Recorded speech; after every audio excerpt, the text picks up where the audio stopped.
the blinding light. You were standing there when your heart comes alive. It's a dream I've had, and it never dies. Right here, right now, give it all, get it out. Never a surrender, I fight and never fail. I am a contender, a challenge I can feel. The smallest lies become the brightest enemies, relentlessly. And even if you fall, you gave it everything to be a king.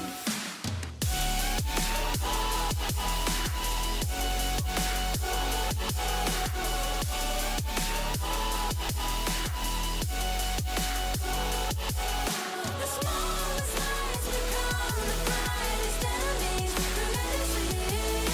And even if you fall, you gave it everything to be a king. You carved your way with a sharp attack.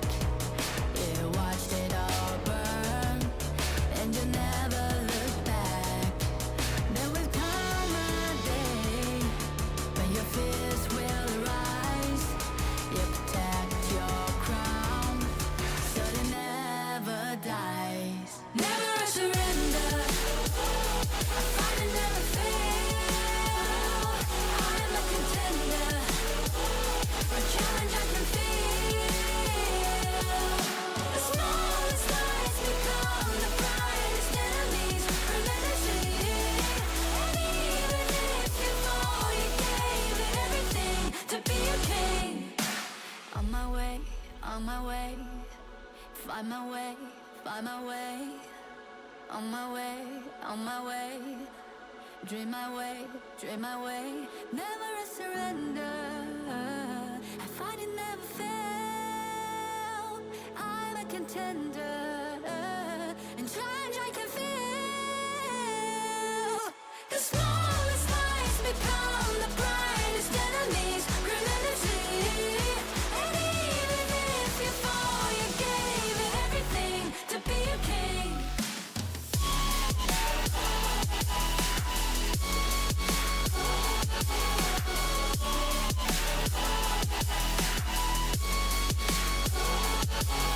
The smallest lies become the brightest enemies, relentlessly. And even if you fall, you gave it everything to be a king.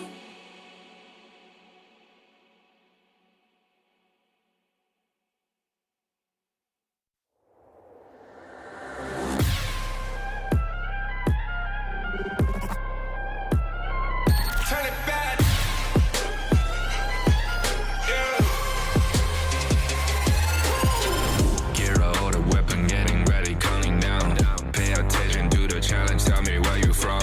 Gotta be tough, gotta be strong, gotta be savage like animal. Every time you try to push me down. Look at me, I'll put the line down when I run around. And I'll make a sign, I will catch you. Watch out, it's better feel, got no mercy. Look at me, I'll be rising. Carry the season, you got a damn, gonna wibble. You never hesitate for another moment, but my bone is golden. I'm invincible, just let him know. I can show you all the glory I own. To the drunk, go find a way to the palace. I'm waiting here. Go, live and rock and we go. It ain't a river turning back. Storm is coming, tired of your cold. It's my kingdom, fire blowing up. We the kings, it's our honor, showtime.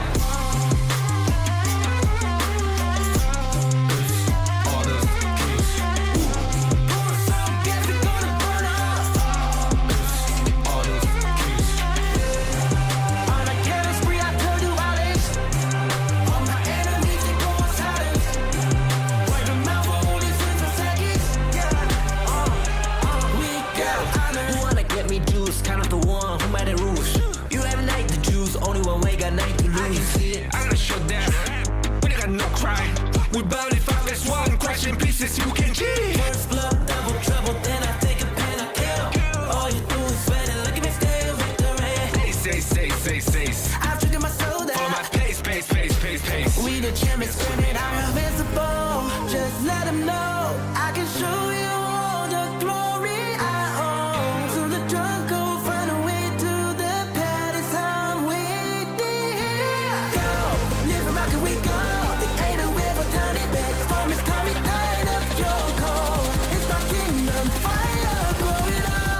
the kings, it's an honor showtime.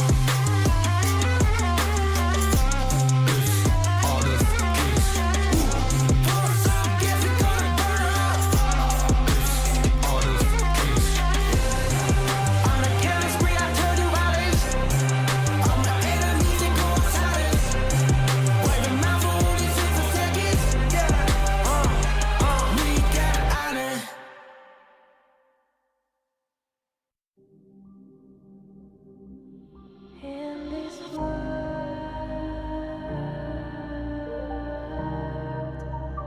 only ones in this world,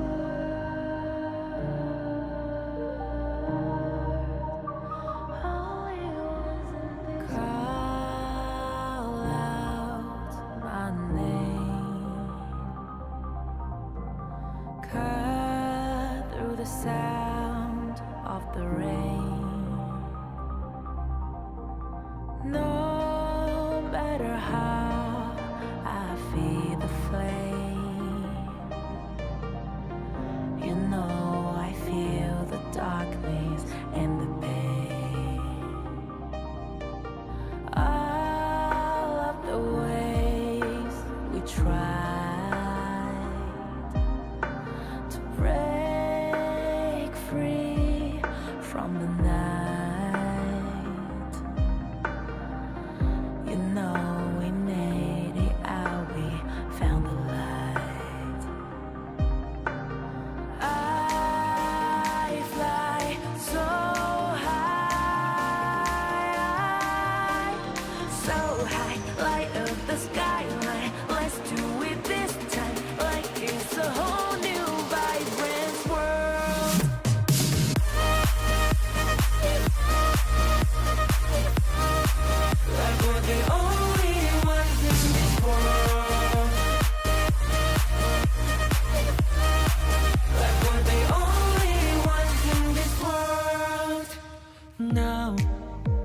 Now I see that I got everything I need.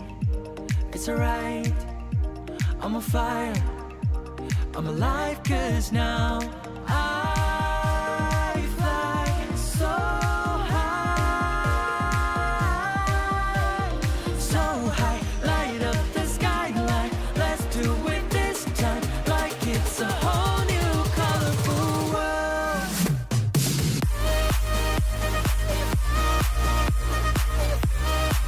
Like we're the only ones in this world.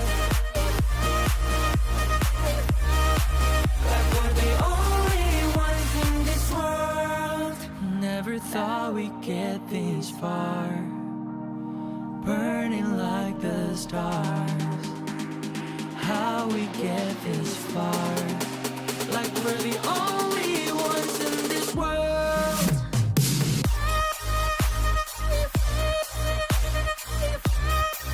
Like we're the only ones in this world. Like we're the only ones in this world.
We'll meet again.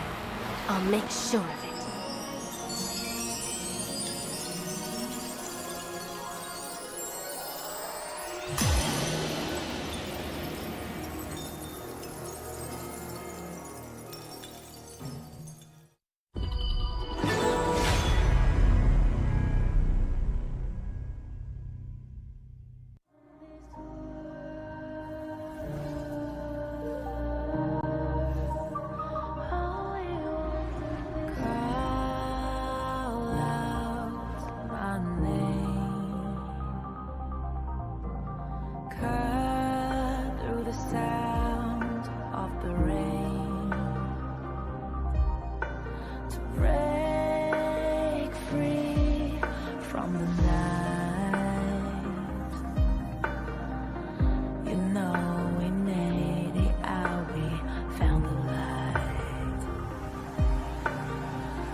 Thought we'd get this far, burning like the stars.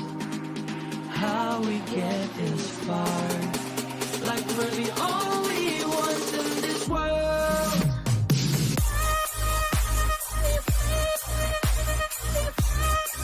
Like we're the only ones in this world. Like we're the only ones in this world.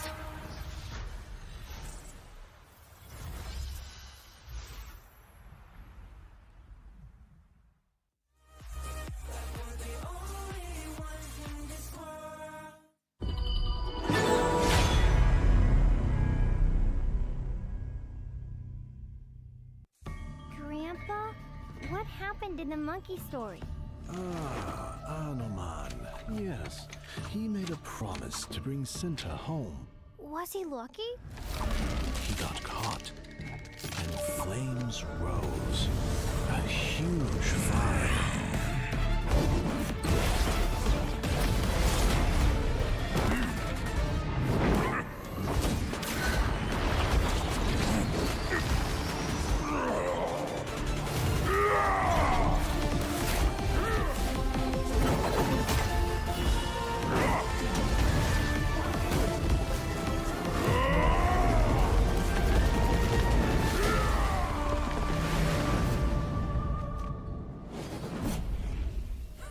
He is a legend. Yes, a man will always admire.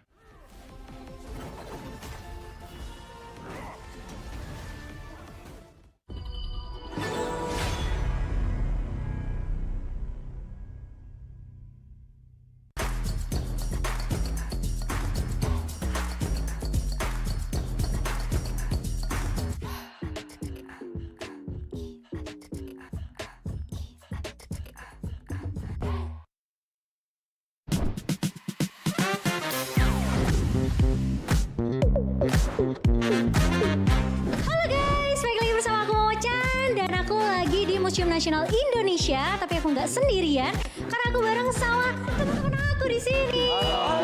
Nah, hari ini bakal ada misi spesial buat kalian semua. Tapi sebelum itu, aku bakalan bagi kalian ke dua tim. Yang pertama ada Jrul. Tim kamu namanya siapa, Jrul? Nama tim kita Tim Buko. Tim yang satu lagi, tim kamu namanya apa? Anoman. Misi kalian adalah melangkah bersama dengan para komunitas untuk menjelajahi bersama keajaiban pameran Hauka Wukong Anoman. Dan jangan lupa untuk have fun. Are you guys ready? Let's go.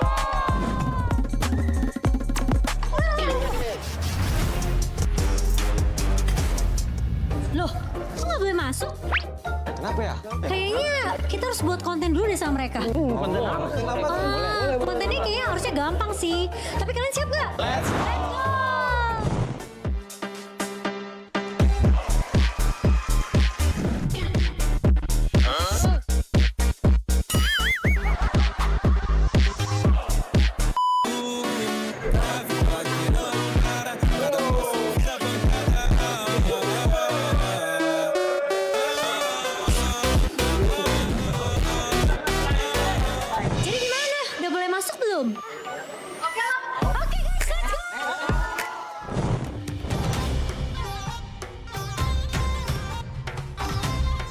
bersejarah tradisional Indonesia, ya kan? Apa namanya? Wayang kulit. Tapi kalau kalian tahu nggak kalau wayang kulit nih aslinya tuh terbuat dari apa? Saya tahu. Apa? Kulit sapi. Kulit kerbau.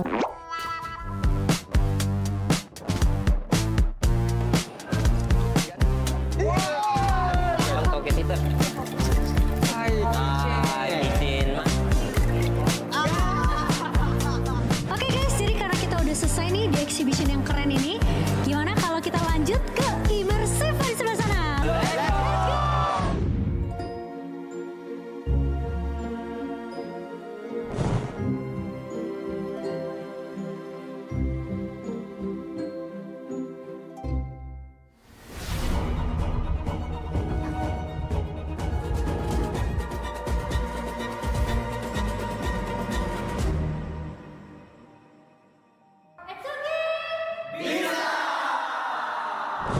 Oke guys, jadi itu dia hari ini kita udah selesai turnya untuk special HOK exhibition juga. Gimana, seru banget gak? Seru! Keren, aku mau ngucapin terima kasih buat waktunya kalian juga, terutama untuk Ace Community. Thank you so much. Dan kita punya hadiah sedikit. Ini spesial karena ini merchandise eksklusif Wukong Anoman. So aku mau ucapkan dan kita pamit undur diri dan kita bakal ketemu lagi di video berikutnya. Bye-bye!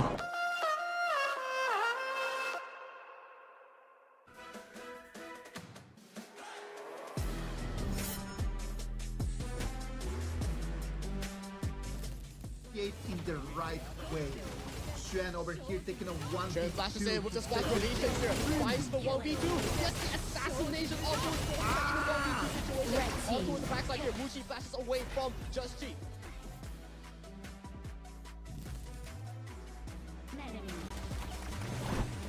Death from below, catches Sun, pushes in into the hungry mouths of the MT, but Meishu gets a beautiful knock up here, but that wasn't enough as well. Well, for the aggro being collected by the side of the they're going for the push.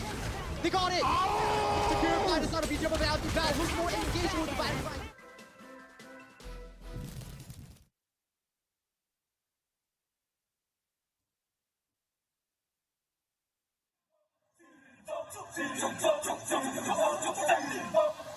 King's Invitational Series, let's go!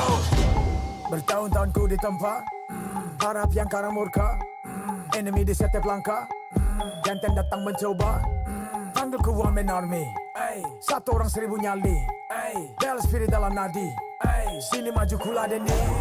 Langkah sudah jauh, mereka pikirku mau mundur dan buang sau. Kehormatan yang utama di puncakku pertama, berdiri hantam balik semua yang halangi arah. Pikir-pikir lagi kalau kau mau halangi, genderang perang sebab bunyi sini hadapi old school tank medley. Dia takkan berhenti, bukan instan imitasi. Coba kau lihat sapu cara bermain agak lain dengan strategi yang saya desain. Aku lah mastermind di balik kekacauan. Satu punchline sapu ku mundur semua lawan.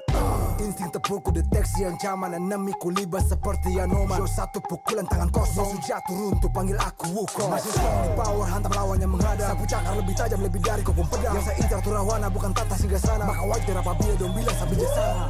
Siapa yang berani mendekat kemari, sayang kesana atau kau yang kesini. Jutaan kalian pun saya akan lari, seranganku cepat sulit kau hindari. Dominasi, ku kendali, berotasi ke tiap sisi, ku ambil alih. Saatnya kita untuk eksekusi. Oh my party, push, push, push, push, push, push. Everybody move, move, move, move, move, move, yeah, move, move. Saat datang dengan mode brutal, kendalikan setiap titik vital. Damage magic, serang mental fisik, 1000 taktik, kau kalah cerdik. Mau coba jatuhkan sama mana bisa, siasatmu sudah saya analisa. Terdapat selak, gerak, geriku sulit tu dilabrak. Wah, game over, hancurkan semua tawa. Kombinasi skill dan power, teleportasi ala Enoku yang LOK.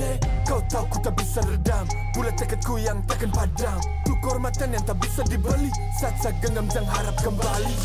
Adu mekanik tingkat tinggi, siapa paling berani, aku paling gigi. Pedang raja yang ku hulus, tebasannya bak angin menghembus.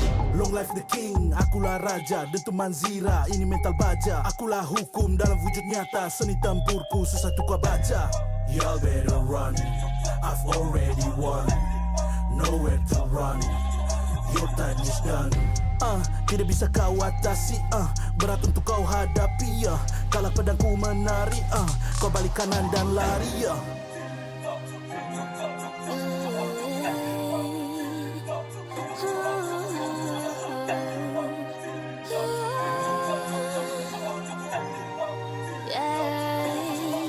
Come give me a good sing sana. Aku cinta I'm the queen, feel the aura. Menjajali ternyalain dah. If you want me, profit me way mas. Siapa tadi panggil, cause I'm ready. Siapa bilang aku tak punya nyali. Don't try me, ni aku sebut api. Yes, my melody, you can touch me. You ready, you jajali. Lagi coba lagi. Tegak berdiri dan kuatkan lagi. Bukan yang paling cepat, bukan yang paling tinggi. Ini menguji kepala, bukan sekadar jadi. Di tangan kiri murka, kanan kehormatan. Aku datang sebagai bentuk perlawanan. Bujuk rayu nafsu ego aku kalahkan. Biarkanlah aku menjemput kemenangan. Di tangan kiri murka, kanan kehormatan. Aku datang sebagai bentuk perlawanan. Bujuk rayu nafsu ego aku kalahkan. Biarkanlah aku menjemput kemenangan.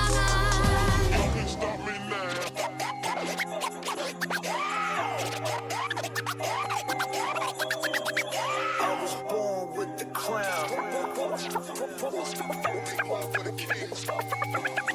Fortune on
the blinding light. You were standing there when your heart comes alive. It's a dream I've had, and it never dies. Right here, right now, give it all, get it out. Never surrender, I fight and never fail. I am a contender, a challenge I can feel. The smallest lies become brightest enemies relentlessly. And even if you fall, you gave it everything to be a king.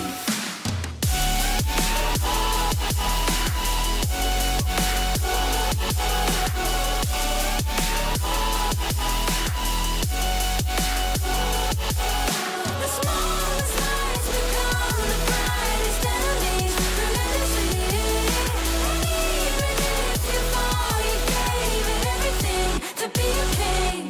You carved your way with a sharp attack. You watched it all burn, and you never looked back. There will come a day when your fears will rise. You protect your crown, so it never dies. Never a surrender. I fight and never fail. I am a contender. A challenge I can feel. The smallest lights become the brightest enemies relentlessly. And even if you fall, you gave it everything to be a king. On my way, on my way. Find my way, find my way. On my way, on my way. Dream my way, dream my way. Never a surrender. I fight and never fail. I'm a contender.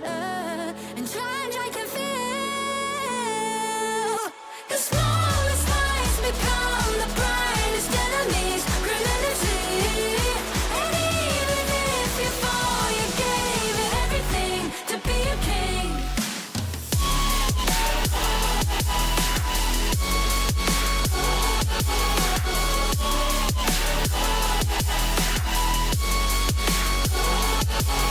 The smallest lights become the brightest enemies relentlessly. And even if you fall, you gave it everything to be a king.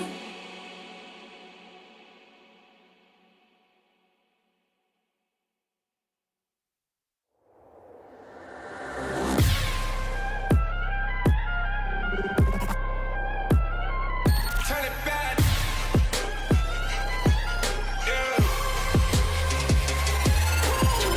Gear out the weapon, getting ready, counting down. Pay attention to the challenge, tell me where you from. Gotta be tough, gotta be strong, gotta be savage like animal. Every time you tryna push me down. Look at me, I'll be lying down when I run, and I'll make a sign, I will catch you. Watch out, it's better feel, got no mercy. Look at me, I'll be rising. Carry the season, you got a time down, got a weapon. You never hesitate for another moment, but my bone is golden. I'm invincible, just let him know. I can show you all the glory I own. To the drunk, go find a way to the palace. I'm waiting here. Go, different market we go. It ain't a river, turning back. Storm is coming, light up your cold. It's my kingdom, fire blowing up. We the kings, it's our honor showtime.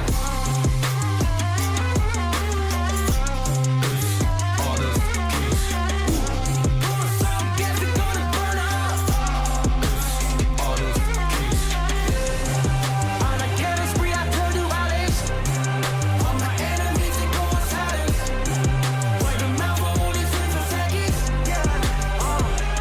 We got honor. Who wanna get me juice? Kind of the one who made the rules. You have night to choose, only one way, got night to lose. I gotta show that. We got no crime. We bout it, fuck this one. Crash in pieces, you can cheat. First blood, double trouble, then I take a pen, I kill. All you do is sweat and look at me still victory. Say. I've triggered my soul For my down. pace. We the champions, screaming, I'm invincible. Just let him know. I can show you all the glory I own. To the drunk, go find a way to the palace. I'm waiting here. Go, different market we go. It ain't a river, turning back. Storm is coming, light up your cold. It's my kingdom, fire blowing up. We the kings, it's our honor showtime.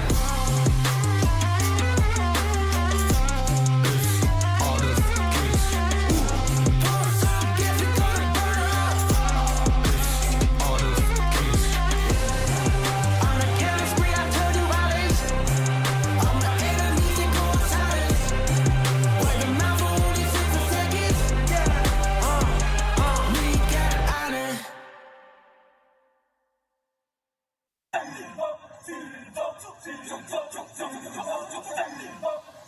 Kings Invitational Series, let's go! Bertahun-tahun ku ditempa, harap yang karang murka, enemy di setiap langkah, jantan datang mencoba, panggil ku one man army, satu orang 1000 nyali, bel spirit dalam nadi, sini maju kula deni. Langkah sudah jauh, mereka pikirku mau mundur dan buang sau. Kehormatan yang utama di puncakku pertama, berdiri hantam balik semua yang halang yara. Pikir-pikir lagi kalau kau mau halangi, genderang perang sebab bunyi sini hadapi old school tank mentally, dia takkan berhenti, bukan instan limitasi. Coba kau lihat sapu cara bermain agak lain dengan strategi yang saya desain. Akulah mastermind di balik kekacauan, satu punchline sapu ku mundur semua lawan. Insting tepukku deteksi yang zaman, enemiku libas seperti Anoma. Show satu pukulan tangan kosong, musuh jatuh runtuh panggil aku Wukong. Masih strong di power, hantam lawan yang menghadap. Sapu cakar lebih tajam, lebih dari kopong pedang. Yang saya incar turawana bukan tata singgah sana. Maka wajar apabila dong bilang sambil bijaksana. Siapa yang berani mendekat kemari? Sayang kesana atau kau yang kesini? Jutaan kalian pun satrakan lari. Seranganku cepat sulit kau hindari. Dominasi, ku kendali, berotasi ke tiap sisi, ku ambil alih. Saatnya kita untuk eksekusi. For my party, push, push, push, push, push, push. Everybody move, move, move, move, move, move, yeah, move, move. Saat datang dengan mode brutal, kendalikan setiap titik vital. Damage magic, serang mental fisik, 1000 taktik, kau kalah cerdik. Mau coba jatuhkan sama mana bisa, siasatmu sudah saya analisa. Terdapat selak, gerak, geriku sulit untuk dilabrak. Game over, hancurkan semua tawa. Kombinasi skill dan power, teleportasi ala Enoku yang eloke. Kau tahu ku tak bisa redam, bulat tekadku yang...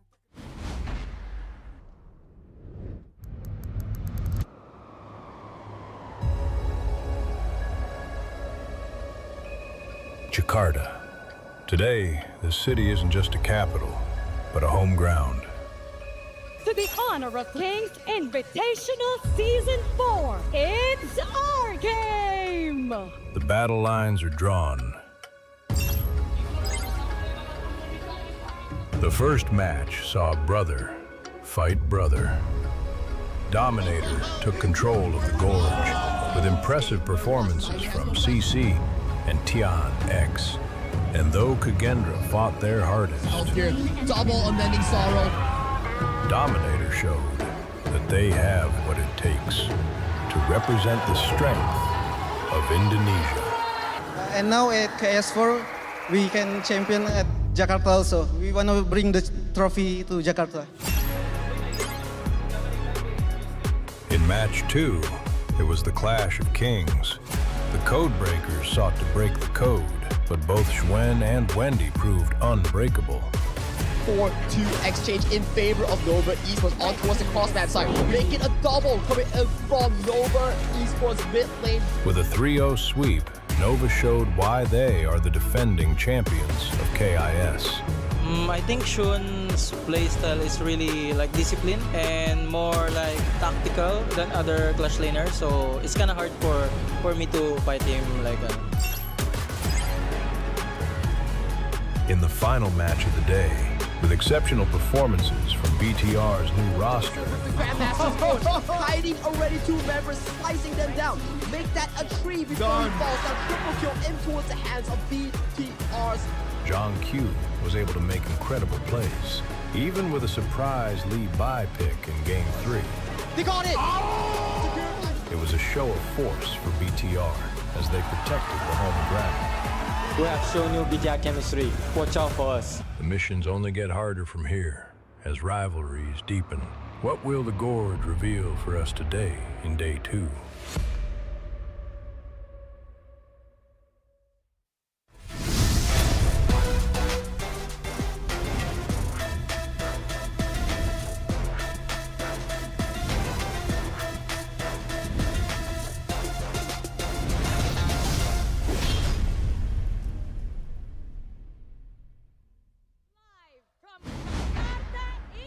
Indonesia, Selamat datang and welcome to the second day of the group stage here at the Honor of Kings Invitational Season 4.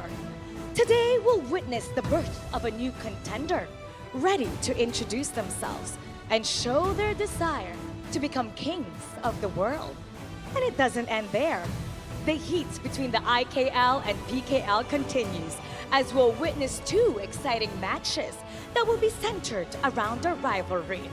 I'm Mara Aquino, and this is the year that we rise for honor. Teams rally to the top, but only one can claim the throne. Tell the story of the day, casters, and lead the gorge.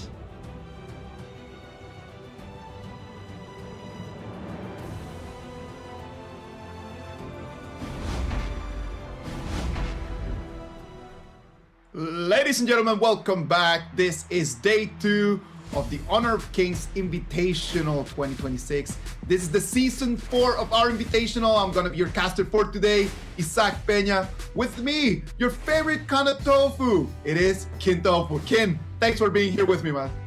Yes, it's great to be finally back. Welcome, of course, to the first lap of the year for HOK 2026. This is where we find out the strength of the teams, where they're at this current point. And we've already seen from yesterday's games that some of the teams are better equipped at the moment. Totally right, man. Day 1 was completely amazing performances from in all the 3 matches. All the 6 teams that we got to see yesterday demonstrated what they have been doing through that preseason. We had 2 games from Group B. No, we had 2 games from Group A and 1 game from Group B, in which we had Group B Dominator Esports taking a 3-1 against KAGENDRA, and then after that was just 3-0, 3-0, early going back home. Nova just 3-0 swept over there to Blacklist, and after that Bigetron by Vitality at 3-0 against Launching Red Force. Did you get to watch the games yesterday? Of course I did. It tired me out a little bit because my heart was pumping like crazy. Now, there were quite a few debut matches, right? Because it's day number 1. But today we also have a team that will debut, and they're going to be the first game of today. That's going to be Team Hawk I'm talking about. Very curious about how they're going to perform because we have not seen them as a team just yet for this year. Yeah, Team Hack is going to make their debut today. It's going to be their first performance of 2026. It's going to be a beautiful day for them to come in, right? After watching everything from day 1, they got to see what the stage feels like. At the same time, let us remind a little bit about the big picture of our KIS4. The total prize pool, $100,000 that are going to be giving the champions a $35,000 bag. Second place, $17,000. Third and fourth, $14,000, and fifth to eighth, they still go home with $5,000, which for me, it's still a pretty okay award. Yes, you have to make bank, right? That's the important part. But it's also about how you start your journey in HOK for this year. So we'll take a look at the standings for Group A first. BTR, of course, with the 3-0 win yesterday, they'll be tied up with Nova at the top. Blacklist and Nongshim, on the other hand, they have to find their footing in this next part of the tournament. As we head into Group B as well, DMT, the only team that has gotten a win on the board so far. The rest of them will show up today. Let's see how their performance is going to be. I'm telling you, in Group A with BTR and Nova already with their first victories, today's BTR performance against Blacklist is going to be one of the highlights of the day, because if BTR is to win against Blacklist, that's going to put the match against Nova as what could be the final to just seal that first place. Fully agree. And you know what? This new BTR that we're looking at, they have taken the best players out of every single team in IKL. And it feels like this formula, you know, sometimes you can have the best players, but they might not have the best chemistry. But Bigetron proved us wrong yesterday. Oh, come on, like Bigetron yesterday, the performance, even with some unorthodox picks, right? Like we actually saw yesterday Tranquil with the Levi coming in. We have not yet seen Levi in such a long time, and Tranquil just coming in and showing us how to play it. It was not his best performance, but at the end of the day, just to be able to have the courage and bring that hero out there, it shows to you the confidence that BTR has in themselves. Yeah, and that's what's so scary, right? Because you want to look at the potential, and this is not even a final form. So let's take a look at today's matches. We're going to have Team Hawk going up against KAGENDRA in the best of 5 in our first series of the day, followed by Boom going up against Dominator. This one, IKL versus PKL. We love this matchup. It's going to be second series of the day. We're going to conclude the day with Blacklist going up against Bigetron. This one, another monster match. IKL PKL today is a very exciting day. You can find that 2 of these games are going to be about redemption, right? How KAGENDRA and Blacklist, they need to redeem themselves from yesterday's performances. It was not their best. They were unable to just get any points. So for the two of them, it's do or die today. 2 losses in a row is going to set them away from that first place that they want to get in group stage. For sure. I mean, maybe we can take a look at this as the silver lining as well. In the group stages, nobody gets eliminated. So this is more like an test of experience, right? How much information can you find out about your opponents before the results truly come to play? I'm telling you, man, like yesterday's performances just let us know not only about the teams, but the players as well, how individually they could actually perform. And it is important to understand that the individual performance of the players have a direct performance and a direct impact on the game. We've got right now for our KIS4 this completely new ranking, the star value ranking. Yes, and you can take a look at it. Chami won, even though the team did not get the best result that they wanted yesterday. He's close to $1 billion in terms of net worth here and topping the charts at the current moment. That is a lot of points, man. Chami won right now, top 1. Zan coming in second place, and Senku coming in to seal the top 3. 2 members from KAGENDRA on the top 3. That's gotta make proud for them, huh? Yes, and you know, how they get this star value is by achieving certain criteria in the game. So even though they might not have hit the peak of their performance just yet, they're already doing well in making sure that the plays are coming out for their teams. The star value ranking is one of the innovative ways that we had over here for this KIS4. Over here at Honor of Kings, we take pride on always trying to look for creative and innovative ways on how to get the game a little bit more interesting, right?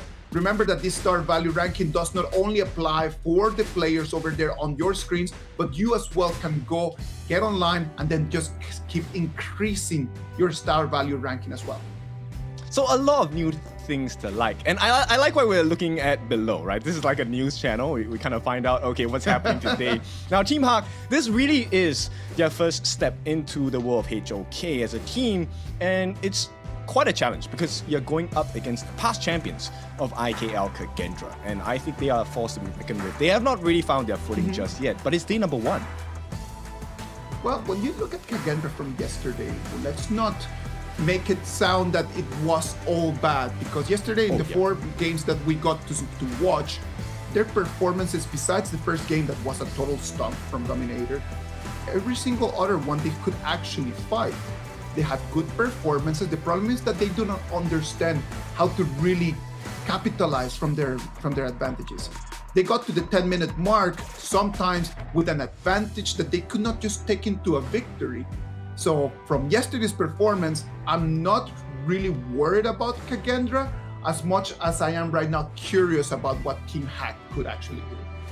That's true. I mean, it's kind of like a polishing act, right? Now you know the gaps you're supposed to fill as a team, and it's not just about individual plays, right? The better team wins. That's the whole thing in HOK. It's not an individual game. You need to work together with your team members to find out what's this perfect formula against each individual team. So Team Hawk, that I think it's going to be their biggest challenge today, because KAGENDRA have already gotten their warm-up yesterday, right? What do they do against Team Hawk? Oh no, come on, like at the end of the day, KAGENDRA already stretched, already took the nerves out of the whole 2026 coming in from the preseason. They're already out there. They're already ready to go. Team Hack on the other side, they're gonna have to prove if all this composition around Bai, it's actually going to work, right? Like we know that Bai is going to be the main player over there for Team Hack, as he's gonna be the core jungle. Will the other players who are not actually just unfamiliar faces to us, would they be able to have the synergy to go around with Bai? Yeah, I truly feel that as well, right? Synergy is definitely something that's very important. It's really what makes or breaks a team. And so far, I think based on what we have seen yesterday, right, KAGENDRA have found their footing a little slower, but still, they will be able to do it. And bear in mind, they are also backed by their coach, Reflect. Reflect has been with them since day number 1. You can take a look at their fans as well. The Balagendras, as we call them. KAGENDRA, you can see how the fans are already. That's one of the beautiful things about having home advantage, right? If you have home advantage, your fans are going to be right over there. It doesn't matter the numbers, it just matters the energy that they can bring you in. And then on the other side, they're going to have to fight against that. Having the turf advantage for KAGENDRA is going to be something that Team Hack is going to have to try to break. I love this. It's called the first prowl, right? So you're kind of like a jaguar hiding in plain sight, waiting for that opportunity to really get the slice in, right? And I think Team Hawk, they have the potential to do it, but everyone has potential. It's who manages to realize it today. Potential is everywhere, man. Like, we're talking about the top players and top teams in the world. So I do believe that every single one of them has earned the way into making it here. You can see the photos over there of the two coaches, the one coach from KAGENDRA and the one coach from Team Hack. These are people that they spend so much time preparing the strategies that they are gonna have to put to measure over here in the next 5 minutes. Fully agree. Now, we talk about experience, and Reflect definitely has that on the side of KAGENDRA. But Amox, I need to give you this piece of information. Amox is entirely new into our ecosystem of Honor of Kings. So this is also his first challenge. Well, when you have your first challenge, you have some kind of energy, you have some kind of drive that a lot of people that might have a lot bit more experience in our ecosystem might have already lost, or they might just have like weakened a little bit. When you come in as a new person in an ecosystem, you want to demonstrate, right? So you're very eager. That could be going in two different ways. When you're extremely eager, you might make some little mistakes, but at the same time, when you're very eager to do well, there's an extra energy that in difficult situations might give you an edge. And this is something that I really like, right? We've already talked about this since last year, all of the HOK events. What really makes a strong team is their ability to adapt to that situation. Now this time, they have a little bit more breathing space. It's a best of 5, let us remind you once again. So you have 3 tries, right? If you get a total of 3 wins in the series, you take the entire thing. So let's see whether Team Hawk can find the 3 points today. Team Hack, as they are making their way into the arena, it's going to be tough for them. It is going to be tough. They might be experienced. We know that they have that previous experiences in these certain specific scenarios, in these environments. But at the same time, new team, new teammates, new tournament, the synergy might not be there yet.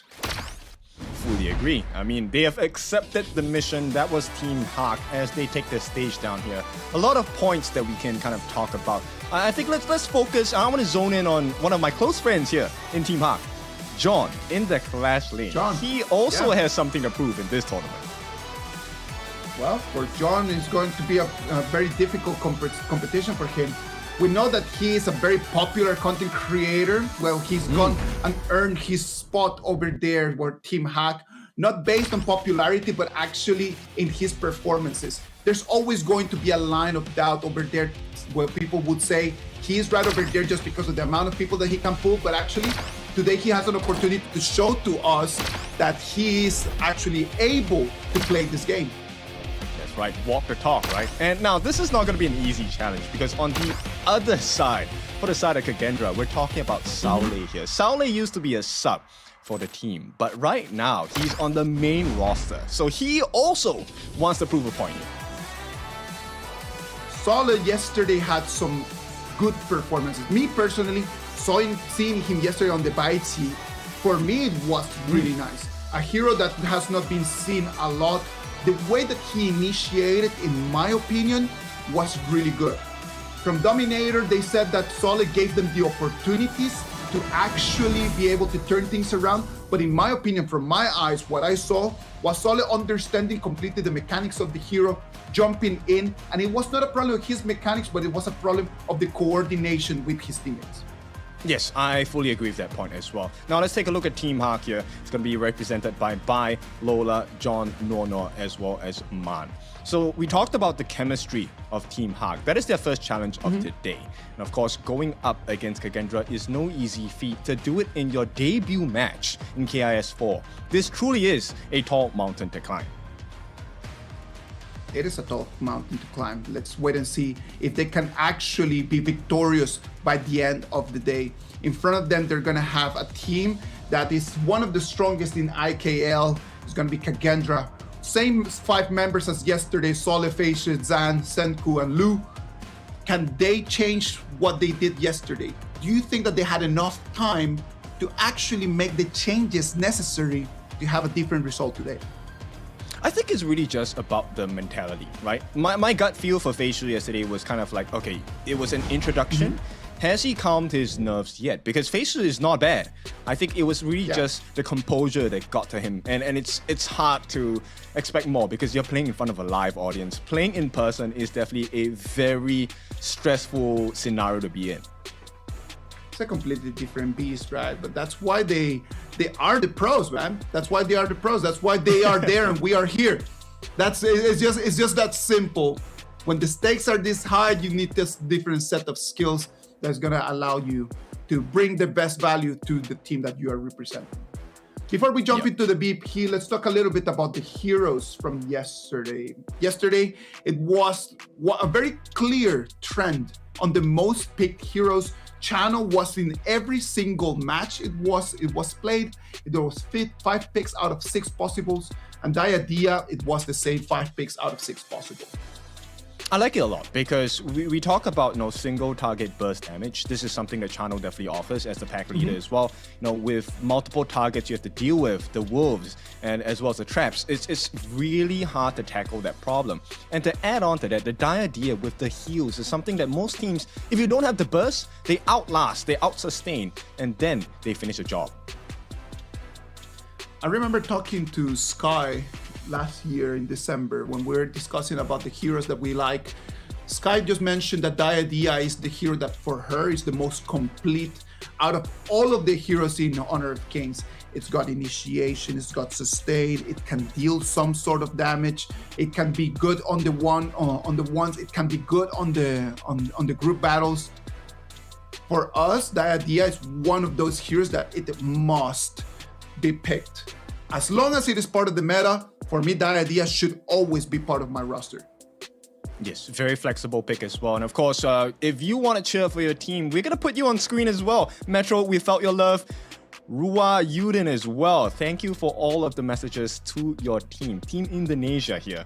They showed that they are a force to be reckoned with at KIS4, right? But that's game number 1, day number 1. They need to keep consistent. And that is the message for KAGENDRA today. Hopefully KAGENDRA today is going to be able to show us something different compared to yesterday. Well, let's wait and see. I am really looking forward to that. When you start thinking about KAGENDRA and doing things differently, who do you think that is going to have to improve compared to yesterday? I really think it's about the jungle this time, right? For KAGENDRA, if Feisha does steal his nerves, get those executions and rotations a little bit quicker than what he did yesterday, I think this should be a win for them. On the flip side, we have seen the growth of Bak, right? All the way from RRQ now into the hands of Team Hawk. Has he proven that his mechanical skills have improved since then? Today we'll just have to wait and see. Today we'll have to wait and see to see if he actually is up to the task. For junglers, it's very difficult, right? Because yesterday, actually, after you analyzed the meta and you actually analyzed the victories from yesterday, most of the teams that won, they did it on very big core jungle assassins. So if Bai and Facer can come in here today and be able to utilize the Jinx, the Lunas, the Lambs, the Musashis, if they can utilize that kind of heroes to their advantage, we will be able to have a very beautiful game. Yes, definitely. You can see the confidence in John there. He's looking excited. He's looking ready for this first game in the best of 5 as well. But we talk about the competition quite a bit. And I also found out that yesterday we actually had quite a lot of early game-centric heroes like the Pei, right? And teams didn't really seem to shine on that yesterday. It's difficult, man. It's very, very difficult. I do believe that coming out of the preseason and then just immediately into day 1 of the KIS4 makes it tough for a lot of them to be able to find the the dexterity that they need in order to be able to perform. So if you come in and then you want to have like that, those kind of heroes that they are very tempo specific. It's very tough for them to really perform in the first day after a long time of not competing. That's true. I mean, we did see teams try that, right? Quite a few teams yesterday did try for that early level 1, level 2 invade, going into the Crimson buff or the Azure buff as well. Did not really manage to find that formula yet. But once again, these are teething issues. I think today we'll see much more crisp and calculated gameplay by all the teams here for day number 2. Well, we are getting ready into moving into this first game of today. This is going to be the second game for KAGENDRA. It's going to be their debut for Team Hack. We're live from Jakarta. Jakarta, Indonesia, beautiful place where we're going to be able to see the performance of the first tournament of the 2026. 2026 is going to bring us a lot of different performances, very different performances that hopefully will bring us to the top level of our competition. All right, so let's get started here. KAGENDRA is going to be on the blue side, so they get prio pick. At the same time, Team Hawk on the red side. Now, do be reminded, we are practicing something called the global ban pick. You pick that hero once, you will not be able to use it for the rest of the series since it's a best of 5. The first round of bans and picks are coming up. The Ogren is going to be taken out of the table from KAGENDRA, and Tricha is going to be taken out of the table from Team Hack. Yesterday, the Tricha was so participate in the BP. It was very frequent for us to see the Tricha either being banned or being picked yesterday from day 1. One of those heroes that people do not want to be facing. For good reason, right? Chicha is one of those heroes where once you run out of CC, she is practically unstoppable. And she has great sustain as well. Once she hits that final form, it's going to be a big problem. Now, Team Hawk, I like this respect going in for the side of Facial. They actually took out his Tigress pay. But KAGENDRA, they start off the Mai, Fire Ninja. Come on, do your best. Very good. Just yesterday, they might have very good performances as well, right? One of those top 5 heroes that were picked yesterday. Mai just allows you to have the burst damage. And we've been seeing that since yesterday's performances, having the Mai allows you for mobility. And that mobility has been key in our tournament right now. Yes, and you know, with the ability to steal camps really early on, the power spike in the early game is something that KAGENDRA wants to rely on. But one of the solutions that Team Hawk can really take a look at is Mega Tanks, right? KAGENDRA, they're gonna look in for the Featherfoot here, the Fade. I think we had a pretty good showing of Fade yesterday as a hero across the teams that have picked him. Let's see if this trend continues today. Yesterday we saw that Fade coming in that first game. And I remember that for KAGENDRA, yesterday when they were actually playing against Dominator, they wanted to really focus a lot on what Facial could do. And Fade could be actually one of those options that could allow them just to put the spotlight on him.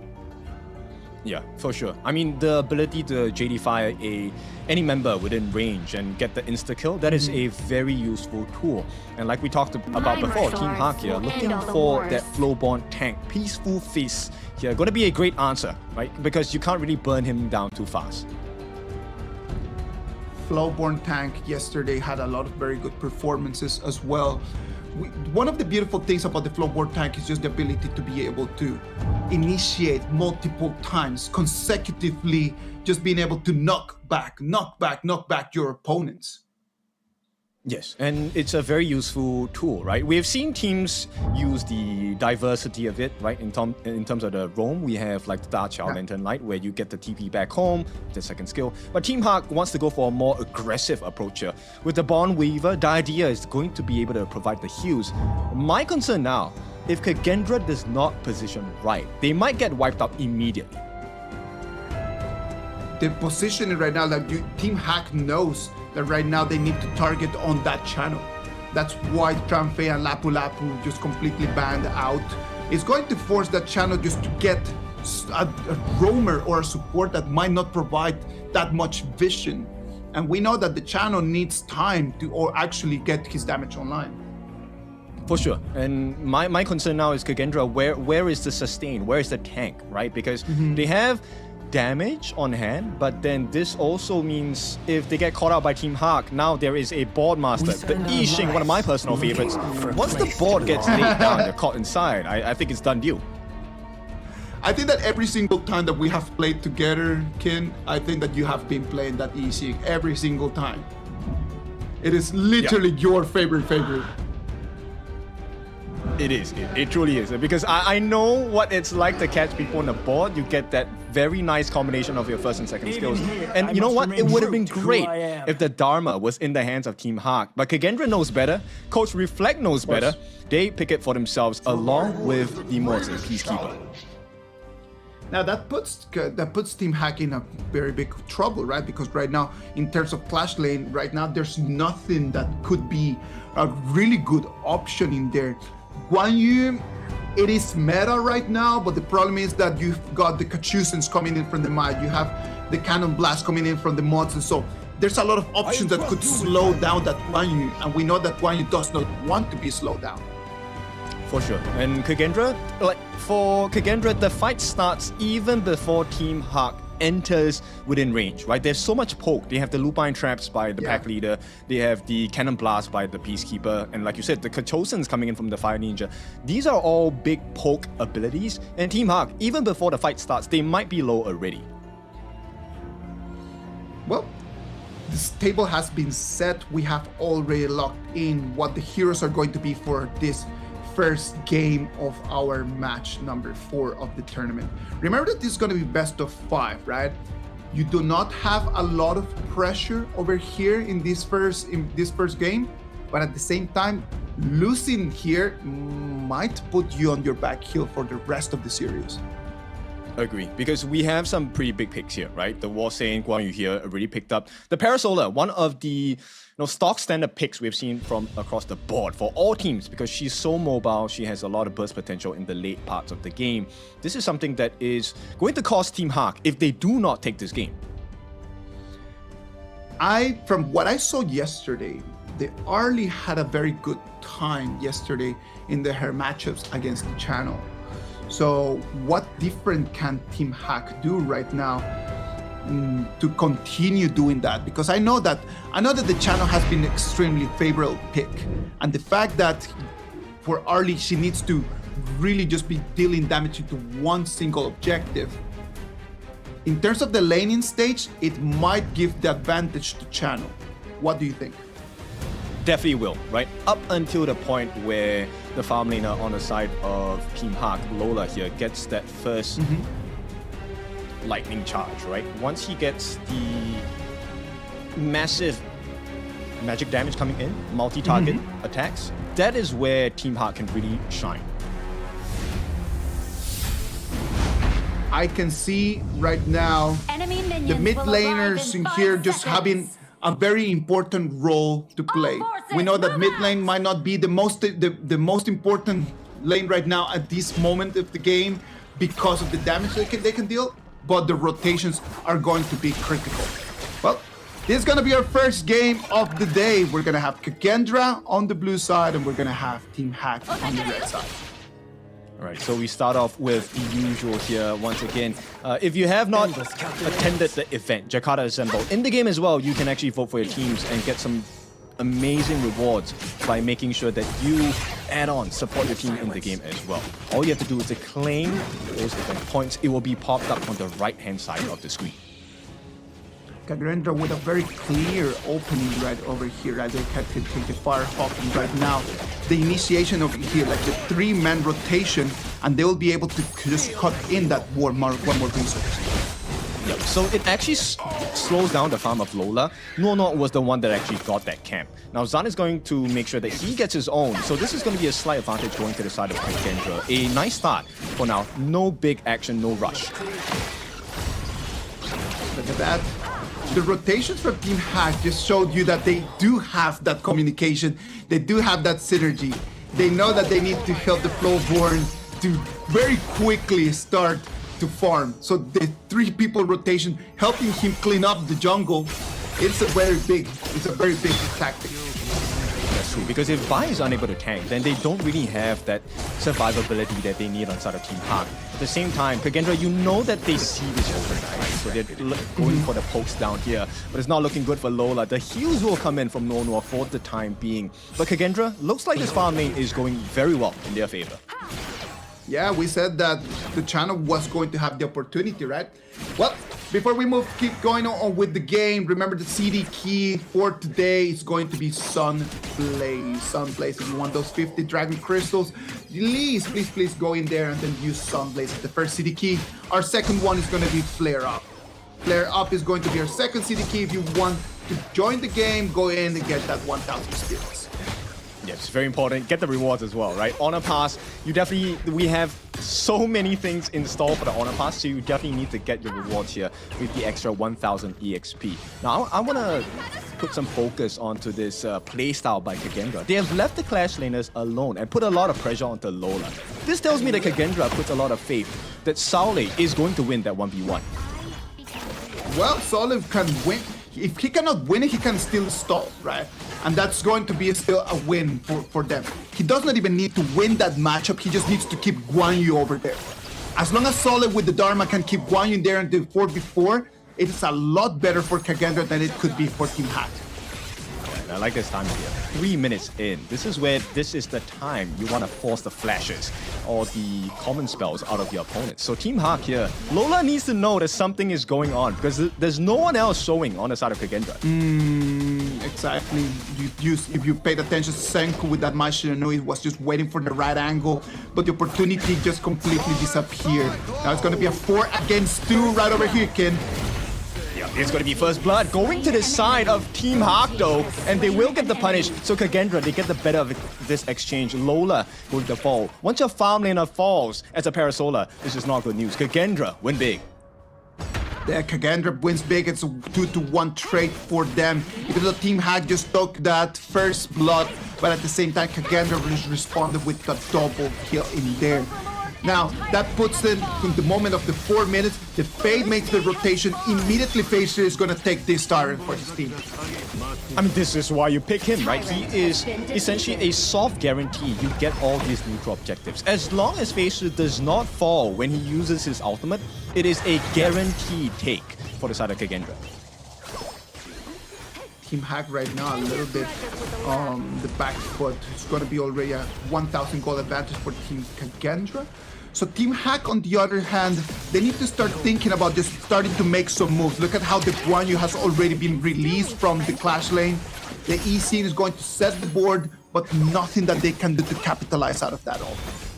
I think KAGENDRA definitely have learned from yesterday, right? They make this very conscious choice, allowing Zan as well as Lu to take a little bit of risk. But in exchange, they take the T1 at the top, and right now they secure themselves over 1,000 worth of gold lead.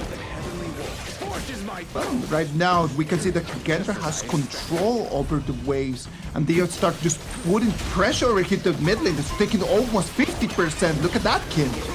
Yeah, but it's not going to look good. At this point, they will try for the run and buy. The tank for the team will take a fall. T1 as well. KAGENDRA looks so strong. 5 minutes losing your mid lane turret. That is bad news for Team Hak. That is not a trade that they wanted to do. They were extremely focused over there on the bottom lane, but then after that, losing their mid lane turret, that is going to be bad news for them. It is definitely not good news at all. And bear in mind that the anti-heal properties have already started set in for both sides. KAGENDRA Senko already has the Venomous Staff. This is going to aid in that dwindling of healing from the side of Nono on this idea. We're moving into 6 minutes of the game right now. KAGENDRA's just showing that they have a better preparation. We were wondering if Team Hak was ready for this contest. And in these first 6 minutes, we have not yet been able to see them just actually taking control of the game. Do you think that is the nerves that are kicking in, or what is going on right now? I think it's really just the nerves at this point, right? But now with the gold advantage going very strongly to the side of KAGENDRA, we were asking before, right? As the team composition on KAGENDRA, do they have enough tankiness? Looks like this hybrid build by the side of Facial with the Frostguard Embrace is going to provide a lot of value. Not only does he get that insane amount of defense, he also has extra frost damage coming in every time he uses a skill. Extra frost damage and the slowdown that's going to deal is going to look really good for Facial as the time and the clock just keeps passing. Look at the rotations here coming in from KAGENDRA. They have vision and they have information on the whole location of all the Team Hack members. Senku waiting in there in the brush. He's setting up for the Kashusen. Yep, nice knockup with the passive activated as well. Can they get the finish on the job here? Killing spree for the side of Facial. They're looking for more. The T2 is up, but they don't care. KAGENDRA, here comes the save though from the side of John. He could change the entire game here with that catch itself. For now, nobody falls on the side of KAGENDRA, and it's looking like IKL will dominate 6-1. T2 as the next reward for KAGENDRA. KAGENDRA coming in, dealing damage, and they mean business. They thought that they could have the movement around. Team Hack did not know that Senku was waiting in the brush just to initiate this horrendous battle for them. Totally caught off guard, right? So, Isaac, let's break down this pass fight. Look at that, just the Kachusen comes in and then Mai Shiranui in the exact perfect moment. Man's box comes in a little bit too late. It's not going to be enough. The Guan Yu comes in to try to help out, but it was Facial just dealing damage. Nothing that anyone could have done against that. Yep, the biggest issue was the fact that Zhang was just left all alone. They had to deal with the other members. Yeah. Facial, this hybrid build is working wonders for the side of KAGENDRA. 8 minutes of the game right now, we can see that the minion waves are going to start clashing in. The pressure is right now going to turn into the high ground. The high ground is going to be the next objective. KAGENDRA is right now completely in control of the game, cleaning up the waves, and right now the high ground turret is going to be the next objective. Alright, this is a defensive ball from the side of Man. But, you know, KAGENDRA has already done the tough work. John, he is left in no man's land. He's running away. He's trying to run away for his life, but it's not going to happen. A killing spree for the side of Senko as KAGENDRA adds on to the pain for Team Hack. John tried to come around and he was spotted by Facial. Facial is going to take that 1v1, knowing that with his build right now, there's no way that Guan Yu could have run away. Completely slowed down. It looked like he was moving in slow motion. Yeah, I like this build from the side of Facial, right? Not only does he have the anti-heal properties from the Grazing Cape, he also has the extra damage from the Frostguard Embrace. So he is tanky, he does have damage, and right now, Team Hack, because they're about, 7,000 gold behind, this is not ideal. They have to try and drag the game. Drag the game? Can they even drag this? Can they protect their high ground turrets over here with this minion wave? The first one is going to clash against the mid lane, and there is nothing that they can do, as we can see the turret just going 50% HP. Yeah, right now, if you take a look at what Man is doing on the Yixing as the board master, he's trying to land those balls to make sure that they get the catch and potentially win that team fight. But right now, it's just a defensive option. There is no aggression behind it. No, there's nothing that they can do right now. We're gonna have 3 more seconds until the Overlord and the Tyrant are going to be enhanced. Right now, cannons are gonna come in. Team Hack needs to pray to try to get something out of this. But KAGENDRA is gonna respond with a double dragon attack. Yeah, this is what I love about pro plays, right? Especially when you get the double objective take. This is a finishing blow that most teams will find success in. Now, Team Hack, John, he does not want to show himself at this point. No, like showing up right over there in a 1v2, what is he thinking about? There's nothing that he can actually do against it. And that's the problem, right? Because right now, the problem about this is that the Guan Yu in here is going to be of very few help for them to actually be able to protect their high ground turrets. One of them is going to fall, the next one is going to follow as well, and it's going to be only the Clash Lane turret that is going to survive. And you talked about this long-range poke that KAGENDRA has, right? They're putting it to full use at this point. Now, John is going to try his best to cut the waves, but that's where Saule comes in, right? He already catches eyes onto John. He doesn't have to commit anything. He has the full kit. It's all about just making sure he does not come back for the 5v5. Right now, KAGENDRA looking for an open. Looking for an opening right now. The problem is that Guan Yu is coming in from behind. He jumps in, but it's not going to be enough, Kin.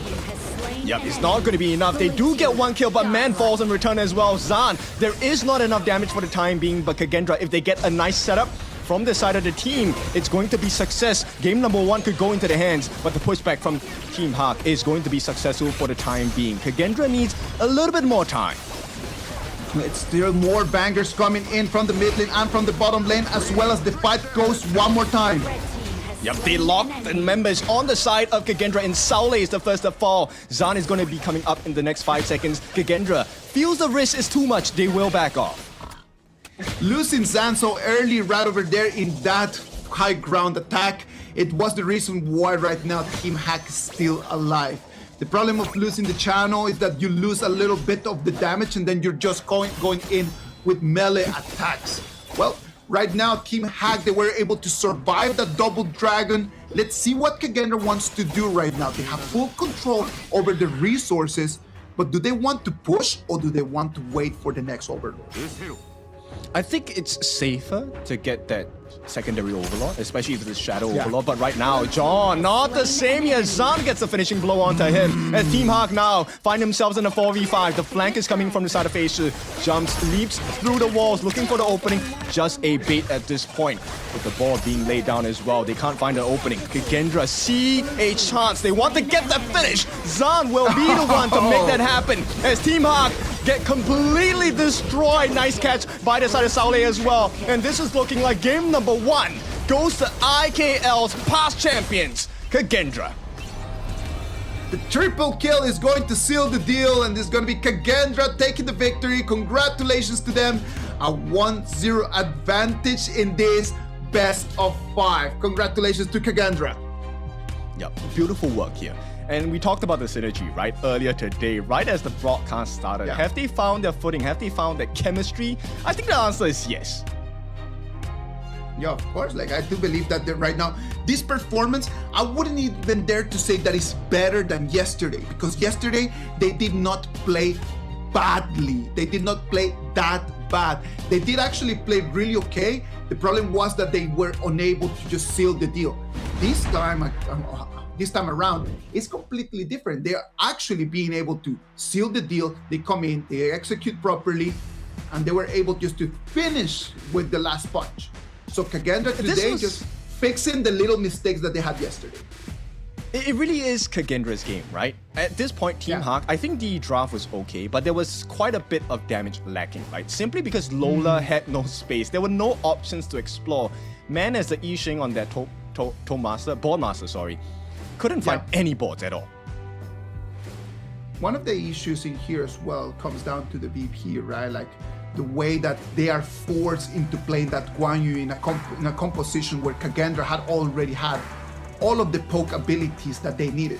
That's why the Guan Yu is unable to initiate anything in any moment. In the moment that Guan Yu wants to really start the fight, when it wants to really start to speed up, it's being slowed down by the poking ability coming in from KAGENDRA.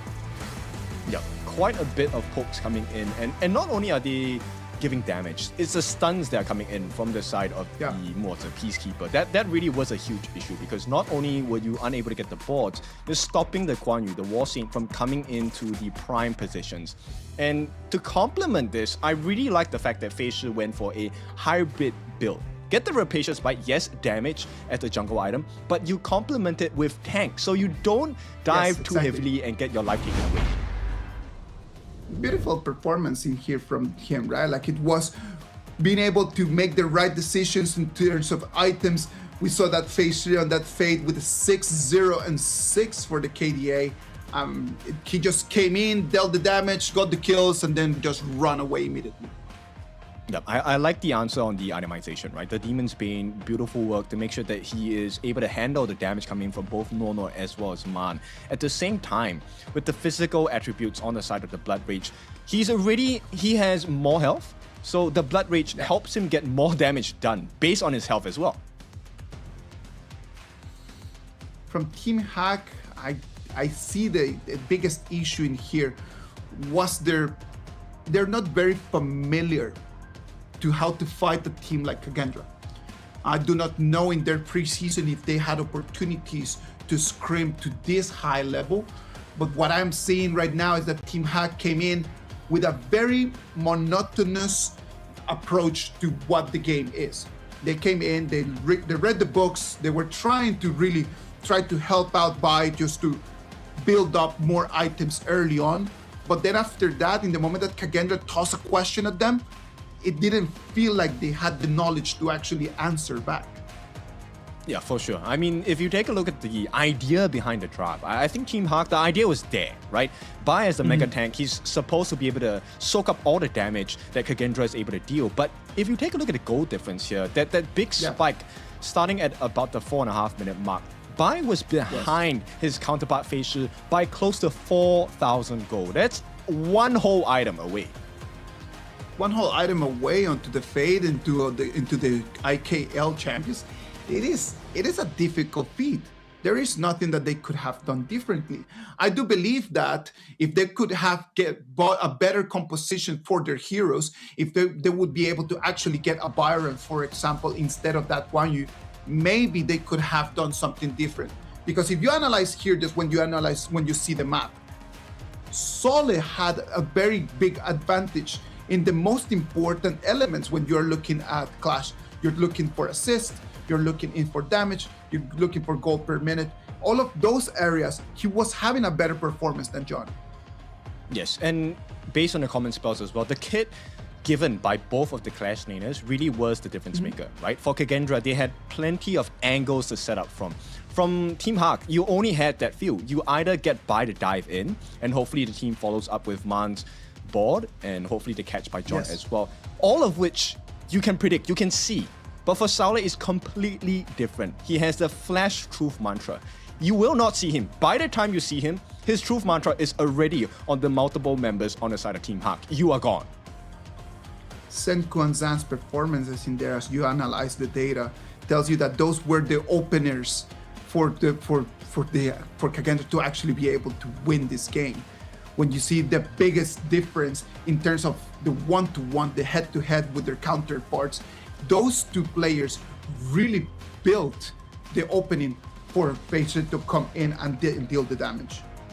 Yes. If you take a look at that singular situation, singular fights, you will actually find out that there are very different perspectives on this. And of course, the well-deserved MVP Fei Shi, recovering from yesterday, showing a very strong performance in this game number 1. Did not fall a single time, 6-0-6. Perfect performance by Fei Shi. Really glad to see that yesterday's loss did not have a negative impact onto his mindset.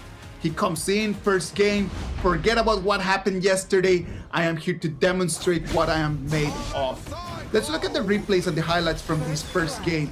There were some moments in here, like even though Team Hack takes the first blood in this one, but they end up just paying with their lives. Yep. If you take a look at the difference here between the POVs of Lola and Zan specifically, Lola is always looking at the first person in line of sight, right? He wants to make sure that he gets rid of that person. But then the follow-up comes in, Saule comes in, Fei Shi comes in, suddenly there are too many targets. And Lola as a Parasola, you are a single target damage-based hero. You can't deal with too many people at one time. Of course, that's why the early yesterday I was discussing with Sagi about, like, is it really the monstrous hero that we were used to see in previous tournaments? We were questioning that. Yesterday there were a lot of players that they decided to play it. It played really well, but in this performance, you start seeing actually the shortcomings of a hero like Arlie. Yes, for sure. And the main difference here is that KAGENDRA has always made sure that they kind of divide and conquer, right? They serve singular players on the side of Team Hawk on a plate for Zan. Zan is always free to do whatever he wants because the rest of the side of Team Hawk has to focus on the other members of KAGENDRA. Well, that's going to be already a little advantage for KAGENDRA, just redeeming themselves from yesterday's defeat. As we move into the next game, do you think that Team Hawk got what they need in order to beat KAGENDRA? After their first performance in here, what is your read? If they can learn fast enough, then probably so, right? Now we see the difference in vision from both teams, right? On the side of KAGENDRA, it's really about can we serve each individual member on a plate for our farm laner Zan, right? At the same time, on the side of Team Hak here, what other options can they explore? Do you want to now go for multi-targets, maybe like the Hoey, Solaris, right? That can do well in team fights? Or do you want to get an even bigger burst hero into the hands of Lola on the farm lane? Well, one of the important things in here is that Team Hak will be able to choose which side they're going to be taking. I do believe sincerely that they need to go and choose the red side. They need to be able to reply back to whatever that KAGENDRA says. If you analyze the data from yesterday we had 10 games with the red side actually winning 7 out of those 10. So is this meta, is this patch just designed for you to have the final choice? It's better than having the first pick. What do you think? I think it can be taken in multiple ways. My view is kind of different from yours. I think having the counter pick side is great. But at the same time, the execution really matters as well, right? Team Hak, we could definitely see what the idea was, but then it came down to you didn't control the early game, right? You didn't wrestle the lead away from Feishi. And when you give a player such as Feishi, number one, the fade, and number two, a great goal lead, it's not going to work out in the way that you view it. Yeah, that's one of the beautiful things about being in the blue side. That the first pick that KAGENDRA does is to take a Mai. There's no information whatsoever that you can just get from that. And then after that, as Team Hak picks the early and the idea in the past game, that tells KAGENDRA exactly what they need to know. They go for the fade. There's nothing that Hak can do, and set the whole KAGENDRA victory. Yes, this is a beauty. Does Team Hak has the experience and the knowledge to battle it in the BP? They might have the mechanics to battle it out on the Gorge, but can they battle it out over here on the chess match that the BP is? No, well, let's see. Right now, they are going to head straight into the second test. This is game number 2, the best of 5 between Team Hak as well as KAGENDRA. For the IKL fans, this is a sight to see, right? It's beautiful for them. For Team Hak, though, coming in as the new representatives for MKL, they need to step up right now. Those are some big shoes that they need to fill in, right? Because MKL is recognized as one of the strongest leagues around, and if Team Hak is going to come here as a representative of MKL, they cannot just so easily just surrender and admit defeat against the IKL champions. That's true. And right now, I'm wondering if Team Hak wants to take a page out of KAGENDRA's book here on their first pick, right? We talked about it. The Fire Ninja Mai is a very flexible pick. It can fit almost any composition, which opens the door up for a counter pick, even if you're on the blue side. There is something very interesting that I have seen in these 2 BPs right now from KAGENDRA. Their first ban for both games is going to be the Ogren. Is there some information that I don't have about Bai's Ogren? I think Bai's Ogren is pretty strong, right? We've seen it last year. So Bai has a couple of spectacular picks, one of them being Tigress. So I'm actually curious, does Team Hak want to give the pay? But for now, I think this Forge Maiden here, Chicha, is definitely a great pick. This is a flexible pick, which is right up the alley of what we're talking about. Opens up the potential counter picks against KAGENDRA's next 2 picks, which at this point, I think is going to be difficult. This is a very early game structure. Byron and Pei. Well, the Pei is going to be a hero that allows you to control the game early on, but at the same time, there's very few error space in here. Like, you cannot make no mistakes. So it's going to depend a lot about the first 2, 3, 4 minutes of the game and your pacing in there. We know that Feishi is having a great moment right now. Right now, if with this Pei choice, they're putting the whole spotlight on him to carry KAGENDRA in this victory. Yes, we've already seen his highlights on the page yesterday, right? He is able to keep that farm going. That's the number one thing I have heard from the pros, right? As a pay, you must constantly be farming. It doesn't matter where you're farming. It can be at the opponent's jungle as well. You just need to keep ramping up your gold. Now, with that being said, Team Hawk, they've completed the first half of their bans and picks. This is now where they have to try and make sure that this composition by KAGENDRA does not get into the full potential here. KAGENDRA cannot get into a full potential, or else Team Hack is going to be already on a 2-0. They understand the importance of that idea, so they're going to ban it out. I can imagine that they're going to ban one more support because they do not want to let the composition for KAGENDRA just to scale up too quickly. Okay, so there's a couple of options for Team Hawk to kind of explore in the bans. Now, I know this is a completely... Okay, yep, they did ban out the Changfei.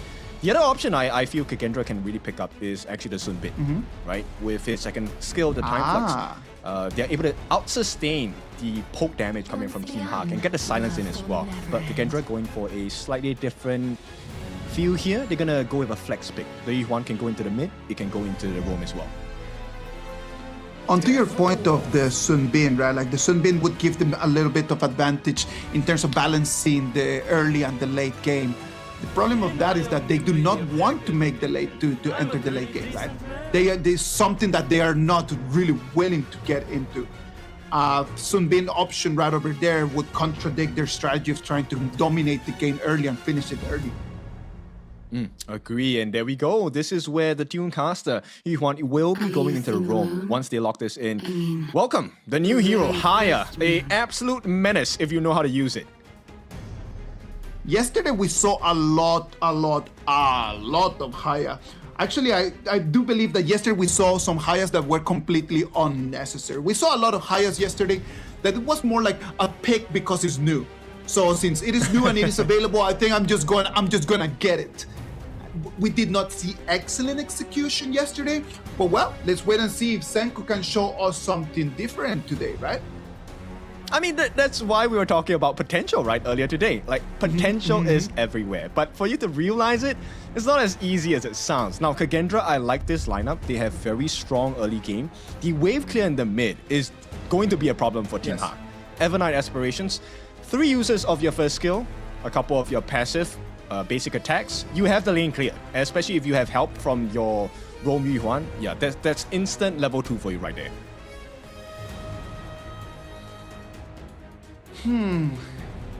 I like right now to see that Chicha in jungle. All the Chicha that we saw yesterday was mostly in the class lane. So seeing it right now in jungle is gonna be actually really interesting for us to see. Let's see what Bai can do in terms of that one. On the other side, KAGENDRA is all about the money. It's all about the money. It's all about the gold. It's all about initiating the fights early on and trying to just seal this deal in 10 to 12 minutes. Yes, and we've already seen KAGENDRA do that in game number 1, right? So now the question for them is, can you repeat it? And I like the fact that, you know, Team Hawk has gotten this Chicha in the jungle. One of the benefits of putting any hero into the jungle is the fact that you will have a level and EXP and hopefully gold advantage against the other members on the other side. So if you can get that first blood onto the Zan, if you're Bai, that's going to be great news for you, because not only do you shut down the farm lane, you also get the EXP advantage against Fei Shi. At the same time, just having the Liu Bang on the Clash lane because of its ultimate, it can allow you a little bit more of sustain, right? It can allow you to actually deal damage for a longer period of time. So it's important just to understand how to coordinate at that initiation over there with the Liu Bang, how he can actually come into the fight in the right moment. Not too late, not too early. Yeah, I agree. I mean, the shield values coming in from inside of Team Hawk is something that we need to pay attention to. Like, they are pretty tanky at the later parts of this game. Of course, we're going to have that Poke and Pro coming in the mid lane to the side of KAGENDRA. All right, let's jump straight up into the game. Ladies and gentlemen, it's time for us to assemble. Look at that. Immediate aggression and invasion over here for the Zurgolem. Yeah, it's not looking good for the side of Team Hawk here. Mana is already low on health. Facial gets that first buff across from the side of Team Hawk. Will be able to make it out safely. Gets the cap as well on that spike tail piece. And right now, the world is his oyster. I told you, it's all about that tempo. And right now, Facial understands that. He comes in, takes the Azure Golem. How can Team Hack reply back to that? Like, they do not have the members to try to go and contest the Azure Golem from Team KAGENDRA. Are they just gonna have to sit down and take the L? Just like that? Damage limitation. I would guess so, because at this point, maybe steal a couple of camps away from KAGENDRA. That would have been the ideal answer, but it's KAGENDRA who's stealing stuff away from Team Hawk again. Look at that. They come in, they take all of the resources, and they already start building a little bit of an advantage. I am loving the way that KAGENDRA is playing today. They completely forgot about yesterday's losses, and they're really into redemption. Yeah, I like this, right? This is where learning is so important, right? Lifelong learning, and sometimes you have to take the L's. But once you get that lesson learned, this is what the result is. KAGENDRA now have a sizable lead in the early part of the game. KAGENDRA over here already, Facial already in level 5. It's going to be the Moonscape Mirage. Is going to be the first ultimate prop in there. Oh, what a beautiful job here. First blood. This is where that level advantage really makes sense, right? KAGENDRA, Senko is already 4. Man just hit level 4. And what are the rewards? Team Arc have to give away the Azure Golem to the side of KAGENDRA once again. If we said that it was going to be a matter of just trying to finish this early, the way that KAGENDRA is just really capitalizing on the little mistakes from Team Hack, it is a masterclass. Real masterclass right now coming in from the team in the red side. And I really like the confidence on the side of KAGENDRA, right? They over time and time again, they keep putting Sauli in a pure 1v1. Everyone on the side of Team Hawk, though, they want to find an opening on the bottom side of the map. Zan is falling a little bit low. Can they get the finish? No, the lifesteal will be enough. And KAGENDRA survived that first aggression from Team Hawk. Team Hag right now with that first aggression is going to show a little bit of the desperation. They need to start trying to make something to turn the tides around. The problem in here is that they do not have that lethal damage at the moment. So what can they do right now more than just kind of like go around trying to start any fight that they can? I don't think that's ideal, right? Because at this point, if you're going to commit to the fight, KAGENDRA has that level of advantage. If they get the stun on Lu here, it's going to be huge for the side of KAGENDRA. But for now, I think they want to play it safe, just take a couple more camps. Because in about 20 seconds more, the first neutral objectives will start to show. The first neutral objectives are going to come in. What's going to happen before that is going to be the Azure Golem is going to spawn for Team Hack. And we know that KAGENDRA has a timer on that. Lapu Lapu already just set up in position, trying to send that information. And I think that Facial is going to allow Bai to take that first Azure Golem. We'll see what that price is going to be. It's going to be the life of Lola here for the side of KAGENDRA. Beautiful work. And with the timing as well, 4 minutes, no more defense for the T1 at the bottom side. It's going to be taken down in quick succession here. KAGENDRA open up the doors to the jungle on the side of Team Hawk as well. Lola falls, and it's going to be KAGENDRA, the one that's going to try to go for the Tyrant one more time. It's going to be Leopold, the one that's going to take on that pay. Facial overstepping, and he's going to fall. Yep. It looks good for the side of Team Hawk, but only for a moment, because KAGENDRA still got that neutral objective. They got the Tyrant in the first Tyrant of the game here. And with a 2-1 scoreline, it is still a 2,000 gold advantage going to the side of KAGENDRA, unless they can get Lu here with no options left. Bai finds that recovery. Okay, now you see this is exactly what I'm talking about from the things that we could not start allowing KAGENDRA. You have an advantage. There's no reason why you need to actually start making these little mistakes. That cannot happen no more. Yesterday, it was the exact same scenario. They've got the advantage, but then those little rotation mistakes were the reason why Dominator yesterday beat them. Don't let that happen again. Team Hack right now putting a little bit of pressure on the whole thing. Yeah, but Bai is the first one to fall in this exchange. John is going to be the next one as well. Fei Shi getting a double kill for the side of KAGENDRA. So they want to turn the tides here. Nice amount of poke from the side of Blue. He can afford to do so. He does have his ultimate. So he will be able to get the heals in if necessary. At the same time, rotations are coming in. They're going to set it down. But the Mirage gonna be set down from the side of Senko, locking Man in the middle here, and it's numbers advantage for the side of KAGENDRA. They get the kill on the Man, they get the T1 in the mid, and Team Hawk, they found some success, but it's a short one. I just love it. In the moment that looks like Team Hack might have a little bit of hope, there's nothing they can do. KAGENDRA immediately, just with an iron fist, comes and hits them straight in the face. Yep, and they send them a reminder once again. Fei Shi wants to let Bai know that the Azure Golem you took was one that we gave to you. Right now, Fei Shi has his side of the buff. 6 minutes and 30 seconds, you can see already a 5,000 gold advantage for KAGENDRA. It is not something that we see a lot happen in rally. This is not a frequent view that we have to see over here in international tournaments. KAGENDRA, right now, they have everything under control. Let's wait and see what they want to do. Going for the Overlord, going for the Tyrant might be the next task, but look at that. It's going to be Pai the next target. Okay, they did burn the flash on the side of Blue here. They are unable to find the kill, but it does not matter because KAGENDRA's goal here is to get the split push going in. You can take a look at what Fei Shi is doing. Cutting the waves here is going to open up the map for the side of KAGENDRA. And all they have to do on the other side of the map for the 4 remaining KAGENDRA members is to slow the movement down. But Team Hawk, they will not be looking for that kind of mistake. They're looking for a catch here, but it is going to be Team Hawk that is open up for the taking here. KAGENDRA, they wrap them around the T3 and T2 on the top side here. Lu getting the damage in. He does have his ultimate to try and get the heals if things go awry. Senko gets that first catch here onto Man, I believe, into the side of the Mirage here.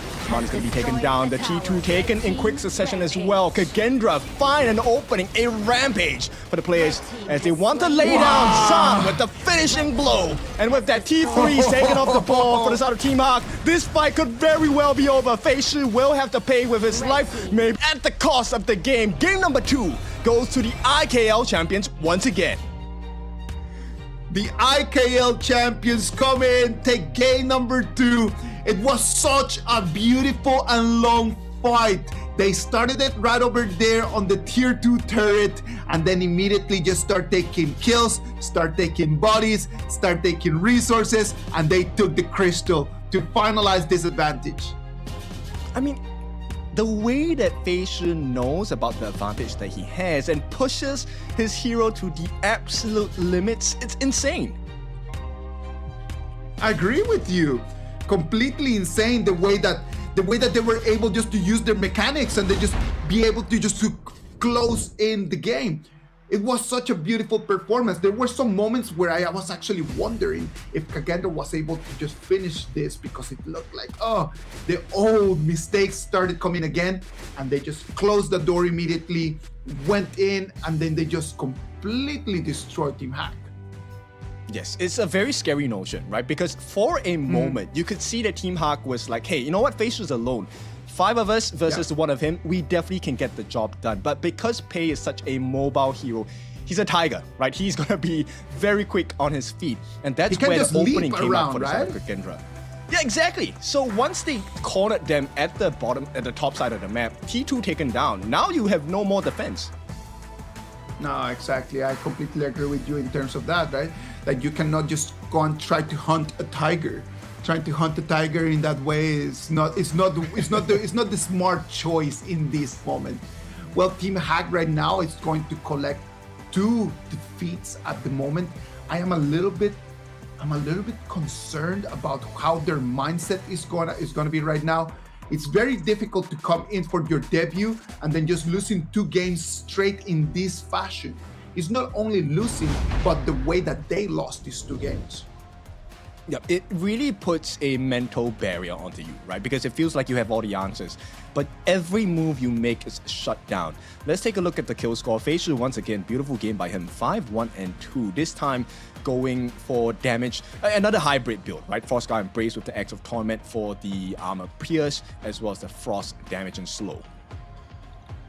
Well, you can already start seeing a trend, right? Like you can already start seeing the face when he's, in terms of his itemization, he is trying to make hybrids all the time in order just to have that level of error, that error room in case that something goes wrong.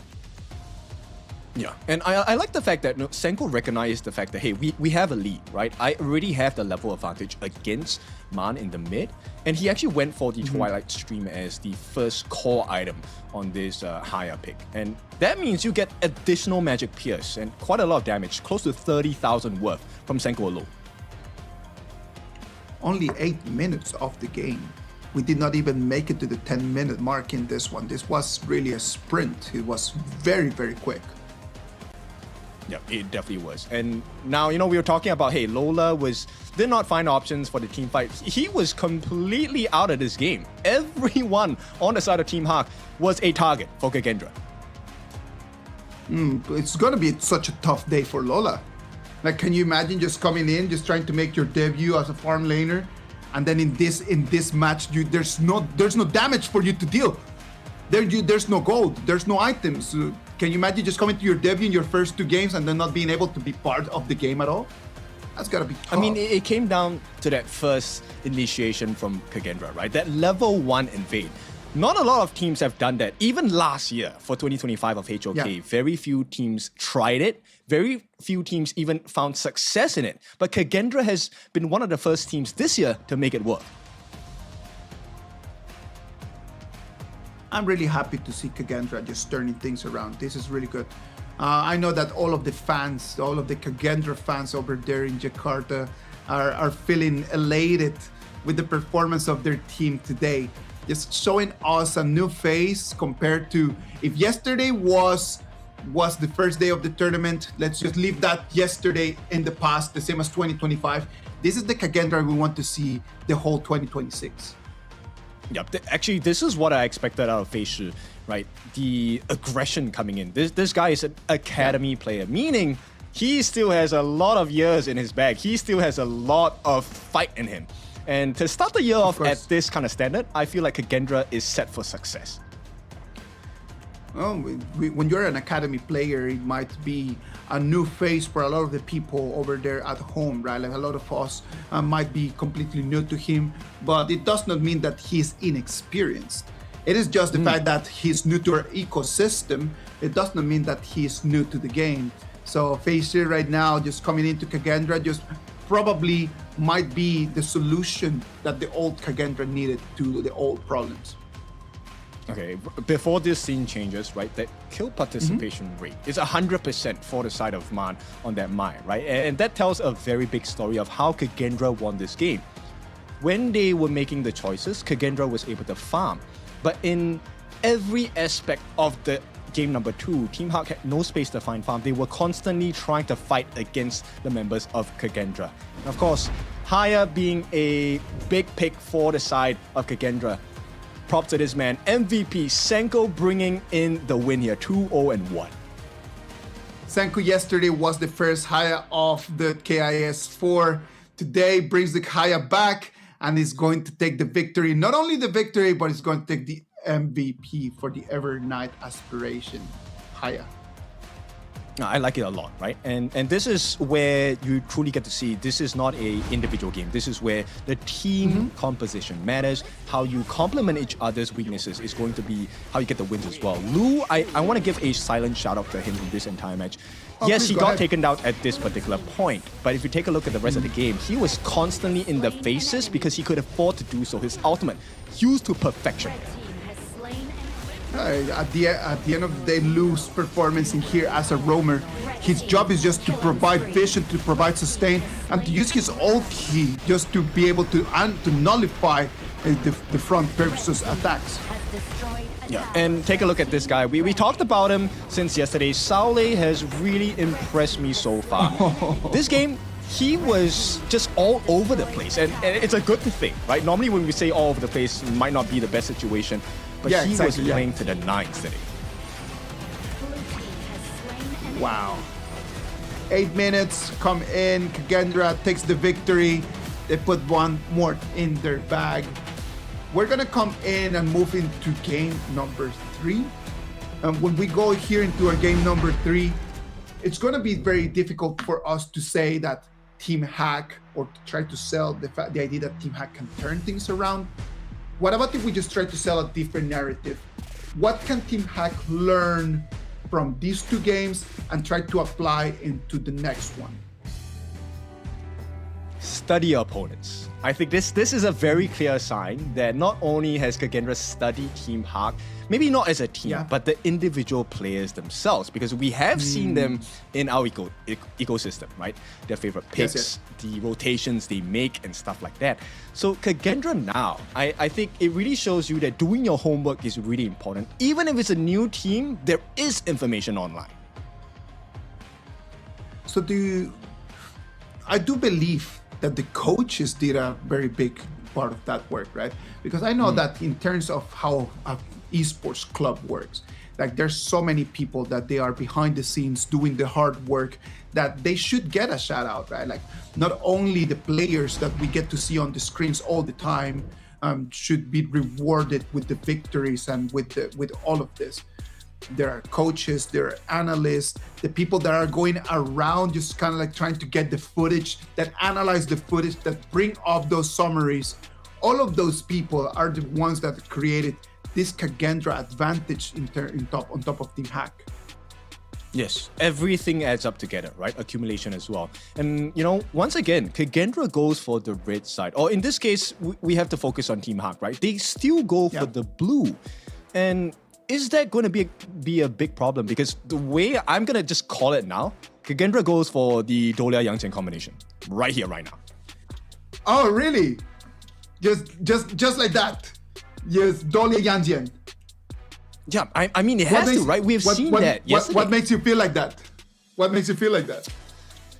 I feel like KAGENDRA has already figured out the way to win the early game against Team Hack. And one of the best combinations with a early game advantage is the Dolia Yangjian combination, right? You out-tank, you out-damage, you out-sustain. Well, let's wait and see, because for the Dolia and Yangjian to be available right over there, it would mean that Team Hack at the same time, they would need to allow the Tricha, they would need to allow the Ogren. There's a lot of other picks that there will be available right over there. Hopefully we will get to see the Dolia and the Yangjian. Yesterday, we saw some Yangjian without the Dolia. It did not perform as well, but in the moment that we saw that pair in there, exquisite performances. That's true. I mean, it's not necessary for them to pick up the Dolia, but I think the combination we have seen from other teams is a very scary one. We have the Nerza, Dolia, Yangjian, and then just fit any 2 heroes, man. Well, it is available right over there for Team Hack for grabs as well. They might just go for the Dharma, and I'm really looking forward to see the Dolia Yangjian going in for KAGENDRA.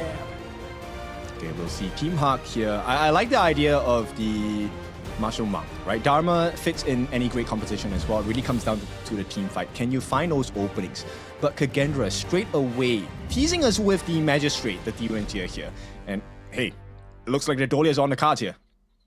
If the Dolia is on the cards right over there, they do not need to pick the Yangjian immediately, right?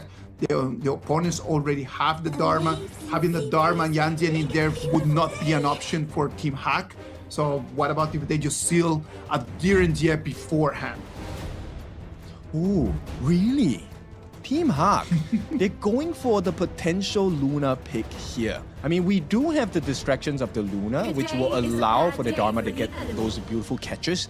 But KAGENDRA, the fact that they have the Dolia here, and with the potential of the Yangjian and even the Nerza is a great combination. I wonder if Team Hack has been played into the hands of KAGENDRA here. Let's... Jane. Double mirror domain would be an option as well here. Well, they decide to go for the Jane. Sadly, we will not be able to see the Yangjian. I like the idea of the Jing and the Luna. Yesterday we had a Jing and Luna matchup as well. It's just so beautiful just to see both of those heroes just trying to chase after the other. Yes, this really is a mechanical matchup, right? Technical skills for both junglers here. Fei Shi against Bai. I like this. Honest 1v1. Who is the flashier, but who is the more clinical jungler at this point? And it's gonna come down just to the mechanics of each of them, right? Like when you have big heroes like that, like the Luna, like the Jing, a lot of times it depends completely on you just to carry your team. So being able to have those mechanics, I don't think that Bai has demonstrated today yet what his real level is. On the other side, Fei Shi is completely on fire.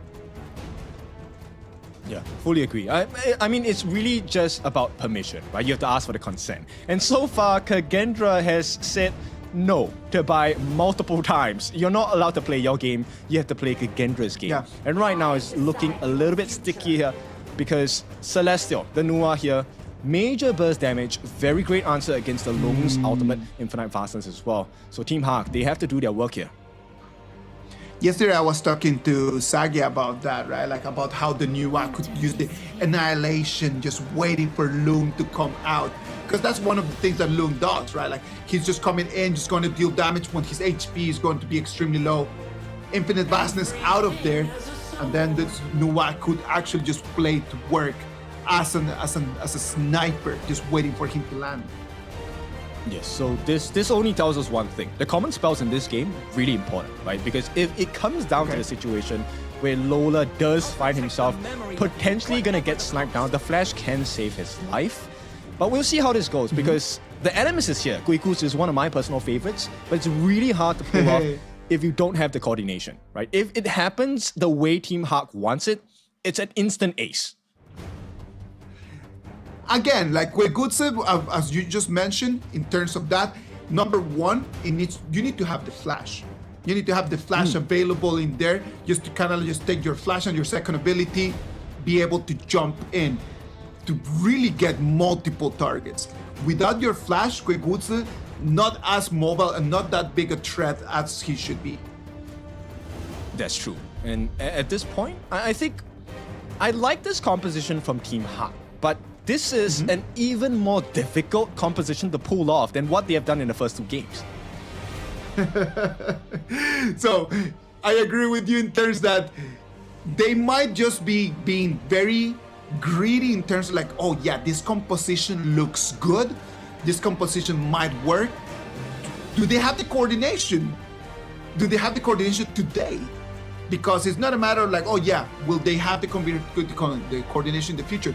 Do they have that coordination today? They have not demonstrated yet. It's going to be very important, right? And bear in mind, there is quite a lot of disruptions available on the side of KAGENDRA as well. They have the Demons here, the Magistrate. The Golden Token is one that is going to win them a lot of prizes if it lands onto the Luna. At the same time, they have the Sun Ce, which with the bolt is CC immune. You can get out of a lot of things on the side of Team Hawk. Sun Ce, a pick that has not had a lot of priority over there in the Clash lane recently. Because we were more in an era where the Byron, where the Charlotte, where the Majin were taking control over there, the Clash lane, the Dharmas as well. So seeing the Sun Ce come in is an interesting pick, as we know that KAGENDRA already with a 2-0 advantage allows them to be a little bit more flexible in terms of their picks. So we might be seeing right now something that they have practiced, but that they still might not have mastered. Yep, and I think because of the risk of the game for both sides, where you don't want to give momentum to Team Hawk, at the same time for Team Hawk, you don't want to give the game over to KAGENDRA. Both junglers should not go for the invade in this level 1. A little bit more passive, please, right? Let's try to make peace, right? Like let's try to be a little bit more into that. But look at that. They do not care. They do not care about peacing here. They truly do not. Fei Shi actually goes in to take the touch boards. Not the biggest steal, but still, it is a resource that is now dwindled from the side of Bai. Bai will get that level 2 first, but now he has lesser camps to take. So, I don't know, Team Hawk needs to find something else with him. Well, the Guigutse is going to follow onto Bai. Nuonu and Bai are going to be a pair right now over here. They're going to be best friends for this game, as we know that Guigutse initiation could start setting up Bai for success early in the first stages of the game. Yeah, but only if he has the flash. And in the situation that maybe the other members of KAGENDRA unfortunately grouped up together, which I don't think we'll get to see just yet. But Team Hawk, I like this rotation coming in. They secure that first space bite of the game. This is going to aid the rotation of Bai. They come in, look at that. Facia is going to come and is going to check on what's happening. If a 2 against 3, do they want to take this in? Oh, they do get the catch, the potential first blood, but with the bolt, it actually turned it around. Saule, he's still going in, but with that turnaround by John, just as he hits 4, that's gonna be first blood going to the side of Team Hawk here. The response has been great from KAGENDRA. They get a secondary kill. Bai will be taken out as well. And this is not looking good for the side of Team Hawk. Once again, KAGENDRA have control of the early game. Losing Bai right over there in that first fight, 2 minutes in the game when you are a Luna, you cannot allow that to happen. That Luna in there, they're just gonna need so much more time right now just to climb up that gigantic wall. Look at that, and right now it's gonna be KAGENDRA trying to come in for the golem. Yep, they can't do it. He does not have smite, and with that annihilation taken down by as well. Everything going to the favor of KAGENDRA. Refresh comes in from the side of Lu as well. So Facia does have the mirror domain available. So everything going haywire for the side of Team Hawk here. Look at that. Like I was literally just talking about how difficult a time he was going to have, and then immediately he just gets invaded and then just gets sent back to the fountain. An immediate invasion coming from Facia as well, looking for that steal. Will be able to get it. Bai once again does not have the Azure buff. They have to run here. Facia jumps in looking for that finish onto Nornor. Might not have to overcommit. Take a couple of shots from the tower, but John comes in, unable to find any value, drops his ultimate, and still KAGENDRA make it out safe. And what a snipe from Senko! Look at that! He's a sniper right now! Senko is on fire! From way behind, has the eyes on Nornor. He says, your life is mine. Yep, this is a very phenomenal gameplay from the side of Senko. We know that he was good. We knew he was good last year. But this year, in this first part of 2026, it seems like he has found his stride. Like, what a snipe from this guy. Great performances in here, right? Like understanding the mechanics and understanding the advantage that such a long reach can give to your team, right?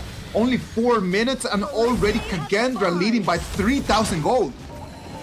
Yep. And this is where I like the movements of Lu, right? As a Dolia, he is confident enough to stand in the front lines. Number 1, because he is purified, but number 2, also because he has the dive on his second skill. He's able to get out of sticky situations. Look at that, John just waiting there in the bush. He knows he has eyes over there on KAGENDRA. He's just gonna have to TP out of there. He does not want any of that smoke. Yep, does not want it at all. KAGENDRA using the minions to full effect at this point. Once again, threatening that Azure buff. I don't think Team Hawk will be able to fight for this. Will not be able to do so. Facia once again treats Team Hawk's jungle as his own. Gets the reward, gets out, and he has a 2-level advantage against Bai. Ken, that is the problem about just not having an advantage with the Luna, right? Because if you can let the other team, if you let your opponents to take control of your blue buff, then you do not have the mana that you need to actually fly around. Yeah, and bear in mind, with additional EXP advantage going to the side of Facia gold, this guy is close to 1,000 gold ahead of his counterpart. Bai has no options.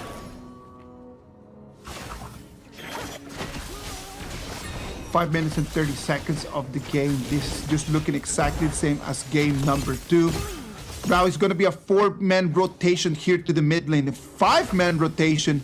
They know Team Hack, they know that they need to start walking around together. They cannot just be taken down anymore. Yeah, but what choice do you have, right? They don't have the ultimate of Nornor. They know that the members of KAGENDRA are here, but they don't know exactly where they are at. And if you blindly step into the brushes, you are going to be taken out. KAGENDRA now, once again, asserting their dominance, takes away the Crimson buff from the side of Team Hawk. And you can see, they're trying to find an opening, but there's none. Oh, this might be the first one. Look at that. Lou is going to be targeted out. Oh, three-man knockup from the side of Sauli as well. He sets the team up for success. KAGENDRA finished the job here by the next one to fall. 3 members down for the side of Team Hawk as KAGENDRA, they are ending this game with dominance. Look at the way that they're going. Luke jumps into the brush, he's initiated, but then after that, Solid comes in with the bow, the initiation, allowing KAGENDRA to take a 3-0 trade in this mid lane fight. It's crazy. Who are you supposed to look at, right? Now you see that the boat is coming. And Sauli with the boat, a 3-man knockup. What options does that open? It opens up for FaZe to get that mirror domain down. It also opens up Zan to just be free because no one is looking at him.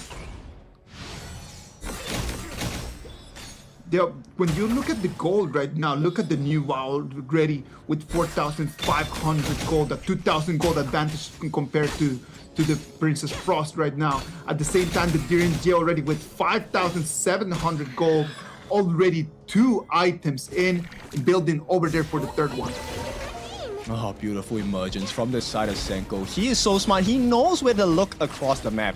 Now Team Hawk, they have to mount a defense for the T2. Not gonna happen though. Immediately taken out. Right here, KAGENDRA looking for an open. Look at that in the mini-map. You can see the pressure that FaZe was putting over there on the bottom lane. Right now, the top lane turret for the high ground might fall. And look at the DRNG. He does not need no minions, and he's just dealing damage to the turret. Yep, every 4th hit from this side of Zen will be able to get free damage onto the T3s here. And right now, Team Hawk, this probably could be the last stand. Sauli with the boat as well, as FaZe looks for an opening in the bottom side of the map. Might have to give his life and will be taken down. But at this point, it is all about KAGENDRA. They take up the T3s in the mid, but John, he's looking for an opening, gets the catch with the Winter is here as well. Could this be the turnaround that they're looking for? No, it is not. Team Hawk, they got the initiation, but KAGENDRA just too strong to handle right now. FaZe overstepping right over there. He did not have to take that 1v1 over there at the bottom lane. It's only 8 minutes and 30 seconds. There was no rush at all. And then just falling in there, even though he's got an advantage, it might just start giving the opportunity for Team Hawk to believe that they can turn things around. I would agree with you, but Bai just lost his Azure Golem to Zan with a smite as well. He smited that, but Zan still got that Azure buff. So right now, it is once again Bai on the back foot. The little details, no?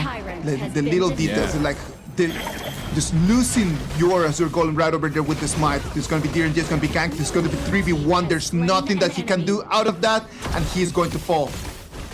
Yeah, the response is more important. Sauli gets that first kill onto the position of Nono as well. Sauli all alone, but the backup does come through. Senko as well as Lu trying to provide him the shield. He will make it out. Sauli survives, but Bai is the next one. Bai wants to go in again. Is it too much for him? It will be! And KAGENDRA punished the greed coming in from Bai, as well as Nono with that KAGENDRA. Restore order. There is a wave coming down the bottom side.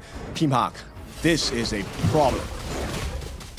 Bai really thought that he could come in and take the 1v3. Sadly for him, it was Solid with the movement over there, over the wall, making the movement, just dodging the skills.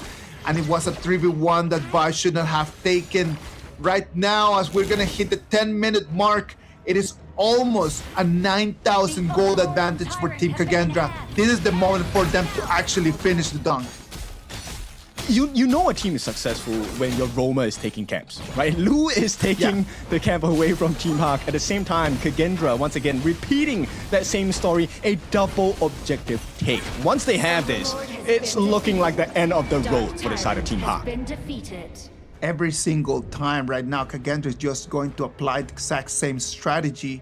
And in this one last push, after the bangers are gonna come in, I do not see any way that Team Hawk could actually protect their high ground. There's going to be super minions coming in from both edges of the map. What can they do in there to try to protect? Just wait for Nuono just to get an initiation onto 5? I mean, ideally you would want to pick up individual members on the side of KAGENDRA, but bear in mind, now KAGENDRA has a lot of damage. Sauli with the board as well, looking for the setup. 3-man once again, a beautiful killing spree as KAGENDRA look for the finishing blow as well. John is left alone with Nuono. They cannot hold, and KAGENDRA take the series 3-0, a clean sweep.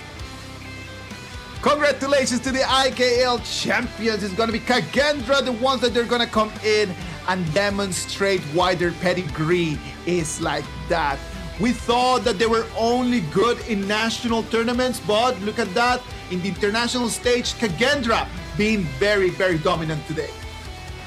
You know, KAGENDRA has broken my heart twice. So yesterday I voted for them and they did not win. Today I did not vote for them and they won. So it looks like KAGENDRA has done me a number. But congratulations, this was a wonderful gameplay for the entire series from the 5 boys of IKL. I know that the KAGENDRA fans right now, after just listening to your comment, Kin, they're waiting and hoping that you're never gonna vote for them no more. They're really looking forward to that. Yeah, I would think so as well. I mean, history has been kind of funny for me with KAGENDRA as well. But KAGENDRA, what a showing today. This was definitely one of my favorite performances. But the one guy that really stood out to me, I have to talk about Saule. This game, he has to be MVP, right? Well, like the MVP could go to anyone, right? Like over there, like what Saule did on the Sun Tzu with the boat coming in. When the Luna just was in front of him, the 1v1 that turned into Luna losing the 3v1. There was a very good movement that he makes over the wall in order for Luna just to fit, just to lose the ability. At the same time, I would actually put my money on Senku. Senku's Nuwa was really on point. The way that he just sniped multiple times the Luna and the way that he sniped the Goigutsu, Senku's got my vote. I agree with that as well, because one of the things that Senko did really well was that his vision was not actually on the team fight, right? Everyone else was focused on the remaining members on the side of Team Hak. But Senko was like, hey, you know what? Nono is kind of low. And I think I can figure out exactly where this guy is going to be at. You know how difficult it is to do that? It is really tough. I do. It is really, really hard, man. And there's the fact that he's just so confident on his own skills just to be able to do it and perform it so accurately. I have my money on Senko for this one. Well, Team Hak over here, sadly for them, the numbers do not look really good. It was their first performance over here in their KIS4. The road did not start in the best way for them. Their journey is going to start with a very tough defeat. I think it's fine, right? End of the day, when you have a debut match, of course, everyone, the dream is let's start off with a clean sweep. We want to show everyone that we're strong. But then lessons have to be learned. And I think at this part of the year, we're in the first lap of HOK for 2026. I would rather you learn your lessons now than in the middle of the year or maybe even at the end of the year. If you're going to commit mistakes, commit them right now. It is fine to commit those mistakes. At the end of the day, it's just all part of the learning journey. Team Hak were pretty blessed of just getting a spot on the 8 teams invited right over here for Honor of Kings Invitational. So we're very happy to have them in here. Hopefully they did take some notes and hopefully they can go back and just work on those little details. I know that the fans really want to see their first victory. I am really looking forward for Team Hak just taking that first out. Oh, I fully agree as well. But at the same time, the same could be said of KAGENDRA, right? They did so well today. Look at that goal lead. And this is based off the KAGENDRA aggression that I really like they showed today, right? Level 1 invades, stealing away the camps, and knowing what the actual pain point of the composition or even the specific hero picks. A 1,000 gold advantage per minute over here as we hit the 11-minute mark with an 11,000 gold advantage.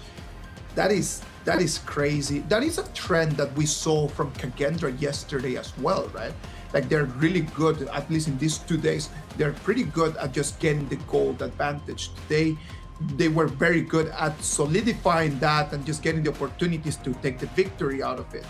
I hope that in their third match, as it's going to come in the next few days, they will be able just to continue with this same trend.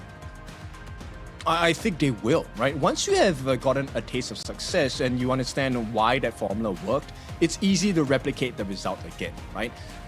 Of course, with that being said, their opponents are going to be different. We'll see if the lessons have been learned. Right now, Team Hak, of course, this is a painful day debut day for them. But KAGENDRA, I like the recovery, I like the growth, I like the way that they adapted to the Bantam pick as well. All right, I know that the KAGENDRA fans right over there in Jakarta are really happy. I am certain that this is going to make their Sunday. Their Sunday today is going to be a lot happier than what their Saturday was. That's for sure. Yeah, for sure. And if there's any day to really have miracles happen, today is a Sunday. So that's great for the side of KAGENDRA. IKL fans are definitely going to be celebrating. Now, with that being said, we have seen KAGENDRA's growth. They've taken the first series of the day. This is going to be our first of 3 games, or 3 series that we'll be showcasing. Well, for Team Hack is going to be a defeat, but it does not matter much, right? This is just going to be for their group standing. It's going to be all over here. It's going to affect their seeding. I know that when realistically looking at the group and coming in as a newcomer, I know that Team Hack comes in for this group stage from these 3 games in order to learn, in order just to take some notes. They really want to win, but at the same time, they cannot just have that tunnel vision that win is the only thing important here. What about if we look at the MVP for this game? It's going to be Solid on the Sun Tzu. You called it, Kin. The Seafarer is going to be the KDA 4-1-6. MVP goes to Solid from KAGENDRA. Beautiful. Thank you, production, for agreeing with me for this 4-1-6. I mean, look, the set sales by Saule really were the game changer, right? Not only did he get the multi-man knockups, he timed it so well with the frigid charge as well. And that was not the only formula for success. If you take a look at the item built by Lu on this Dolia, he also had a frigid charge. So when he dove in with his second skill, it's double stuns, one in the form of the Sauli ultimate, but the secondary came in the form of the frigid charges. Look at this, like this initiation from the Goigutsu from Nuonu, it's actually really good. The problem is that they do not have the damage, and then the set sail from Solid coming in is what stops them on their tracks. Yes, and one thing that I want you to notice about KAGENDRA for all the expiring pros or just fans of great action coming in from the side of HOK is the fact that they recognize, KAGENDRA recognized immediately when Bai had run out of options, right? No smite, we steal your buffs. No survivability, no abilities, no ultimates, we go for the team fight. Yes, exactly. Just the decisions right over there, just very on time. This one right over here, just such a difficult one for him to run away. Look at this Solid's performance. Comes in, goes through the wall, and that's exactly what just makes Bai just lose his ability. That's the moment where his ulti just got to stop. Yeah, no reset coming in, and this beautiful setup by the side of Sauli as well, complemented by Lu, who uses his frigid charge to finish the job as well. And at this point, this is a sign that IKL has learned so much. Congratulations to KAGENDRA, 3-0 victory over Team Hack. This is going to be our first game of today already with a victory here from KAGENDRA. Do you think that this is going to turn things around? Do you still believe that they have a chance to aim for that first spot?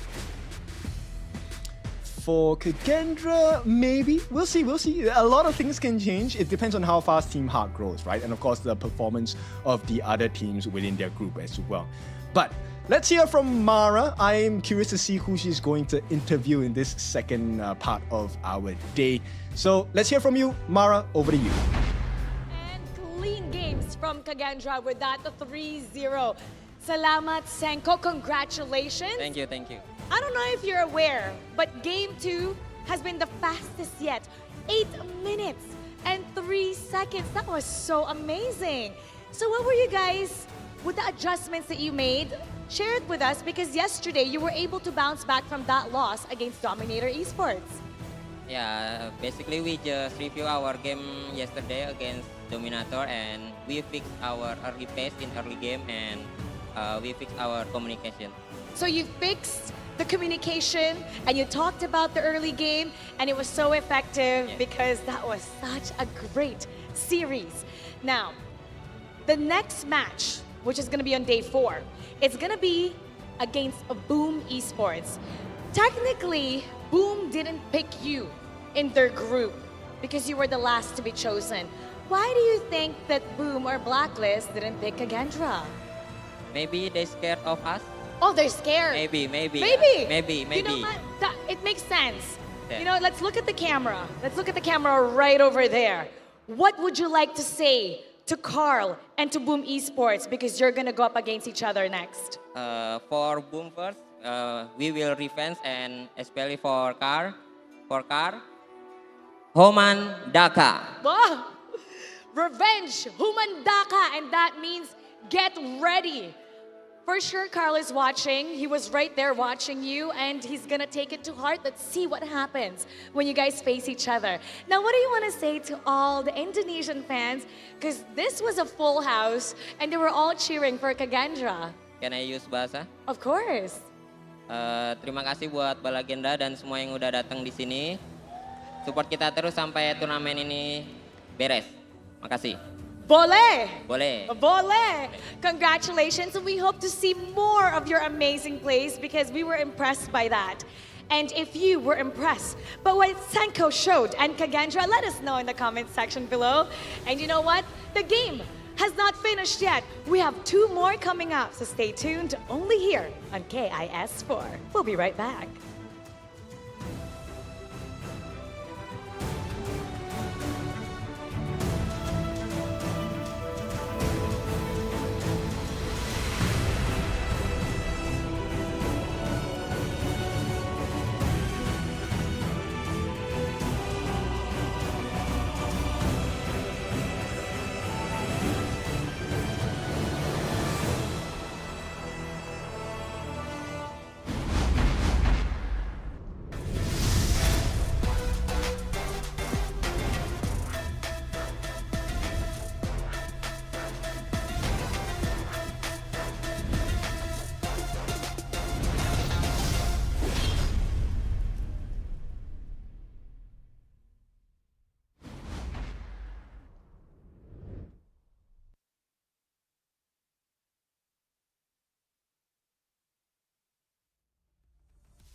We'll meet again. I'll make sure of it.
things far, burning like the stars. How we get this far, like we're the only ones in this world.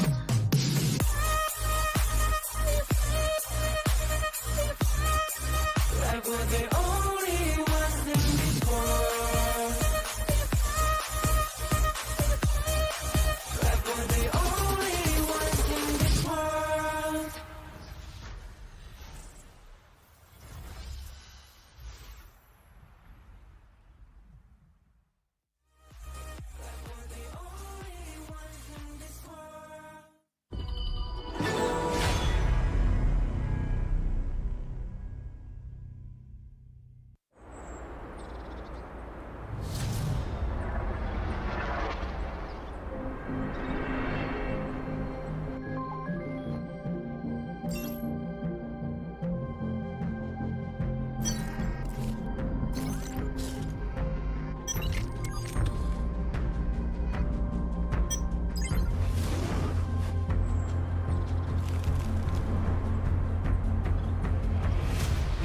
Kami di sini berjuang untuk mempertahankan marwah negara dari tahun lepas.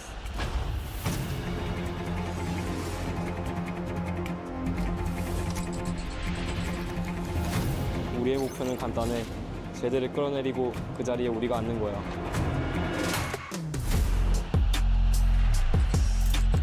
Kapag naaganti na kami, patutunayan namin na kami ang pinakamagaling.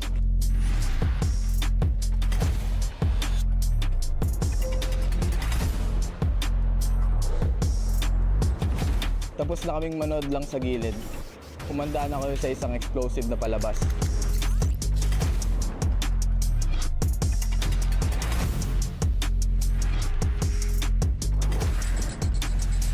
Inilah peluang pertama untuk kita, peluang untuk pertunjukan kepada dunia kemampuan Malaysia.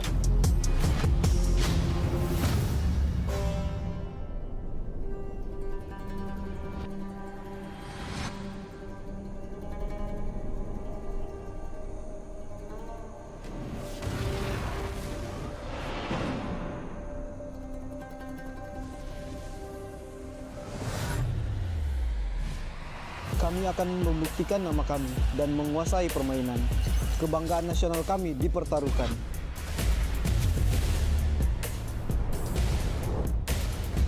Kami kembali, lebih kuat dari sebelumnya. Indonesia punya banyak tim, tapi kita bisa bersatu. Coba ragu sama kami kalau berani.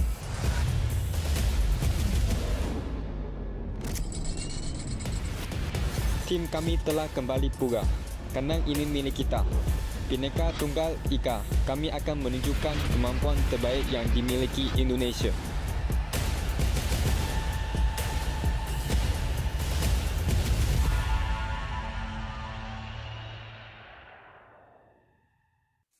Grandpa, what happened in the monkey story?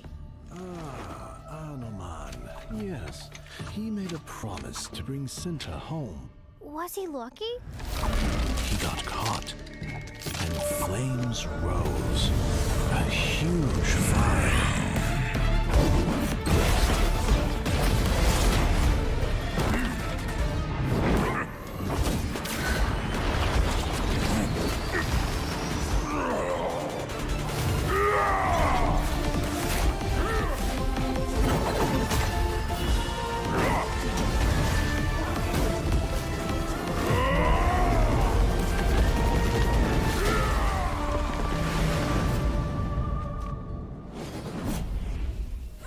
He is a legend. Yes, a man will always admire.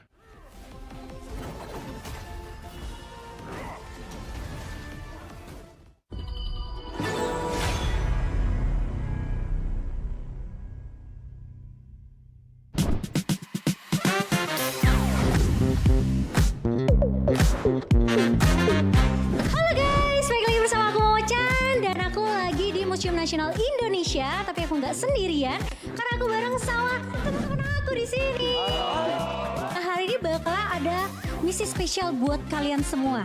Tapi sebelum itu, aku bakalan bagi kalian ke 2 tim. Yang pertama ada Jrel. Tim kamu namanya siapa, Jrel? Nama tim kita Tim Buko. Tim yang satu lagi. Tim kamu namanya apa? Anoman. Misi kalian adalah melangkah bersama dengan para komunitas untuk menjelajahi bersama keajaiban pameran Hauka Wukong Anoman. Dan jangan lupa untuk have fun. Are you guys ready? Ready. Let's go.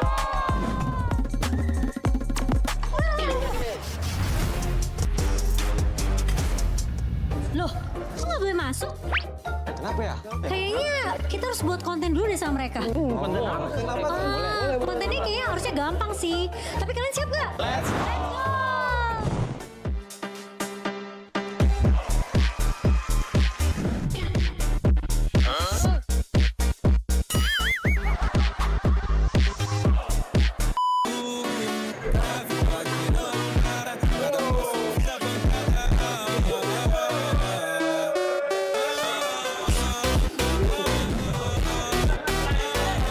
Jadi gimana? Udah boleh masuk belum? Oke guys, let's go!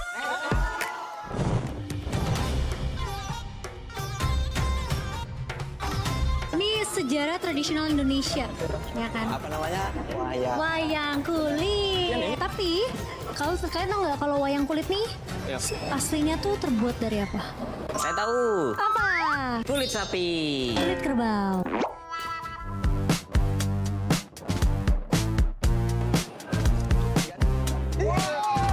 Yang toket itu. Izin.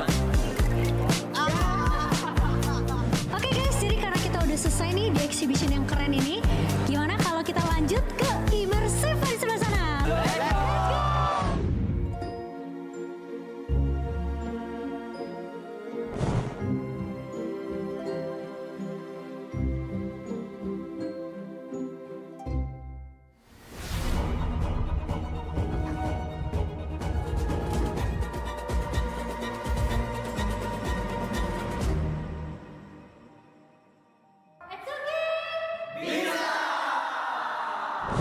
Oke guys, jadi itu dia hari ini kita udah selesai turnya untuk special HOK exhibition juga. Gimana, seru banget gak? Seru!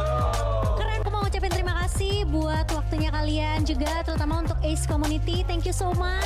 Dan kita punya hadiah sedikit. Ini spesial karena ini merchandise eksklusif Wukong Anoman. So aku mau ucapkan dan kita pamit undur diri dan kita bakal ketemu lagi di video berikutnya. Bye-bye!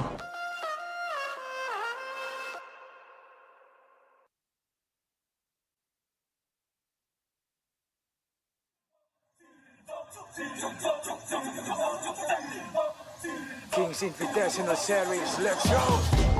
Bertahun-tahun ku ditempa, harap yang karang murka, enemy di setiap langkah, gantian datang mencoba, panggil ku one man army, satu orang 1000 nyali, bel spirit dalam nadi, sini maju kula deni. Langkah sudah jauh, mereka pikirku mau mundur dan buang sau. Kehormatan yang utama di puncakku pertama, berdiri hantam balik semua yang halangi arah. Pikir-pikir lagi kalau kau mau halangi, genderang perang sebab bunyi sini hadapi. Old school tank mentally dia takkan berhenti, bukan instan limitasi. Coba kau lihat sapu cara bermain agak lain dengan strategi yang saya desain. Aku lah mastermind di balik kekacauan. Satu punchline sapu ku mundur semua lawan. Insting tepurku deteksi ancaman, enemiku libas seperti Anoman. Show satu pukulan tangan kosong, musuh jatuh runtuh panggil aku Wukong. Masih strong di power, hantam lawan yang menghadap. Sapu cakar lebih tajam, lebih dari kopong pedang. Yang saya incar tuh rawana, bukan tata singgah sana. Maka wajar apabila dong bilang sambil bijaksana. Siapa yang berani?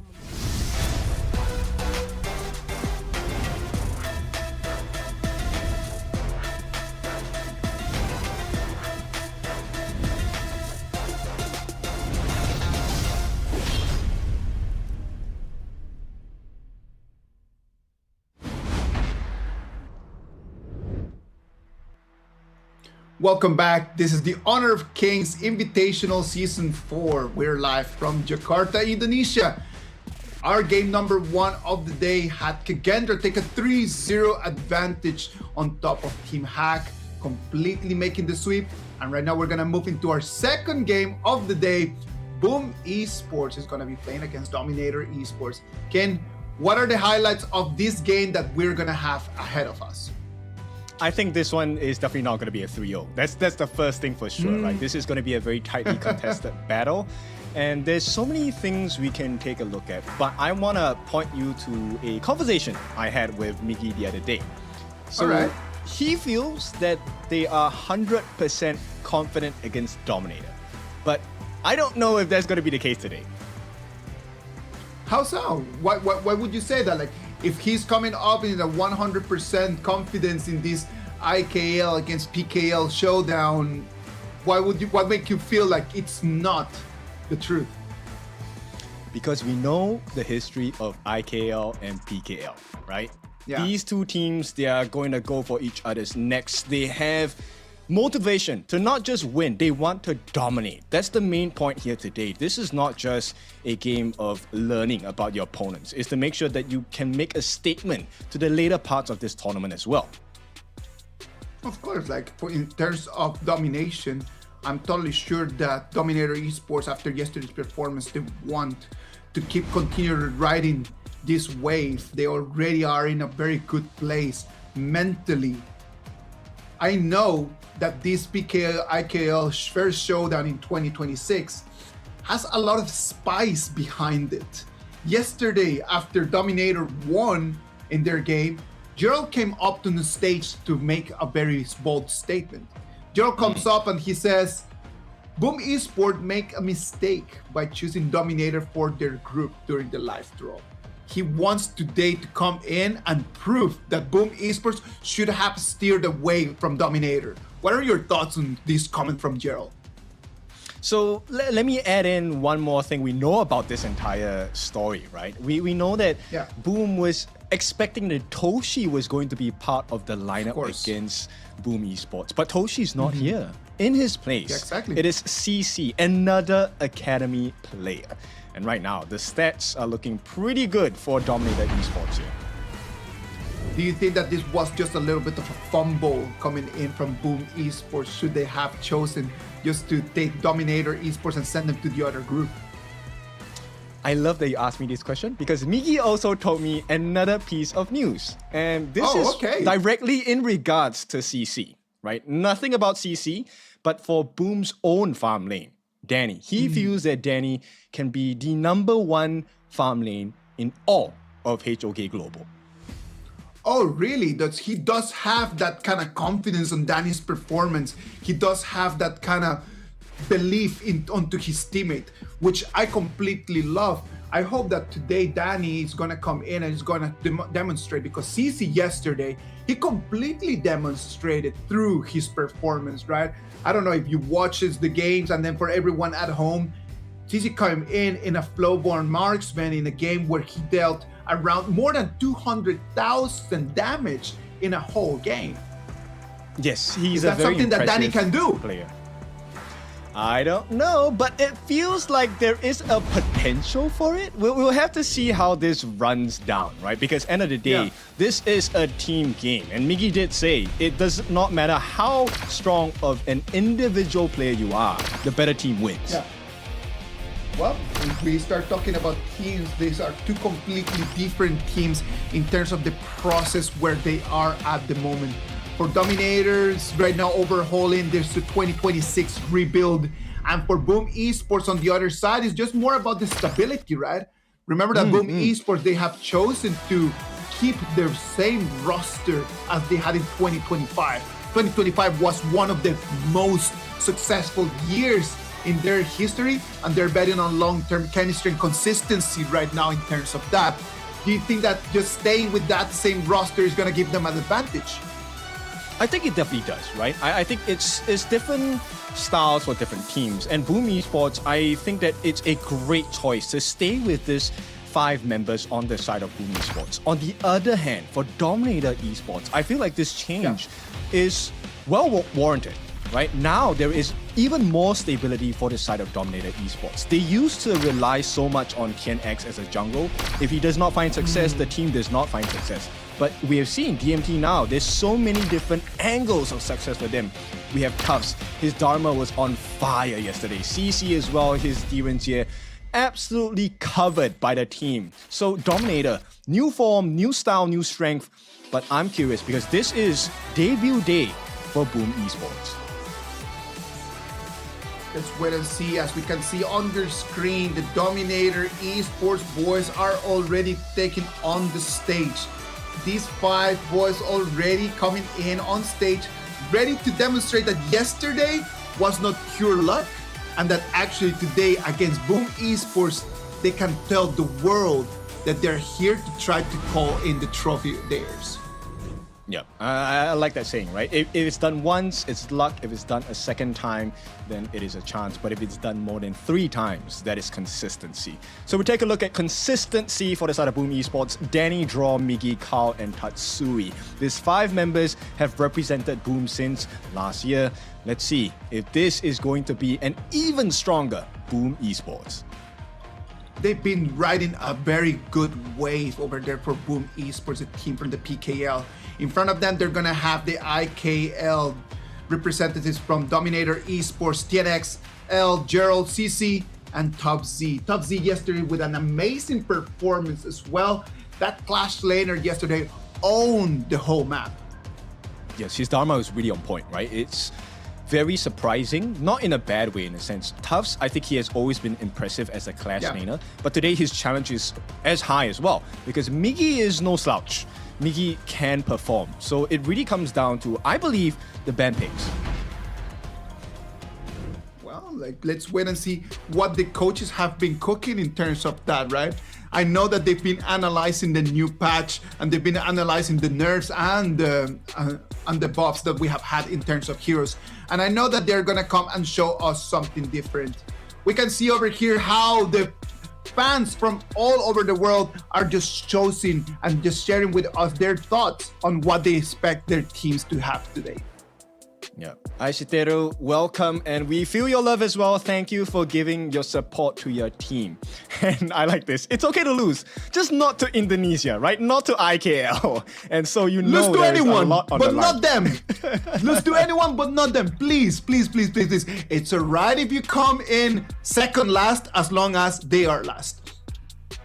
And this is that satisfaction that money cannot buy, right? This is something that when you get the win, the rewards are well worth it as well. And to do it against Dominator, who is also one of the strongest teams in IKL, this is going to be a feast for our eyes.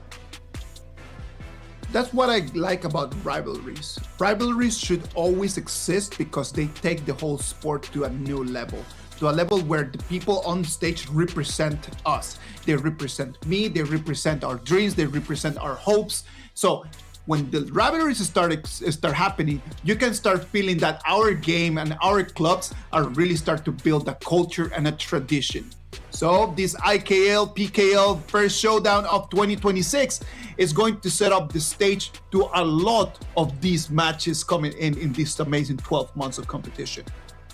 Definitely. We may not be able to do it, but you guys can, so bring your hopes with us. And let's see, this time as we kickstart 2026 HOK, which region stands atop each other? IKL, PKL, this one is for the history books. You can see it right now, the coaches already setting up the stage, trying to let the communication come in through the microphones, just kind of like testing everything is working properly. If you were to be the coach right now for Dominator Esports or for Boom Esports, right over here in this stage, in the minutes before the match is going to start, what do you think you would be doing in order to calm everyone nerves down? I would actually be telling them to think of what they would be thinking, right? I think it's once you reach a certain level of competition, you know what you can offer to your team. You know what you can offer in the battlefield. Yes. The only factor that changes is what does your opponent do? So if you are able to understand what your opponent wants to do, game set, you know how to win. Yeah, no, I completely understand. I completely understand what you mean right over there, no? For me, it's a very interesting topic. Just the first minutes before a game, the psychology games and the warfare in there, it's important. And then from the coaches who are going to be the only ones that are able to see it from a third person view. having a conversation with the players, trying to just talk about something else that is not the game, for me is critical in order to calm their nerves down. I agree. I mean, confidence is definitely part of that formula, right? And you want to have your players feel confident. This can come in many forms, right? Through results of the scrims or through the practice offline with your team in terms of synergy, in terms of drafts. And once you have that certain level of confidence, then you just have to reinforce it with your team, right? You guys are good enough, right? Now it's just all that's left for you to do is to go out there and prove it. Show the world your ambition. Show them you are worthy to be a king. We are finalizing the last stages. So hopefully we're gonna get this game number 2 of today going very quickly. Boom Esports is going to be playing against Dominator Esports, our first 2026 PKL against IKL showdown. It's gonna take place over here in the KIS4 here directly from Jakarta. Thank you very much everyone online for your support.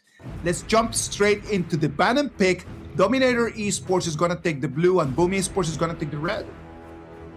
Okay, so this opens up a couple of doors for the side of Dominator Esports. First pick, they're gonna take away the pay. This is something that I think Carl has shown a high level of proficiency even from last year, right? So that's a great start in terms of the bans and picks.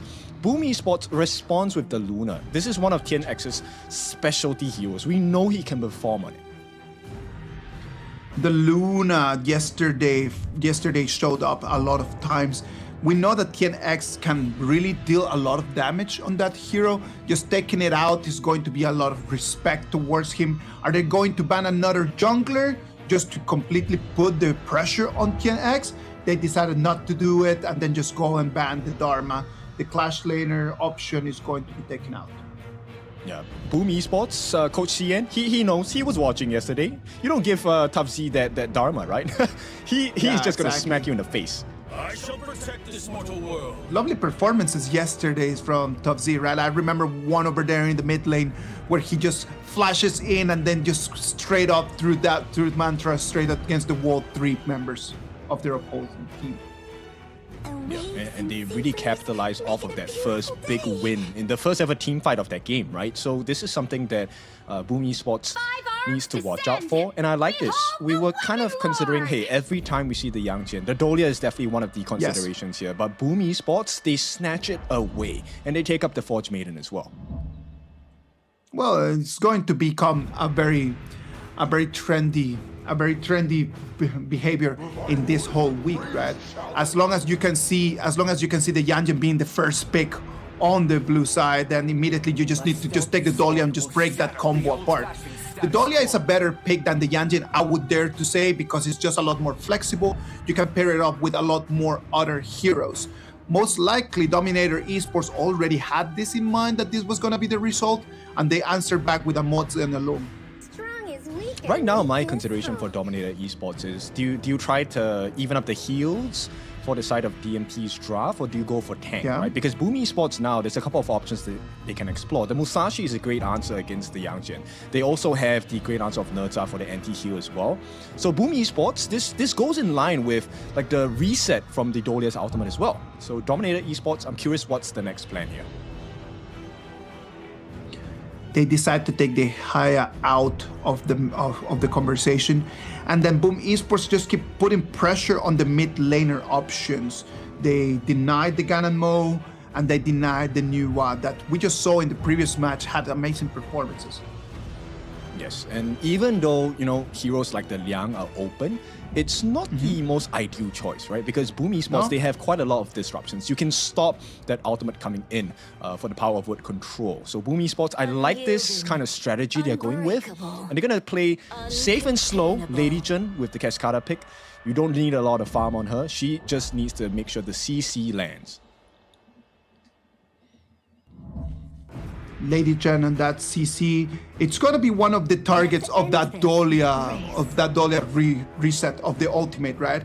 Like that Lady Jen being able just to use twice that ulti, such a gigantic area of effect. It's going to deal a lot of control, and later on in the game is going to deal a lot of damage. I can see that as being one of the main initiations coming in from Boom Esports. On Dominator Esports, they decide to go with the Rose Fencer, the Charlotte, and the Faith Turner with the Hano. All right, so which draft are you in preference with at this point? I'm going to tell you mine first. I like the Dominator Esports lineup because of the Hano pick, right? The Fate Turner, if they don't get the burst damage potential from the side of Boom Esports, once Dominator Esports gets the save in from the stuns coming in from the side of the Long, the knockups from the Rose Fencer Charlotte, and the stuns from the Morts as well, then essentially it becomes a 4v5. I don't have one of the two of them that I like a little bit more, but from the two of them, I can see a lot of sustained and very long fights. There's going to be a lot of very, very long fights. I don't see much of burst damage happening. I don't see fights just lasting less than 10 seconds. It's going to be long. I can see I can see the tempo of the game being a lot slower at the beginning. I don't think that we're gonna be seeing a lot of invasion in the first 2-3 minutes of the game.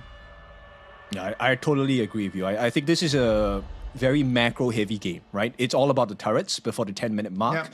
Once we have the 10-minute mark, the Shadow variants, this is where the Shadow Overlord is going to come into huge play. Because when the fight starts, whoever wins the team fight essentially gets quite a few things for free. The camps, the buffs, the turrets as well. Yeah, exactly. So if we know that the team fights are going to be the main objective of this game, as long as I can start capitalizing from small advantages, I don't need to actually fight you. What are those small advantages? Well, can I just kind of like steal one little camp away? Can I just deny you to final hit minion wave? Can I just start building on those little things? And that, as time passes, that might just start building the gap that I need to in order to fight. If the gap is not there, I don't see one of the two teams just having a very clear advantage in terms of composition compared to the other. Yeah, I agree as well. I think at this point, let's talk about the junglers a little bit, because TNX's jungling speed is definitely not going to be as fast as Carl, right? Carl has the release on the Agudo, which means that he actually gets one camp for free really quickly. And then we'll take a look at the rotations, right? I don't think they want to be aggressive and go for the steals because both compositions don't really have like a early game advantage in terms of team fight. Yeah. There's not a clear early game priority coming in from any of these two. This is going to be Dominator Esports against Boom Esports. Dominator is going to go from left to right on your screens, and then Boom Esports is going to go from right to left. Ladies and gentlemen, let the first IKL against PKL showdown of 2026 start right now. Okay, we are wrong. Carl is going straight for the steal, gets it first. And right across the map, I like what Migi is doing. He's actually stopping the attempt from the side of DMT on the top side of the map. And this is success for Boom Esports. Great start. This is why Honor of Kings is such a lovely game. The unpredictability in here.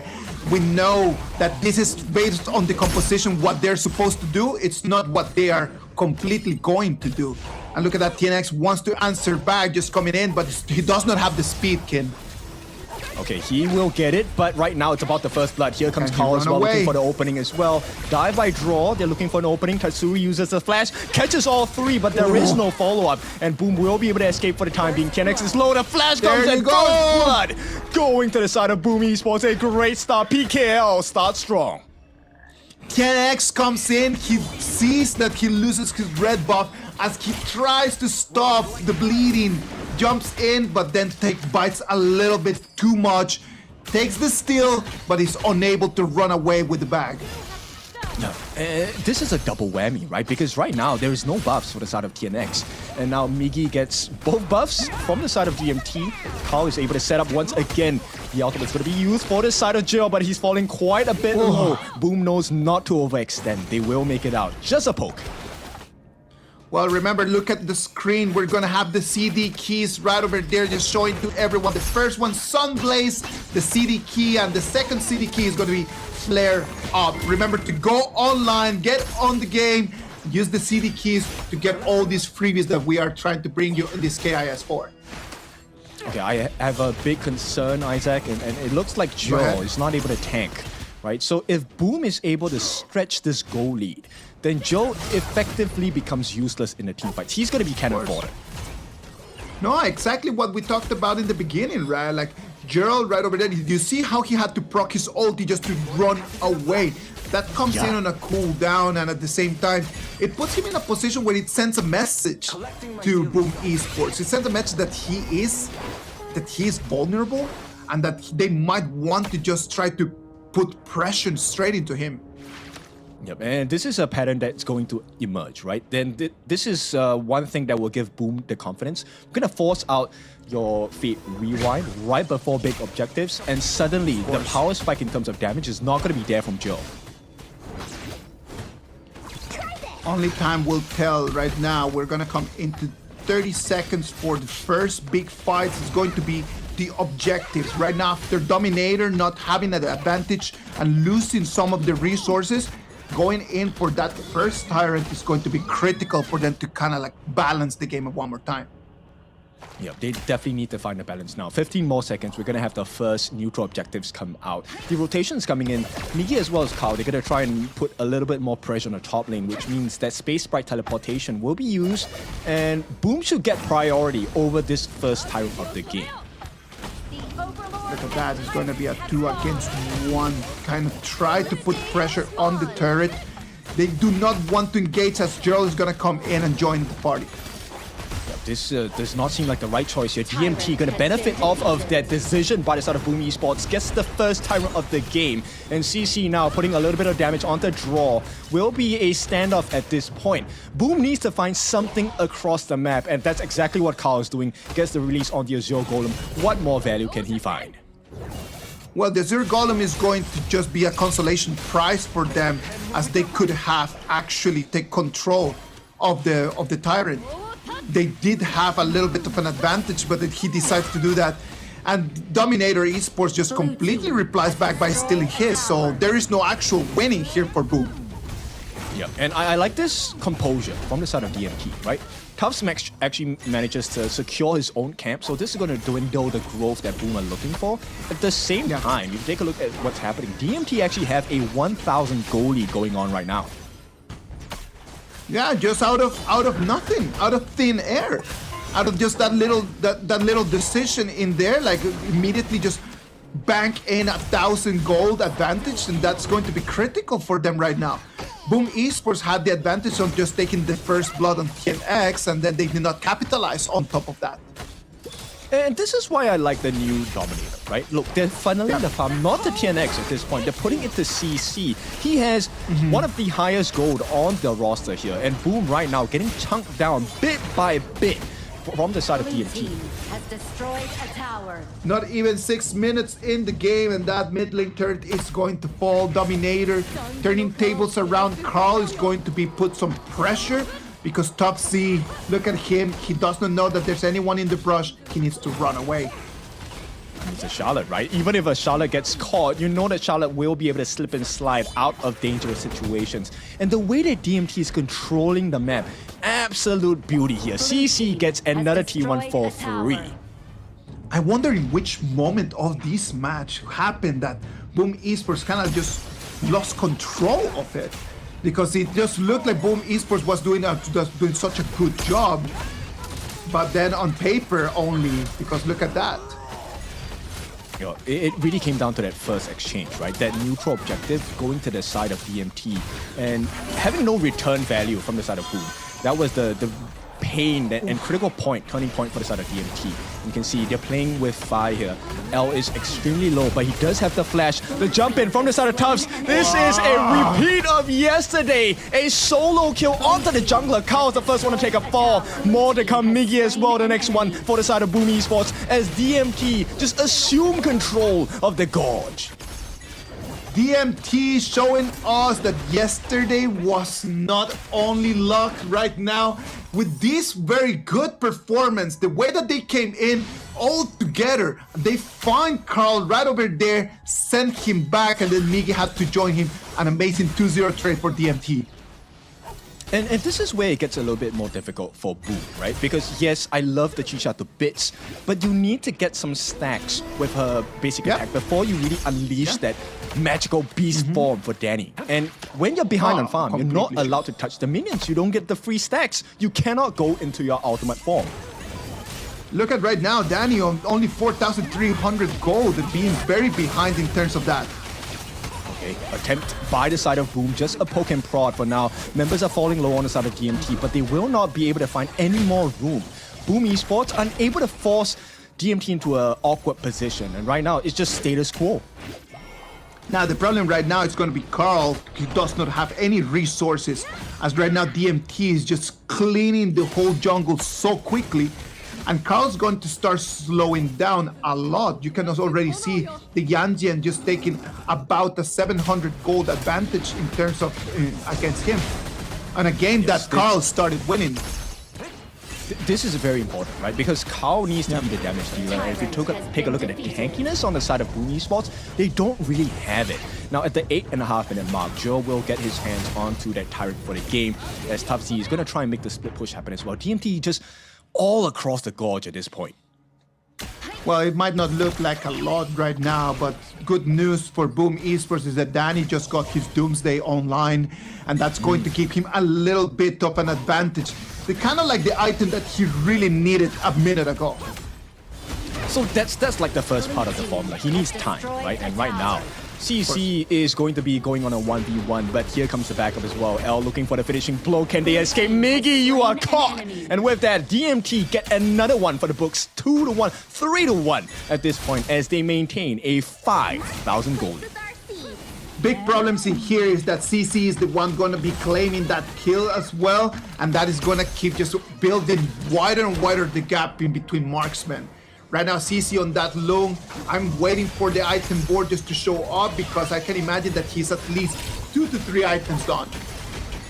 Yeah, it is a difficult situation for them. And bear in mind, CC is able to really get a lot of free damage in. Anytime he has his ultimate, he can be super greedy. Has destroyed a tower. Well, he needs to be a greedy player right now, right? Look at that, the items are just starting to show. The Axe of Torment is already online at 2-0-1 right now for that loom. Yeah, he's at 7,000 gold. He's close to over 1,000 in front of Danny on this Chicha here. And he's very close towards the Overlord's Might. This is the most damage in a physical item in the physical attack category. Dark Tyrant has been 10 minutes of the game, the Dark Tyrant is going to go for DMT. It is looking very, very grim right now for Boom Esports. Right now, DMT knows that they have an advantage and they want to try to come in and put some pressure. There's no minion wave from the Clash lane, but let's turn our eyes to the mid lane. Yeah, they influence them and they escort them to the back of the base. Here comes Boom. They're going to make an attempt here. Ultimate drop by the side of Kao. Unable to find too much damage onto the side of DMT. And right now, the pressure has swung in favor of DMT, looking for some free damage. They do force out the Infinite Vastness. Great job and defense from the side of Boom Esports, but they need to do much more. They do have a good composition in terms of trying to defend their high ground right now, Boom Esports, right? Like they can still use Tatsuri's Lady Trend, they can use Carl's Agudot in order to defend that. But for how long time can they do that? It's going to be one wave after the other. Yep, 6,000 in terms of advantage it's a whole item for the side of DMT, right? And of course, this advantage now is scarily big because CC, he's already at 8,000. Just 4 more thousand, this guy is going to be 6 slaughtered, and he's going to be a big problem. Siege Breaker, Frostark's Embrace, and Axe of Torment right now for CC. You do not want to be in a 1v1 against the man. DMT turned their eyes over here for the Overlord into what they would want to be just the goal, the resource that they need in order to take the high ground. And you take a look at what TNX is doing. This is a very different TNX from last year, right? The new TNX, he is so calculated, he is so disciplined. TNX used to dive like crazy. Right now, this is a team play. DMT is looking like a much stronger team. You make a very interesting point right over there, right? Because right now TNX, it's got to become the leader of the team. And as the leader of the team, you cannot be having those little mistakes, just diving in too early or diving in too much. You cannot die when you're the leader. This is what I like about the new team, right? They're so focused on sharing the advantage that they have across all the different players. Tufts is a problem, CC is a problem, and now you have too many targets to look at, and TNX and CC will benefit from that advantage that's given. The three waves of Vanguards are gonna come in, are going to clash in at the same time. Pressure is gonna come mostly from the farm lane. The turret is going to fall. Right now it's gonna be one more Vanguard in the mid lane. Look at that. Alright, they're gonna try to tumble. Carl will make it out safely, but the towers are not. And with that, here comes a Fate Rewind. The Lander stacks of passive onto the different members of Boom. This might not be the end, but it is a painful experience for the side of Boom Esports. DMT, they got what they came for. 2 T3s in quick succession. They move out. It is tough. They want to come in and try to clean the Vanguards, but it's impossible because L using the Cannon Blast is keeping them at bay. They cannot jump in. Majin is trying to find the angle, trying to find where CC is, but there is nothing that they can do against the poking. Yep. L, that's just half his name. Full name is El Diablo right now. He is just putting a lot of pain on the members of Boom Esports at this point. T3 on the top is already halfway done. And with the reset coming in, 9 more seconds, Shadow Tyrant available for the taking. DMT, this could be the finishing blow. DMT, they know that they have it in their hands. 90% of this game is already done. DMT just needs to make that final push. They do not need to rush it. They want to take the dragon, and they just have the buff. It's going to be an 80 seconds buff that they will take in. Hopefully they can take advantage of this and go and get that final fight. I think they can, right? Boom Esports, we talked about it. They want long, extended fights. That's where the true value of Doomsday comes in. But now with the Tyrant buff, DMT can essentially end the fight in a short amount of time. Look at that. Waves are coming in. The super minions in the mid lane are going to be only a distraction, as we can see the cannons over there on the clash lane. Can the turret be safe? The minion waves cannot be cleaned. The infinite bastion is going to be pro. Alright, it's going to be the finishing blow. Tatsuri gets blown out. Fate Rewind on the side of Joe as well. This could be the final blow. They're waiting for the next wave of minions to come in. 4 members on the side of Boom Esports trying to get it. Miggy jumps in the middle of 4, unable to find the value. Too much damage coming in from the side of DMT. And with that, Dominator, they take game number 1. Dominators showing in here why Boom Esports shouldn't have picked them. Dominator comes, they see, they turn things around, and they take the victory. It's going to be a 1-0 lead for the boys from the IKL. Yep, this is a very impressive performance, a very stable performance. That's even scarier, right? It felt like there were no gaps for DMT's lineup here. It was very beautiful to see how they did not depend that much from the Yanjian, for example. They did not depend that much on the Charlotte. At the beginning of the game, the Heino had a very tough time. But then as things just turned around, we can actually see how CC at that loom was just dealing so much damage, and they just being critical and taking the spotlight. I hope you noticed Joe's face as he went into the room just now. His face, that is a face of focus and confidence. Whatever statement he was making yesterday, they know what was going to happen today, for sure. It was a very direct comment, man. I don't think that anyone in there did not pay attention to that. He comes in and then he says, well, if you chose to beat us, then we're gonna have to beat you. It's just that simple. That's one of the things that I really like about this KIS4. The opportunity that Boom Esports and Blacklist had in order to choose who they wanted in their groups. That is one of the things that I hope that is going to stay with us for a little longer, because it gave completely a different level of storylines right now.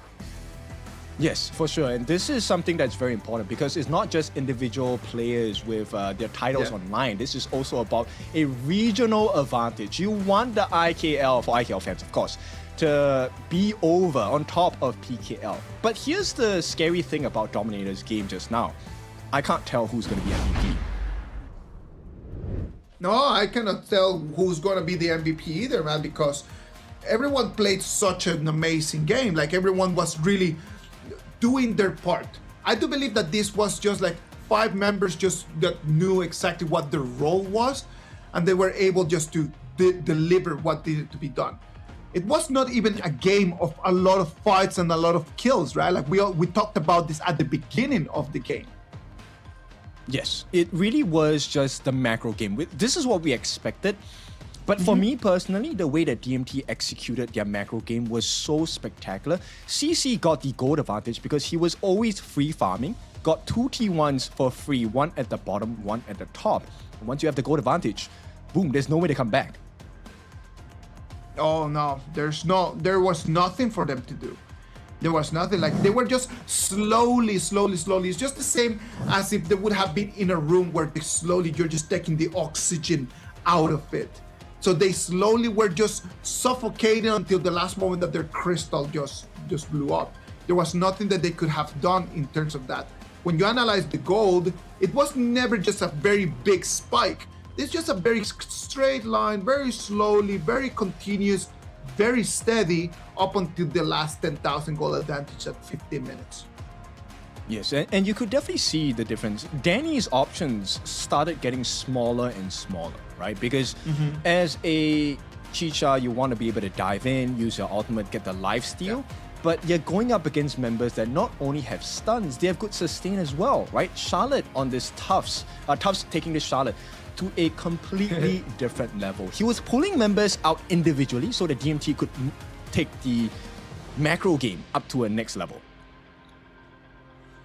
TNX, even though did not have a beautiful numbers, even though did not have the digits that we would be expecting from him, I would say that he performed really well on what his responsibility was, right? Which was to control what Carl was doing. Do not let Carl just to really speed up. And Carl was not able just to, in any moment, to kind of like snowball an advantage. Yes, and this is the true definition of team play, right? Joe, let's be honest, he had a horrible start to the game. He was constantly pressured, came close to dying so many times, and still DMT, they told him, hold on, we will get the advantage back. Here's where you can see the big gap, how the big gap actually comes up. It was what CC could do against Danny.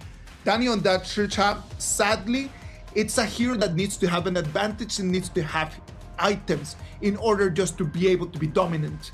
On the other side, CC was able just to catch on very little kills. Like, there were only like 4 kills in this whole game, and they were able just to funnel them towards CC. And that is where the door opened for the whole Dominator victory. Yeah, I felt like Boom needed a tankier pick, right? Maybe not a Dolia. I think it would have been great if someone could hold the damage so that Danny could come to life. But here we go, MVP Jill. This is why it does not matter how you start, it matters how you end. 1-0-2, he was the definition of a comeback, going with grit to get this win into the bag for DMT. Heino, the Fate Turner, is going to be given the MVP to Gerald. Congratulations. He did not have to play that Heino in a defensively manner in the whole game. So that was actually really nice to see. As you can see that Heino in the first parts of the game, it was completely targeted. Yeah, this one was kind of surprising because that first blood came in the form of Boom Esports. They actually took TNX out, and it was a horrible start for them. Look at this, like in the moment that Dominator just wanted to take on, to push everyone back, it was very easy for them. They did not even have to take the kills. Just their presence onto the high ground put on so much pressure on Boom Esports that they just needed to just run away. Look, no one in there just can literally just stand. Everybody needs to just go back to their fountain, and then just the turrets and the minions would just finish the kill. And I think the IKL teams have figured out how to play against the PKL teams, right? PKL teams, since last year, have been known as the team fighting region. They like to brawl it out. And DMT said, we will allow you to have a little bit of a skirmish, but we will play the macro game instead. I love to watch PKL games because they're very dynamic. You can see a lot of fighting. Everybody just kind of just jumps and fights each other. I love to see that. But I think that Dominator knew exactly what was going to happen, and that's how they actually were able to win this game. Yep. Efficiency, right? It's all about making sure you get the good trades. So that initial start to the game where they traded the Tyrant for essentially absolutely nothing, right? They didn't lose a buff. They got the return on the Azure Golem exactly. anyway from the side of Boom Esports. So there was no gold advantage, there was no EXP advantage. And the Tyrant buff going into the hands of DMT meant we could take a fight.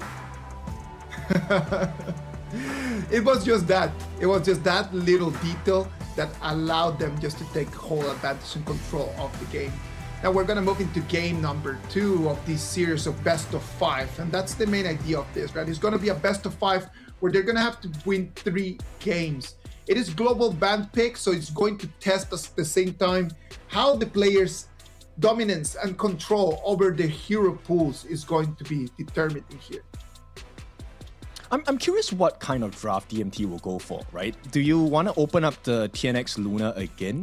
Because that's definitely one of his specialties. At the same time, Haya has not appeared in this series just yet. Chano as well, who are the prio picks from yesterday.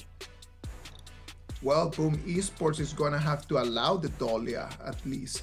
So the Dahlia is going to be allowed over there for DMT because they cannot allow the Luna.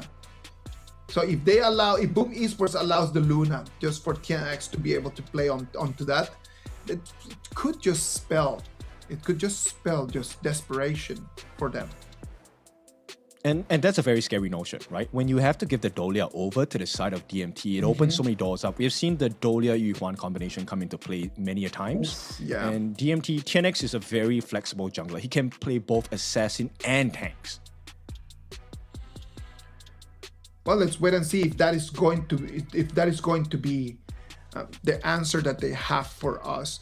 What I hope to see in this game too from these two teams is going to be something different. This game was very tactical. It was a lot of macro. I would like to see a lot more fighting. So hopefully in this game we will be able to see a lot more assassins over there in the jungle, because I know that that's exactly what the fans want to see at home. Yeah, for sure. I mean, we love a good fight, right? Yes. We love a good exchange in terms of the battle itself. But let's take a look at the bans and picks here. Of course, this is going to be interesting. Dominator, once again, gets blue side. They get prio pick. They will be the first ones making the decisions. Taking that prio pick over here from Dominator Esports. Let's wait and see if they can get something. They might be able just to get the Dharma. If they have prio pick, I know that they will take the Dharma first, just based on Top's yesterday's performance. That's true, but you know, Dharma is not also that all-round answer. If Boom Esports pick up the Zhuangzi as well, it could spoil that game. I feel like Boom Esports might go that route where they give the Dharma to Tufts, but I'm sure Boom Esports has an answer for that. Well, one of the beautiful things in here is, if I allow something, I need to understand and know how to reply back. So if I am not going to allow the Dharma, let's say the Boom Esports does not allow the Dharma, they're pushing them into playing other options. Yesterday we saw one Fatih, so probably the Fatih would be another option that we could still have here for Dominator Esports. Okay, they will ignore the Dahlia. So we won't get to see the Dahlia for the side of Dominator Esports. Boom Esports, of course, cannot use it again due to the global ban pack format. But they will be picking up the Parasolar, the Arlie, one of the strong farm laners. Okay, Arlie and Yuhuan. That Yuhuan could be a mid lane, that Yuhuan could be a roamer. A very interesting flexible pick in there. We have been seeing a lot of the Arlie with the Diadia in here, but the Diadia and the Yuhuan together in there, I don't know how I would feel about that. Yeah, because right now, Dominator Esports' answer coming in the form of the Flowborn Marksman. Late game, Parasolar, this Arlie just gets destroyed. But that is very, very late game, man. That I'm a little bit concerned about that. Is it really gonna make it all the way to those 15, 16 minutes when the Flowborn Marksman is really gonna be completely online? It is an interesting pick. At the same time, I mean, it could go big win or big gigantic loss. That's true. I mean, it really could go either way. So far, from what we have seen across all the different series, is that the early game matters, right? If you can take camps away, you get the goal lead, you get the T1 towers. It's gonna have an impact on the way that you can get good trades across the gorge. Now, Boom Esports, they're gonna pick up the War Saint, Guan Yu coming in for the Clash lane. This is a good answer. It does spoil the setup from the side of the Yixing and the Zhang Fei pick, but it could go either way as well. I like to see the Guan Yu coming in right now that they have not yet chosen a jungler option right now. I am wondering what is going to be their option for jungle, knowing that they need someone that can deal a lot of damage, someone that can actually take advantage from the Guan Yu setups that he's going to be doing.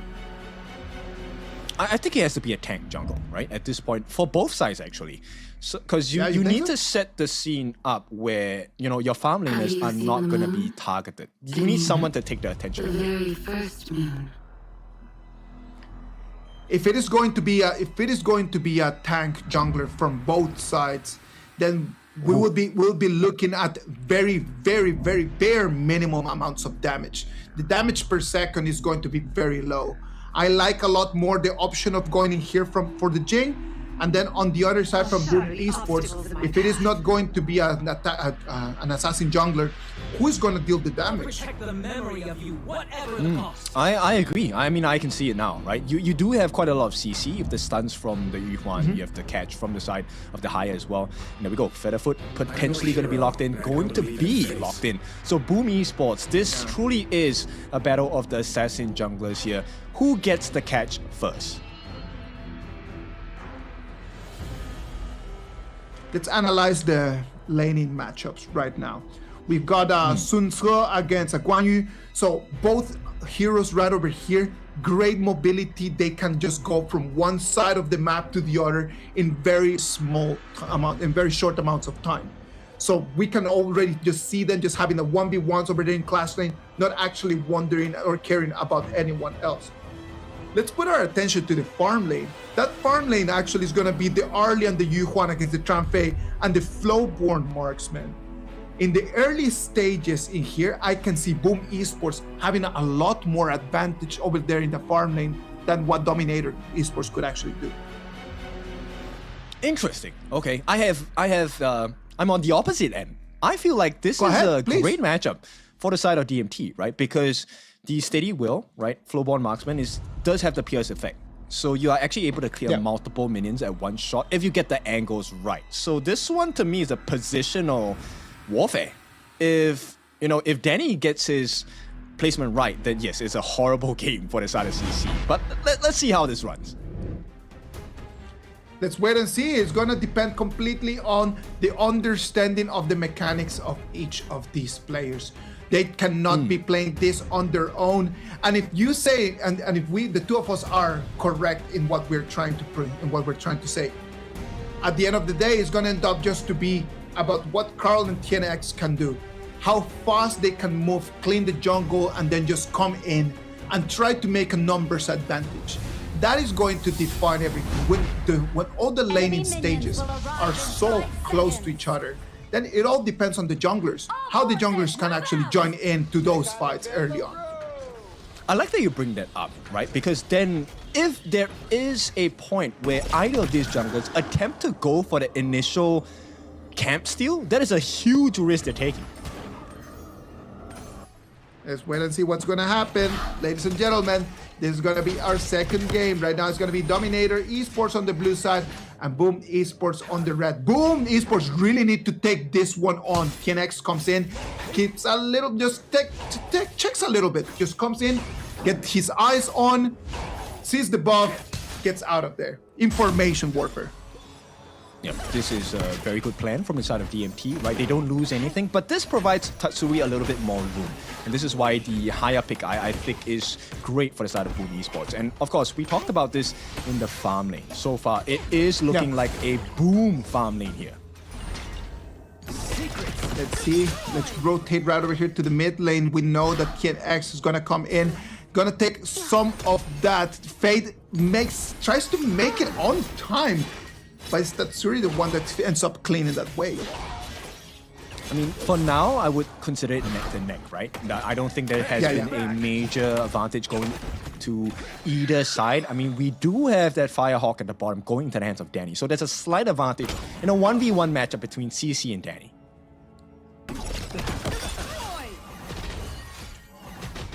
All right. Up until right now, the game has been going in the pace that we actually wanted and the pace that we actually mentioned. Danny comes in, it's going to jump in extremely deep. He thought that he could actually take the 1v1. He didn't know that the reinforcements were underway. You know CC was calling for the team there. The moment Danny popped his common spell, CC was telling the team, I'm going to bait, you're going to finish the job for me. Just like that, and CC knew that he could actually take on that damage. Very well done. That's the difference with the pros, right? Like, they know exactly at which exact moment of the game they can take how much damage in there. Here comes the finishing blow. This is gone. TNX will be taken off by the side of Kyle. A great start for the fight on the side of Boom. Can they find more? That is the true value they're looking for. They know not to overextend. They'll be looking for another reward in terms of the Azure Golem. Migi making sure that life is not going to be as easy. The attempt is still going on. Danny will come in. Gets the Jade as well from Kyle. Stolen. And Boom win big in this exchange. This is just so difficult right now because it is going to be TNX on that Jing that is very blue dependent in there. It's going to lose the Azure Golem. It's going to be Carl just taking that. So it's not only what you lost, but what you gave away. That gap right now looking really good for Boom Esports in terms of junglers. Yes, and you know, when a jungle finds success, the danger is not the opponent jungler. The danger is the rest of your team. Right now, Carl has the potential to instantly delete CC and Joe. Dangerous times right now for DMT. Boom Esports one more time with the early advantage. We saw that happen in the previous game as well. Let's wait and see if this time they can do something about it. That's exactly why I've said that I like junglers, the assassin junglers around, man. Look at this. It's just a lot more of a dynamic game. We can see a lot more jumping going on. Yep, and the rotations, right? We're talking about the rotations. The better rotation wins the team fight, especially when you have the numbers advantage. And right now, Kyle has not just the numbers advantage in terms of team members, he has the advantage in EXP and gold as well. Right now, this is a guarantee for Boom. There's no way they lose this. Oh, they're gonna go for it. It's gonna be uncontested. The Jing couldn't do anything and it was just fighting for its life. Now it's gonna be Tatsuri, the one that is going to fall. Boom Esports. Right now, they take the Tyrant, but they're gonna lose their mid laner. I think that's a perfect value for the side of Boom Esports, right? They don't lose too much in that. Right now, they're securing close to 1,000 gold ahead in terms of gold, right? And the fact that Kyle does not take a fall, you stop TNX by locking him in the Mirage as well. It buys a lot of time. It stops the growth of TNX. And that's actually pretty good, right? Like at the end of the day, if someone is going to die, I'm totally fine that the Haya is going to die with Tatsuri, because as the game goes on, what Tatsuri needs to do is just to be able to have his ulti available. It's not a matter of does the damage that Tatsuri and the Haya can provide. It's just being able to lock someone out. I mean, that's why they're the pros, right? I would not give a kill. I would not sacrifice for the team. But with that being said, Boom Esports, they're doing well right now, right? They defend the T1 at the bottom. And I like the way that Migi is playing. Migi likes the 1v1s, but now he's being the team player. He's making sure the rotations here so that they have the numbers advantage. All right, look at that. Umbrella outburst. Now it's going to be the Moonscape Mirage, the one that is going to be taking that out. What looked like a very big fight. Look at that. One more with the initiation. Yep, they are looking for Draw here. Draw might have to fall. A double kill for the side of Tufts, and DMT recover for a little bit, but they need more. Kyle now stuck in a 1v1, looking for the finishing blow. TNX a little too far. He is going to be taken down, and Kyle comes back They recover a couple of kills for the side of Boom Esports. But right now, DMT, they do have the numbers advantage. T1 open for the taking. They cannot miss this chance. Blue team has destroyed Mid lane a turret is tower. going to fall right over there. TNX wanted to take the 1v1 against Carl. Problem is that as he was coming out of his mirror domain, hits the wall, nowhere for him to go except Carl's pocket in. So right now, it feels like, look, DMT have completely recovered. Tufts, I don't know if he wants to go here. The timing is nice. He does get the knockup. Can they finish Carl off? He needs to be saved right now. Will not happen. A rampage for Tufts. One more time, Tufts comes in and then he's taking the spotlight of the team. DMT, when TNX cannot deliver, it's going to be Tufts the one that is going to stand on business. This is why they're so much stronger now, right? And with this, Boom Esports have to defend this Azure buff against the likes of TNX, but he is here now. Smite is available for the taking as well. They will secure it. Here comes the cavalry in the form of a boat here, just as a deterrence as Tufts. He's the man of the game right now. Right now, he is completely online. Frigid Charge and Axe of Torment, the two items right now that Tufts has online. The problem with that is that if he gets to hit you, there is no way that you're gonna move away. He hitting you right now is going to slow you down so much. Has destroyed a Yes, tower. definitely. And right now, Danny is trying to make amends for whatever gap. Miggy looking for the flank as well. All he needs to do is to get the catch, get stopped, stunned, locked into place, and Jill finishes the job. Yes, Carl jumps in, but it's a 1v5 and he can't do it. Tufts again, unstoppable. DMT, they found a formula against Boom Esports. Ken, look at that. They've got the minion wave. It's going to be a 5 against 3. They're going to take the high ground, that's for sure. Do they want to make the final push in here? I mean, they can. Tatsuri has used his ultimate as well to catch CC in the middle of it, but it's not going to be happening too much. They get the life of Tufts at this point, but Boom, that is traded off for a T3. It's not a good trade at all. Well, losing your high ground turret at only 8 minutes of the game puts so much pressure as the super minions are going to start coming in from the farm lane. That is bad news for Boom Esports. What happened right over there with Miggy trying to come in with the Razor Cavalry and then just being stunned in place? It was a good idea. I like it. That's what you're supposed to do, but there's no follow-up, right? Who else is able to get the setup for the team? You need Draw to use his second skill to get the setup, but you can see him from a mile away. Look at that right now as we are gonna hit the 9 minutes mark. It is looking very, very, very grim for Boom Esports. Super minions are gonna be coming in from the bottom side of our screens, and then it's gonna be good for DMT that right now with the full control over the farm lane, they can just focus on trying to get the Overlord on their own. Yep, it's really about pulling attention now, right? DMT, they don't even have to take a fight. They just poised to fight, and Boom have to respond, which means now the bottom lane will be pushing in. This is going to be a pain point for Boom Esports. Yeah, and just because of their positioning, then it means that they're gonna have lane priority every single time. Look at that, Guan Yu waiting over there in the brush. Can he do something in there? He's gonna jump in. They get that catch though. CC has been taken down, but the damage is still plenty for the side of DMT. It's a 1-for-1 trade. Draw is going to be the target here, but Miggy changes the game, gets a secondary kill onto TNX, and now Boom Esports come alive. The chase for Joe continues. He's just going to be pushed back for the moment. How wants to find value. They need to take turrets here. Miggy goes through the back, trying to catch Joe as well. Joe should have his passive, uses the Splendor, buys a lot more time. Will have to give his life, and Boom Esports, they find value, but the base is under pressure. The problem right over here from DMT was the tier 2 turret. They are making the fight right under the tier 2 turret. The minions are completely clear and they're just taking aggro directly from the turret again and again and again. So I'm gonna say out of these 5, the big assist in here, the person that stood the tallest was that tier 2 turret in there for the Clash lane. Oh, for sure. Extra damage is true damage, by the way. It's super painful. And at this stage of the game, Boom, they have completely recovered. They have swung the gold around. Take a look at that swing here. This is now a 2,000 gold advantage for the side of Boom. Dominator Esports right now, they were in total control of the map and they were in total control of the game. But sadly for them, after overstepping in there, it's going to be really tough for them to try to control the tempo one more time. Right now, Boom Esports, they have priority. They have the Dark Tyrant. They've got 40 more seconds of the attack buff. What do they want to do with this?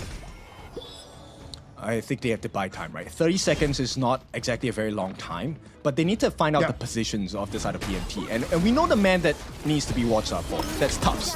Right now, they do manage to get the catch as well. Splendor going to be used by Joe once again. Unable to find any value, as Set Sail is going to be used as a deterrent against Boom Esports. Right now, sights change. They're looking to reposition for a new fight. Look, this is going to be the whole script right now for the fight. The problem of having the super minions over there on the farm lane right now so early in the game is going to put so much pressure that there's always going to have to be one person from Boom Esports that needs to go clean the wave and then try to come back. If DMT can get the timings of that clearly well, they could actually get a 4-0 trade. Yeah, for sure. It's a 4v5 situation at any point of time. They have to deal with the bot wave. So Boom Esports, they need to plan and bid their time really carefully at this point. Red team has destroyed a tower. Now the problem right now is the difference in gold coming in from the Fade and the Jing. Fade right now with 1,000 gold advantage on top of that Jing. Jing is not having the best of the performances today in this specific match. It's a difficult situation, but it's something they can turn around. But right now, all advantage towards the side of Boom. Carl starts working on that Shadow Overlord at this point. The steal attempt might come in from KNX, but too late. Carl secures it at this point. Radiant's going to be used as well. Nobody available for the taking on the side of Boom. Here comes the Set Sail. They do get one kill. Draws the first one to be taken down, but he is a roam. There is much more value in the other members on the side of Boom Esports, and they will start going in. Tatsuri gets called out. Nice slam on the side of L, but he might have to give his life. Jadified as Carl finishes the job. A killing spree for the side of Boom Esports. Gets the setup once again. A secondary. The Tufts, the problem, eliminated. And right now, Boom can find more. All they have to do is to be really careful. They have now settled that bottom lane, the summoning of the Shadow Overlord as well. They come in, they have the priority, and the problem in here is that all of the fire is going in all directions. It is not focused fire into one person. You can see all the members from DMT going left, right, front, back. There's no one that is just taking one member out, the other member out. The calls in here are a little bit messy. I mean, you can't blame him. It's so difficult. You have Carl, who is, number one, already very mobile, and then you have Danny, who's able to use the Parasolar to really just weave in and out of different positions. So DMT, this is, fighting shadows and trying to catch smoke at this point. As time passes, it is good news for CC's Flowborn marksman that is gonna get stronger and stronger, but at the same time, look at this one more time. It is gonna be Boom Esports, the one that won the fight. They try to get the setup onto Gio as well. Here comes the save by the side of Tufts to get that Set Sail. Both landed down, but there's not enough damage. Boom Esports, they don't even want to fight. They just want to pull their attention. The Vanguards are working hard onto the T3 turrets. TNX will be taken down. And boom, this is going to be a 4v5. All they have to do is to find another chink in the armor. What is going on with TNX and this Jing? Is it being just completely fully targeted by Boom Esports, or is it that he's making the mistakes right now? I can see that his psyche might be just fully broken. He's died what, about like 6-7 times already in this match? I mean, this is where the pressure gets to you, right? He knows he's the big brother of the team. He needs to hold that responsibility on his shoulders. But right now, that might be too heavy of a burden. They're trying to get some poke damage in, and the damage is starting to show from CC, but they need more. They need a lot more than that. Only 11,000 CC is almost fully stacked up. He's got 4 big items. He's on his way to make his 5th one. Right, It's all about the setup here. They will be able to catch Carl though, but where's the follow-up damage? Migi comes in for the save as well. KNX looking, a 3-man knockup from Tubbs. Can they turn the fight? They will be looking for that opening. Ultimate used by Carl. He's going to trade his item. Sage's Sanctuary going to be used as well. First life gone for the side of Carl. They do get a 1-for-1 trade. Both the Clash units are down, and with that, L jumps in, gets the final hit for the team. Tatsuri looking for one more trade. Once again, TNX has fallen, and boom, get the better of that trade. Boom takes the better out of that trade because it's going to be a Clash laner falling. Gerald's going to go golden. He's going to protect. His passive is not going to survive, but he's going to try to take Carl down. Carl is going to come back with Sage's Sanctuary. It's going to be a double kill for Tatsuri. It is a huge momentum for the side of Boom Esports. They have come back into this game, and Danny, he's going to provide as much poke as he can. At the same time, the base is under threat. Someone needs to go back right now. They will make it out. Tatsuri as well as Carl saving the day for Boom Esports. They have to hold on to the lead. This is a 8,000 goal lead. This is such a beautiful game right now, what we are watching. Tubbs over there with the initiation for that big fight. He comes in with the set sail and he gets onto 3 members from Boom Esports. Yeah, it was a nice catch, but then look, the item switching by Carl changed that whole fight, right? The Sage's Sanctuary giving him another life. He does have lifesteal as well. So Boom Esports, they really stretch the limits that they have as a team, and they won big in that fight. The reward is great. They have a Shadow Overlord in their hands now. It's 3 minutes before Tempest. That's a long time for DMT. CC decides to go with Pure Sky as his last option of item in there. We're gonna have the Overlord. The Vanguards are gonna be coming in on all directions. Boom Esports might have the opportunity here to balance the tables and take us to a 1-1 draw. Yeah, I think a lot of pressure now is just focus on Tatsuri, right? Who does he catch? If he catches a L or Tubbs, I think the fight is over for DMT. Well, Tatsuri is going to be critical in here, right? How he's going to use that Moonscape Mirage. Look at that, no problem in here. They're going to be able to lose 1 turret, but they are able to clean the Vanguards right now. This is just a bit for time. DMT, if they can survive this, that would be great.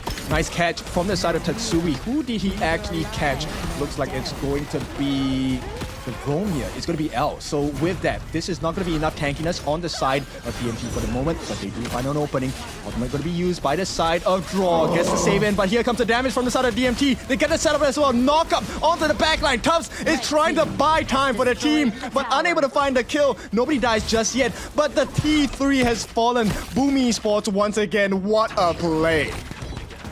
It is just so difficult, else Unbridled Outburst is going to be wide. He does not get onto anyone, and that is the problem in there. For such a critical initiation ability, just to be wide puts DMT on their back heel. They pay a high price for this, as their mid-lane high ground turret is going to fall. What looked like an advantage in terms of super minions right now has turned around, and it's Boom the ones that they have the whole game for them to lose. And they don't get this. I don't think KNX will be able to get this away from the side of Boom Esports. Right now, they know that they're here. The flank from the side of Migi going to be spotted out by Tubbs at this point. But take a look at where Carl is. He's hiding at the sidelines, waiting for the reset and looking for a potential victory. KNX cannot fight that. It's going to be Carl because of his mechanics due to the design of the hero. He's going to jade that Tyrant away. There was nothing he could have done. The Moonscape Mirage one more time. Yep, KNX has been caught. Where's the follow-up damage? Carl looking for the flank against 4 members. Migi as well will come from the back. TNX is down. This is a 4v5. Migi threatening and poised to make the catch like a fisherman for the side of Boom Esports. And Boom Esports, they don't care. They can take this slow. They can take this slow. 10 seconds flow for the Tempest Dragon. We can see their next target is going to be the high ground turret. Do they want to just do the one final push right over here, kid? I think they can. 20 seconds is a long time. The KNX is not here. L is going to drop his ultimate down with Unbridled Outburst. They need to get the stuns. They need the setup, but they need the follow-up as well. Migi on the backlines. 1 against 4. Frigid Charge as well. Manages to hold them in place. This is going to be a successful defense for now for DMT. But Boom Esports, they're knocking on the doors. They can't clear the waves. They have to back up for the time being. So Boom Esports, they're going to wait for the next wave. That's going to be approaching right now. DMT, this could be the last hand flash. By the side of draw, can he get the stuns? Once again, Taos on the backline. Danny jumps in, and the game is over. No fight, just a base. Boom Esports is going to take the victory. The PKL takes one game and then makes it a draw, a 1-1 right now. Dominator had it in the pocket, and then Boom Esports stole it from them. Yeah, we talked about this. This is exactly what we expected. A close series, a tight series, 1-1 now. As you know what, this game, TNX, I think he kind of fumbled a little bit. A little bit? Would you really say a little bit? I'm really sorry. I need to say the things the way they are. Like, if you're going to take the Jing, you need to carry, man. Like, you cannot just be falling that many times. I understand that it's a difficult match, but you make the decision of going on with that hero.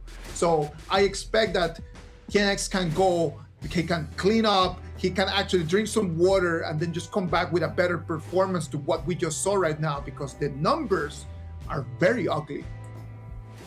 I mean, the numbers are ugly, that's for sure, and we kind of saw his difficulty, right? You're going up against a Fade, a fellow assassin hero, so there's a lot of burst potential. But at the same time, this Smite wall is unfair because of the Jadify, right? Completely Once you have the unfair. hardened Jade Seal, it's gone. And that's it. Like, if you know that you cannot fight this, is it really necessary to go and try to contest it? Is there any other tactical movement that you can do in that specific moment? If it is an Overlord that is available, can you actually go and try to trade dragons? Can you try to get a distraction and try, if you know that you cannot win it, just try to do something else. Which is, I like that you state that, because that's exactly what Boom did in their favor, right? So at any point of time, there is only one neutral objective to fight over. So it's naturally in Boom Esports' favor. But the craziest part about this game is that Boom was at the back foot for quite a bit in this game. They lost a T3 right at the get-go, and it didn't feel like they lost a T3 at all.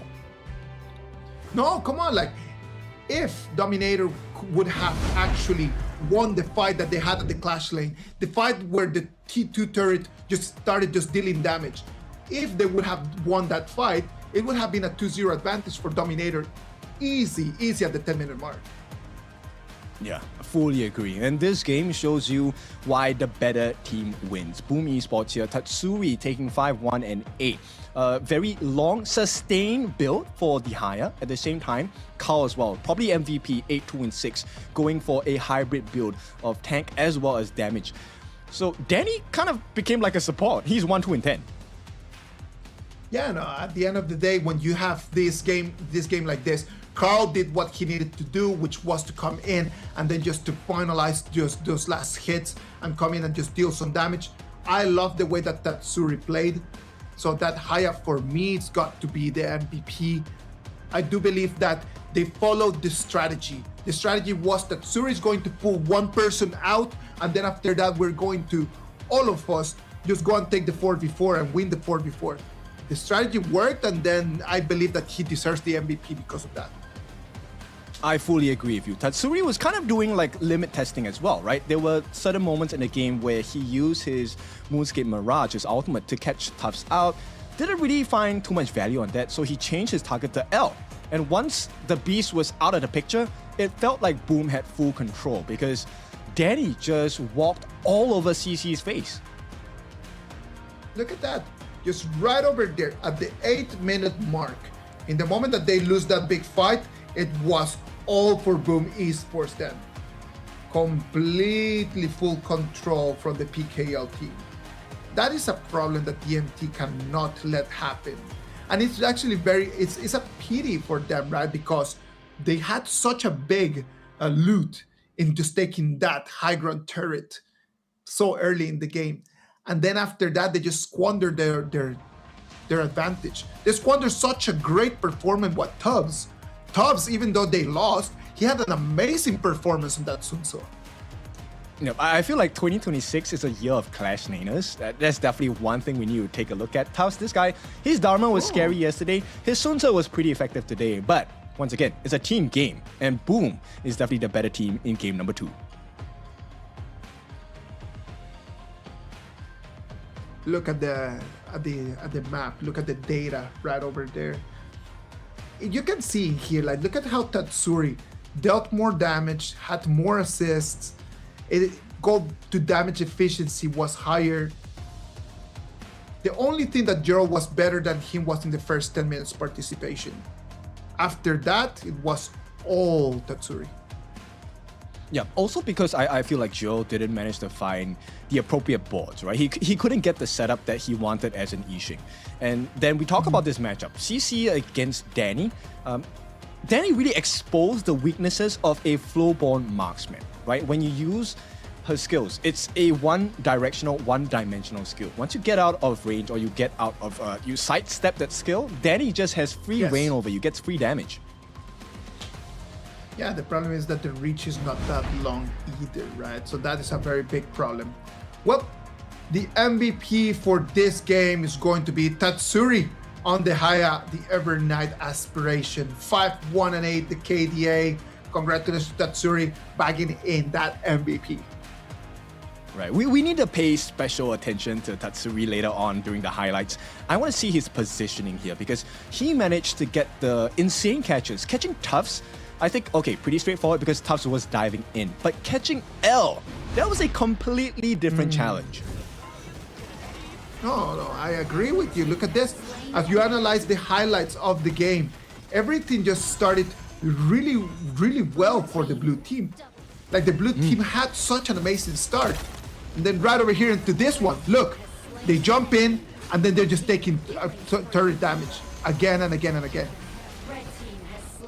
Yeah, huge greed coming in, but you can't blame them. And Jill, I think he really tried his best to outplay using a passive, using a Splendor. But at this point, too much life on the hands of Boom Esports, also too much damage and control. Red team has slain an enemy.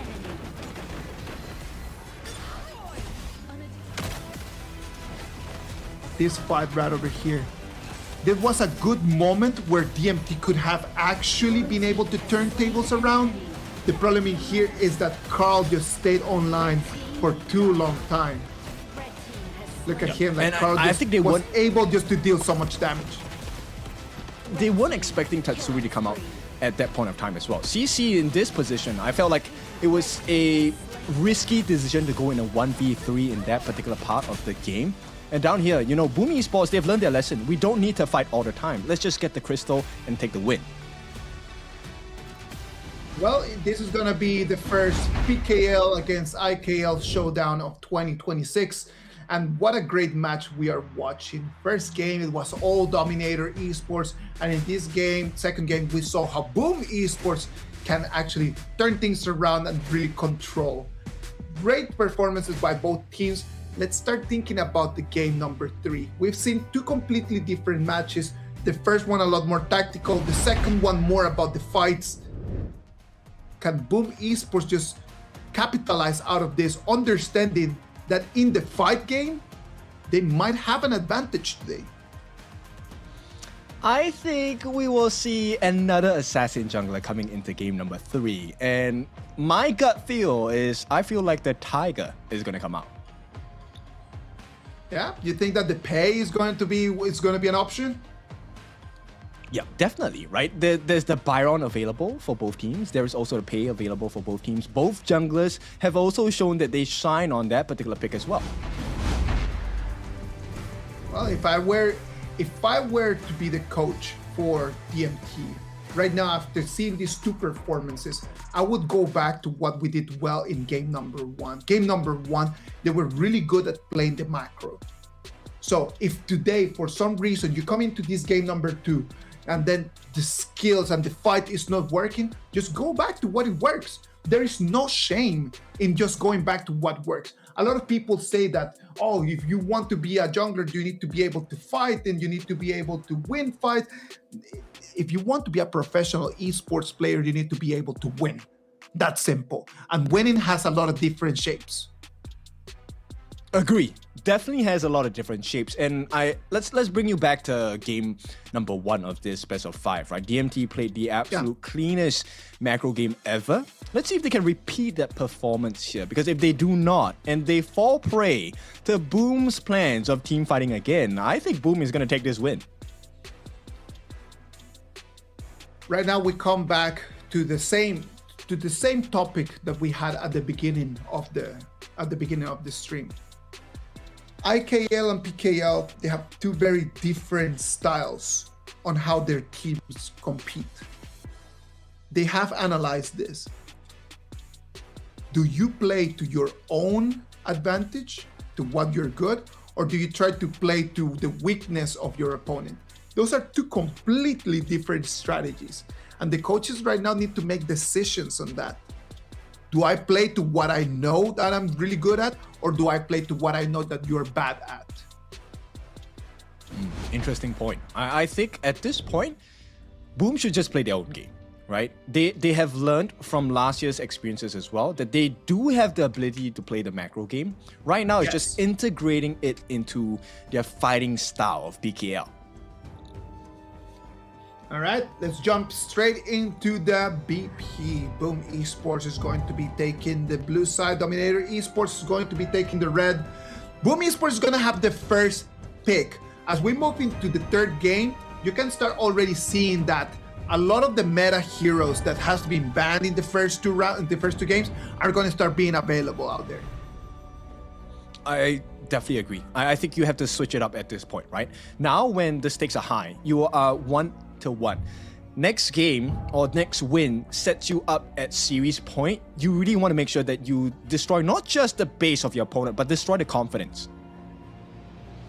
Arlie and Luna are going to be the first two bans from Boom Esports. Even though TNX is not having the best time of his life right now, Boom Esports still does not want to allow him to recover his confidence. They will not give him the Luna.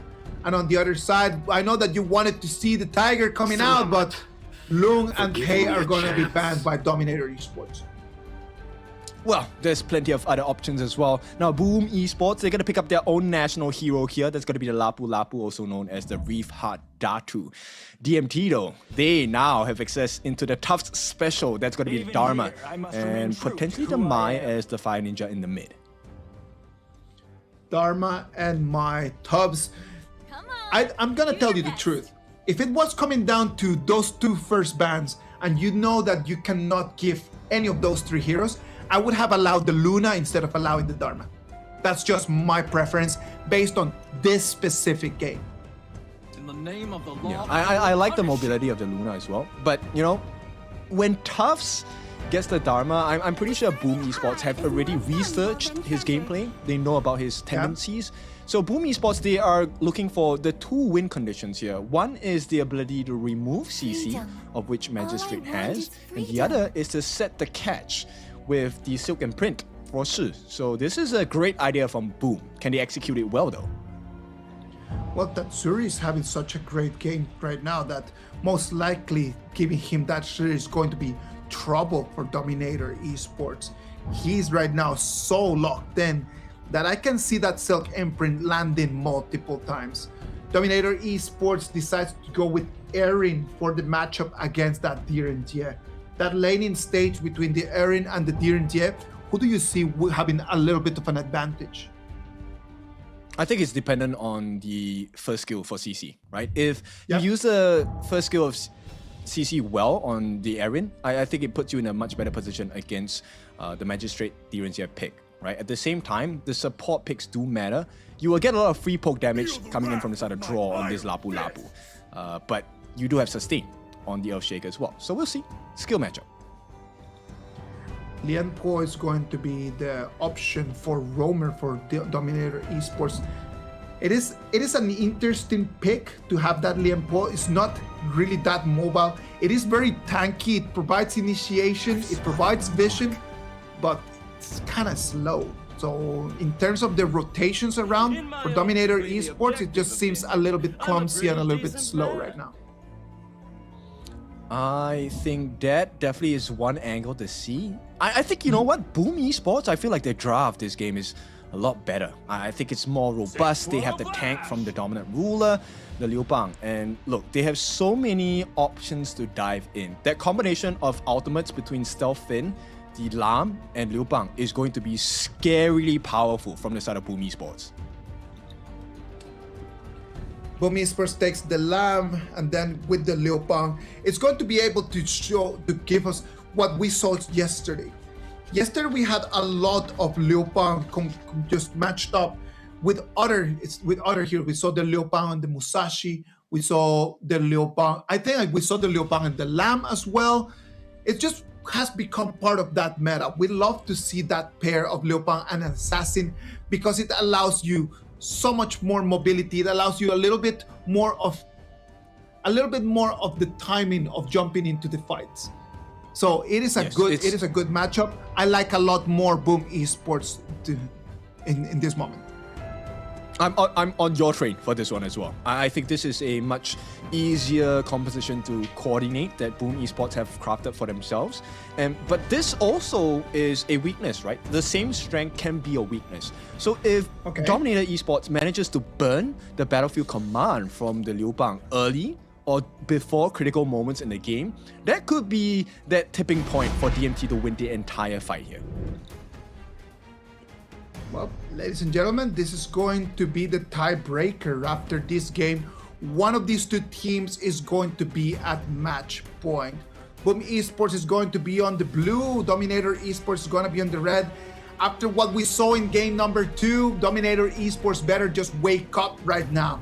10x, that performance, we're just going to forget about it. Get on the Yukio Tachibana and just dominate the early game right now. That Yukio Tachibana, is he gonna be able to jump in and try to take some of the camps out of the Lamb? Let's wait and see. Okay, I'm gonna be clear here. I feel like this game is extremely hard for TNX as the Ukyo Tachibana, right? Swift Strike, yes, he's fast, but you don't get the combination you're looking for because Danny does have the second skill, Legal Immunity, to get out of stuns, and then Tatsuri is not going to be easy to catch as well. Well, let's wait and see what's going to happen in there. Lapu Lapu just came into the mid lane just to kind of have the vision. Passes by the Limpo, and then they just say hi to each other, they just wave themselves goodbye. Yeah, because there's no point, right? I mean, these are two beefy boys. It's just a pillow fight at this point. But oh, here we go. TNX looking for the initial steal. It will be stolen away. No, it will be secured by Migi. But this is a buff that is not in the hands of Carl. Exactly. Even though TNX was unable to steal that, but Migi taking that instead. No! Yeah. That's a big first blood there. Going into the hands of Carl, by the way. Okay, it doesn't matter if I don't get the Zero Golem, I take your life. And now 10x is buffless. What is going on today? Look at that. The Lamb comes in and he's able to bag in 1 kill. It was a good way just to stop that, right? Like he lost the Zero Golem, but you know what? Is it really nice that he can actually take the gold from the kill? He's gonna come in, he's already level 4, and this is bad news for Dominator. One more time. They had the composition for the early game, and the early game does not seem to be going their way. It definitely does not, right? I feel like KNX is going to have a very hard time in this game. At the same point of time, paying attention to Migi's decision making. Any time before 2 minutes where you use your flash and get a result out of it, there's a big win for you. Of course. 2 minutes of the game right now is going to be Dominator Esports, the ones that they're going to have to try to come up with a new strategy. If the early game is not going to work this next 2 minutes before the Tyrant, they're going to have to be critical for them just to try to don't let this gap start building up. Yeah, they have eyes on the Golem. Look at that. If they can steal it, that would be great, but it doesn't look like that's the case for now, right? And at this point, both junglers are not at this side of the map. Nobody actually wants to give this Crimson Golem away to any side. But it is going to be a secure of the Fire Beak at the bottom to the hands of Tatsuri, so it's still looking good for Boom. Still looking good for Boom. The problem here is that in order for them to save some of their resources, they need to be sharing the gold that Carl would really appreciate, right? That is the biggest problem right now. That's what you can see, even though that Boom Esports has been able to just to catch the first blood, have been able to catch in some of the resources. Right now, Dominator still has everything very balanced. Okay, they will force the skill usages from the side of L.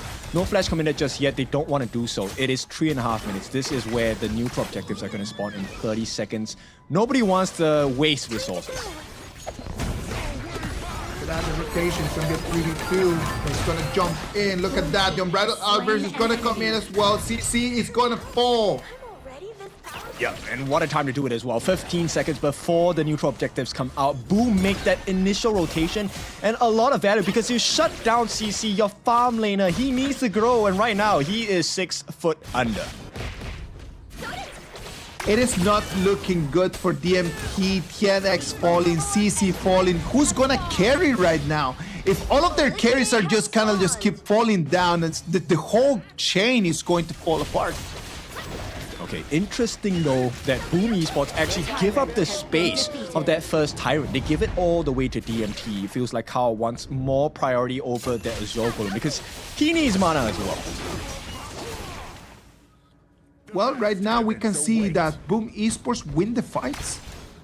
But what do we do after that? And that is one of the big questions that I have always posed in there. Can we just understand that winning the fights is not the main objective and it's just actually what do I do after winning those fights that actually counts? They need to give space, another burst, and Joel is taken down. Combination galore from the side of Boom Esports. And this is a 3-0 kill score. Boom, dominate. Boom is taking complete control over the game. I think the problem here is not the composition, it's not the strategy, it's the mentality coming in from Dominator Esports. Dominator just feels like those boxers when you hit them straight into the chin and their legs go weak. And right now they don't seem to understand what is going on in the map. I think it's a pacing issue, right? Knowing that this combination of Migi's ultimate onto Kao is a potent one, you need to play with the Titans. And right now, DMT needs to be, unfortunately, ironically, more aggressive. Yeah. They have to be more aggressive in order just to stop things out, but they are not being able just to get any fights. If you analyze just the kills that Boom Esports is getting, they're all coming from ganking. It's not actually big fights. It's just coming in a 3v1 and a 1v1s. Yep, and they're tanky on the side of Boom Esports. That's the whole problem. But potential kill, no, there's no way. This is not something that TNX wants to do. He will go into the middle of 3 here. The backup does come in from the rest of DMT, but not going to be enough at this point. And they have to run with their tail in between their legs at this point. Boom Esports, here comes a flank from Carl. Can he find more value? No ultimate commitment by Migi, and this is going to be a stalemate. But this shows you that DMT, they have no options. Such a beautiful flank in from Carl, right? As he jumps into the water, he realizes that it's a 1 against 4, understanding that this is not that moment of the game yet. That he is a lamb, he is an assassin, but he's not mental to take that fight. Yeah, there was definitely no need for that to take the risk, right? At the same point of time, we're talking about CC. The fact that he fell once, this is going to affect his gold accumulation, right? And the one that will be able to melt the tanks on the side of Boom is CC. But he's so far away from that, and you know what? Let's put a pause on that timer because CC is down for another 20 seconds. CC is down for another 20 seconds. He won't be able to keep collecting any of the gold that he so desperately needs right now. Going back to the fountain is going to put a lot of pressure on DMT right now. Look at that. Right now, Carl does not need to even show up. The only thing that he needs to do is just to keep farming and collecting gold. This is just such a difficult game for DMT right now. I feel like this is just showing the prowess of Boom, right? They know exactly what the win conditions of DMT are. Look, the teammates on the side of Boom, nobody's standing together, right? You have no value. L's ultimate, Tuff's ultimate, there is no value in it. You're gonna catch a singular member, and the rest of Boom is gonna wrap you up in a piece of paper. Even though we can see right now that Boom Esports it's taking control over the game, there's not that big a gold advantage in between them, right? Only 1,000 gold.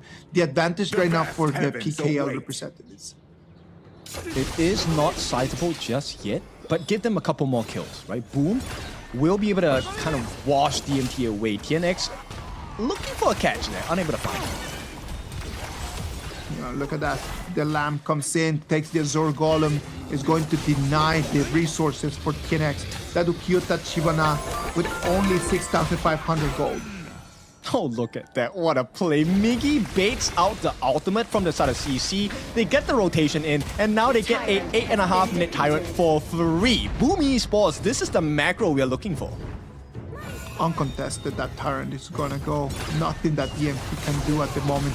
We're gonna look at this. It's gonna be a very big Lapu going in there. He knows that he can take right now at this moment of the game. Due to the fact that DMT does not have the items, he can take a 1v2 and still run away. Yeah, bear in mind, this is a Crimson buff CC, and still, there is not enough damage available on the side of DMT to do anything against Draw. 9 minutes of the game, they tried to keep pushing, they tried to take control over the wave. CC, he can take the 1v1 against CC. He disappears from the map. What is going on? Why are we not checking on the brush? Yeah, it's a rampage for Carl here, and that's a big kill. CC, he needs more time, but he will not get any of it. T1 in the mid is going to be taken down once again. And here comes Joe, baited out with the Kachosans as well as a real engine. Carl right now is already at level 14. Going into this pre-10 minutes of the game, this guy is already close to 9,000 worth of gold. Oh no, look at that. He's already X of Torment, Pure Sky. He's extremely very close to his next item as he sits right now on 9,000 gold. That lamb is gigantic at the moment in comparison to the only 7,700 gold that Ken X has on that Ukyota Chibana, whose power spike is already gone. Yeah, and look, I like the fact that, okay, maybe he just showed himself, Carl. So DMT might want to fully commit for this take here, but Carl has taken a T2. This is already a bad trade for the side of DMT. What more can they do? Right now, they're doing the dance outside of the Tyrant pit. They have to do something here, and you can see CC, he cannot offer anything. L tries to get the catch for the team. 10x does secure for the team, but the setup from the roam on the side of Boom Esports is looking great. Nice catch by Miggy as well. There's 2 members down, Tufts and 10x, as well as the catch. Carl goes in. This is game set for the side of Boom Esports, and game number 3 looking easy for the PKL representatives. Look at that. Boom Esports comes in. Everyone thought that nothing was going to happen. It was going to be a free Tyrant for Dominator. It was a Tyrant, but it was far from free. Yeah, this, I mean, we talked about it. TNX is not going to have a good game, but the one player that had one of the worst experiences in this game was CC. Time and time again, he was not allowed to play. I don't know, man. I am telling you, this is just insane. The way that Boom Esports is being so dominating right now, it just shows you that Dominator is just gone. It doesn't have any direction right now. Right now, the coaches really need to jump in and do something about this. The players need some kind of like direction. They need someone to just really hold their hands right now at the moment, because there's nothing going on for them. It is just such a difficult time. Yes, and Boom Esports, when Miggy said they were confident, now I understand why they're so confident. That was a pretty clean gameplay and execution coming out from the side of Boom Esports. PKL representatives, now they have also been past PKL champions. So this is the new form of Boom Esports. And it seems like consistency, stability is the answer. I was gonna mention that. It's just the consistency of having the same people playing together again and again and again. When you already know, it is true, you become a little bit easy to read when you have always the same people, and you might not have the advantages of just having other new members with fresher ideas.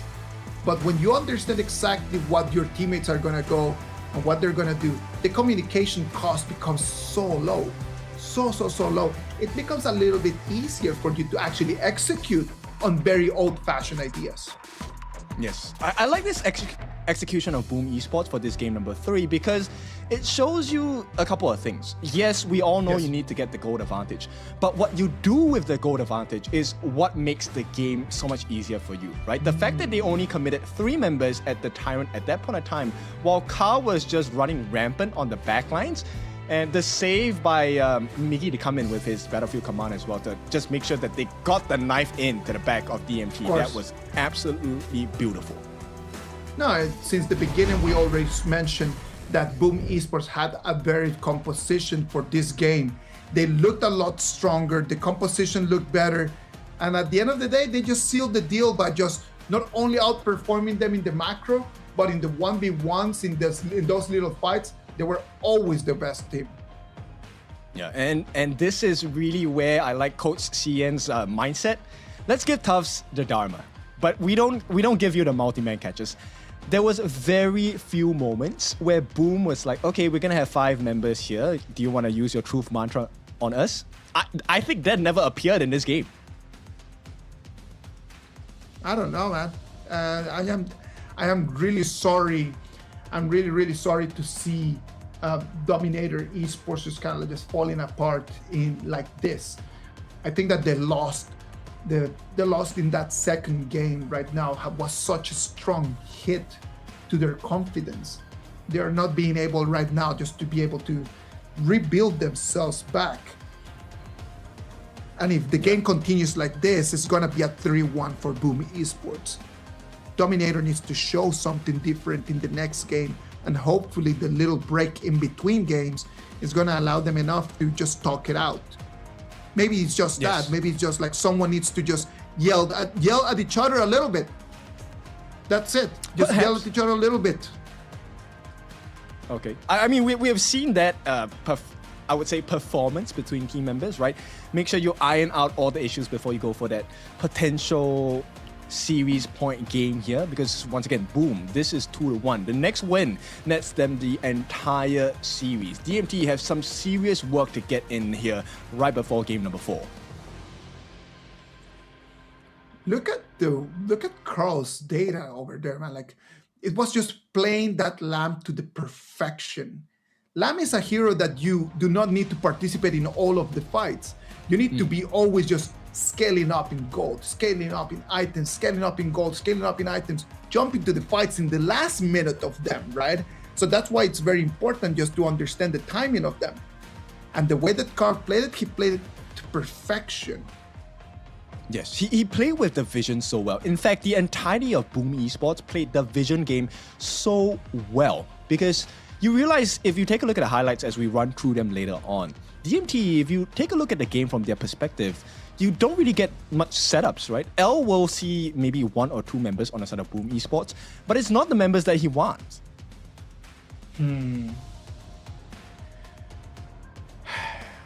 I am just going to move forward and just really look for the MVP of this game.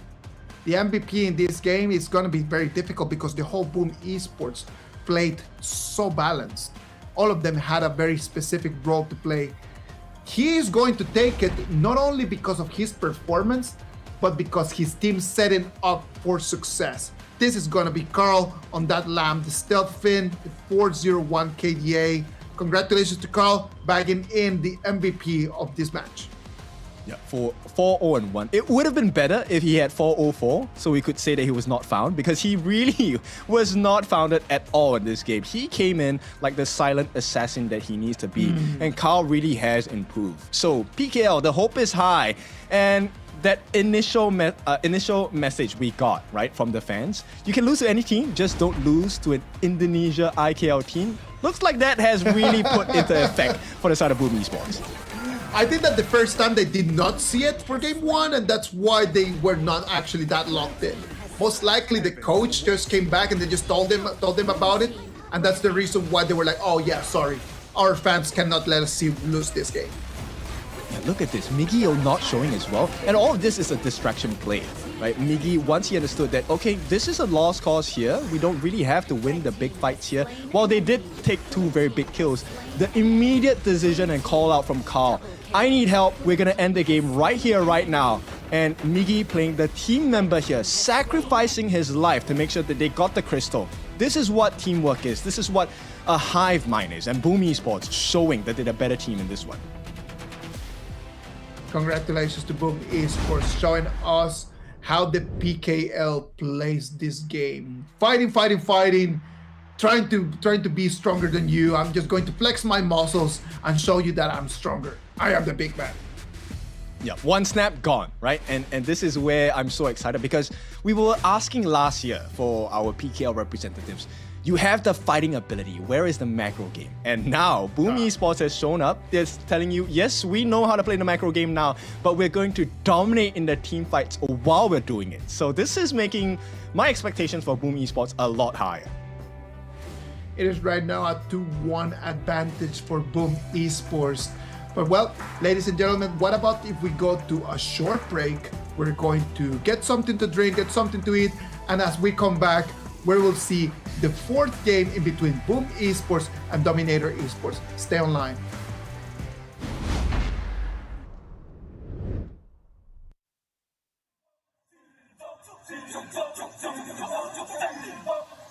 Kings Invitational Series, let's go! Bertahun-tahun ku ditempa, harap yang karang murka, enemy di setiap langkah, jantan datang mencoba, panggil ku one man army, satu orang 1000 nyali, bel spirit dalam nadi, sini maju ku ladeni. Langkah sudah jauh, mereka pikirku mau mundur dan buang sau. Kehormatan yang utama, di puncakku pertama, berdiri hantam balik semua yang halangi arah. Pikir-pikir lagi kalau kau mau halangi, genderang perang sebab bunyi sini hadapi old school tank mentally, dia takkan berhenti, bukan instan limitasi. Coba ku lihat sapu cara bermain agak lain dengan strategi yang saya desain. Akulah mastermind di balik kekacauan, satu punchline sapu ku mundur semua lawan. Insting tepuk ku deteksi ancaman, enemy ku libat seperti Anoman. Yo satu pukulan tangan kosong, musuh jatuh runtuh panggil aku Wukong. Masih strong di power, hantam lawan yang menghadap. Sapu cakar lebih tajam, lebih dari kopong pedang. Yang saya incar tuh rawana, bukan tata singgah sana. Maka wajar apabila dong bilang saya bijaksana. Siapa yang berani mendekat kemari? Saya yang kesana atau kau yang kesini? Jutaan kalian pun saya terakan lari. Seranganku cepat sulit kau hindari. Dominasi, ku kendali, berotasi ke tiap sisi, ku ambil alih. Saatnya kita untuk eksekusi. For my party, push, push, push, push, push, push. Everybody, move, move, move, move, move, move, yeah, move, move. Saat datang dengan mode brutal, kendalikan setiap titik vital. Damage magic, serang mental fisik, 1000 taktik, kau kalah cerdik. Mau coba jatuhkan sama mana bisa, siasatmu sudah saya analisa. Terdapat selak, gerak, geriku sulit tu dilabrak. Game over, hancurkan semua tawa. Kombinasi skill dan power, teleportasi ala endoku yang LOK. Kau tahu ku tak bisa redam, bulat tekadku yang takkan padam. Tuh kehormatan yang tak bisa dibeli, saat saya genggam jangan harap kembali. Adu mekanik tingkat tinggi, siapa paling berani, aku paling gigi. Pedang raja yang kuhulus, tebasannya bak angin menghembus. Long life the king, akulah raja, dentuman zira, ini mental baja. Akulah hukum dalam wujud nyata, seni tempurku susah tuh kau baca. Y'all better run, I've already won, nowhere to run, your time is done. Tidak bisa kau atasi, berat untuk kau hadapi, kalah pedangku menari, kau balik kanan dan lari,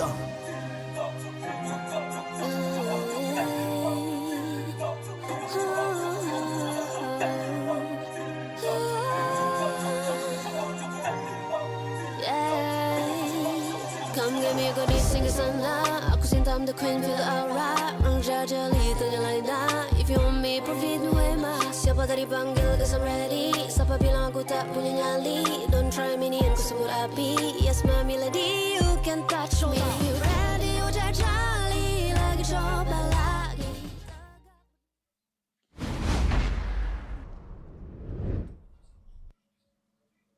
Welcome back. This is the Honor of Kings Invitational Season 4 2026.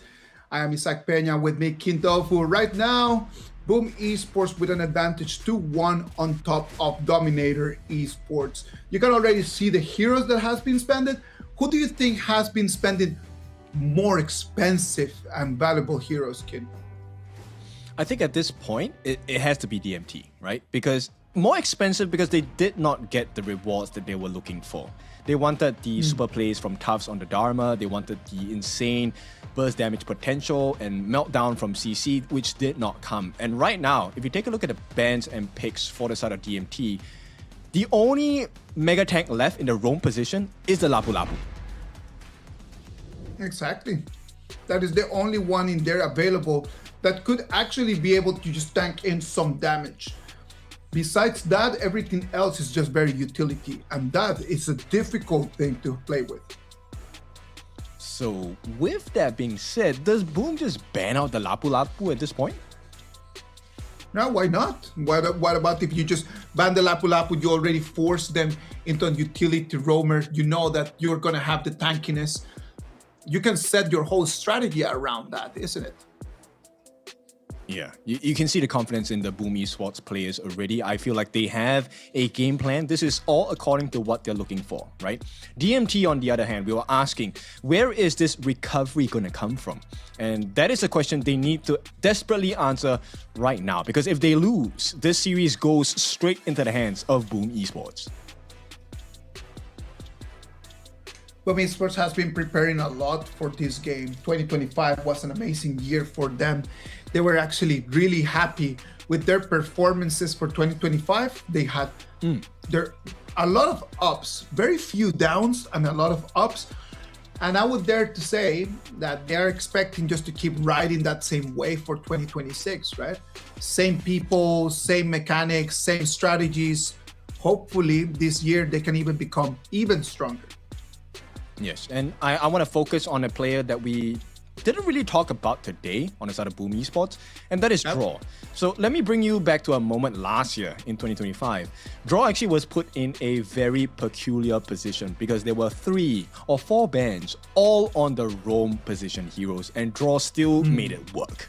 And it looks like Boom might go down that route today. Boom might want just to really put in some pressure, right? I really hope right now that we can get to see some other new strategies. There's a lot of different hero compositions that we would like to see. We have not yet seen the channel coming in this specific matchup, which is one of the heroes that we have been seeing in all of the games previously. Yes, Chano is definitely a great pick, but of course there are answers towards that Chano pick as well, right? Things like the Ziya. I think we have not seen a Ziya yet this tournament, but it's a great answer against the Wolves, the Souls of the Wolves that Chano summons. At the same time, the knockup and defensive reduction is going to be something that you have to consider because that pick is open for both teams. All right, Ken, before going into the BP, without looking at the heroes, without looking at the bans and the picks, who do you think has a better opportunity to win this next match? I think it has to be Boom Esports at this point, right? Dominator Esports, I feel like they've been shaken up. Not only did they lose, right now it's a potential confidence issue because those heroes were kind of like specialty picks for the DMT boys and they could not make it work. I agree with you. If I would need to just expect someone, I would expect right now Boom Esports just to keep doing exactly what they were doing. We talked about the Lapu Lapu, as you mentioned, and he's going to be banned out. The Lapu Lapu and the Loon are going to be the bans coming in from Boom Esports. On the other side, the same bans as we have been seeing is going to be the Pei and the Loon. There we go. We were talking about it. The channel does appear. Once again, 100% appearance today as well. And this is going to be in the hands of Danny. And this is one of Danny's favorite heroes. Now, Dominator Esports, they will go for the 50-50 matchup, the Arlie Parasola. Now, this is a great combination with the Diadea as well. Arlie and Diadea was yesterday's one of the most common pair-ups that we saw in the matches from yesterday's games. We see it one more time in here. It's going to allow you to have a very good initiation. It's going to allow you to have a very strong pair over there in the farming. Yeah, and Boom Esports, they already have the answers, right? This is Breeze Heart, the Xiao Xiao is one of the best answers against the RD, right? Instant burst damage. The moment you get all the skills on the side of Breeze Heart, Parasola is gone. RD will be taken down.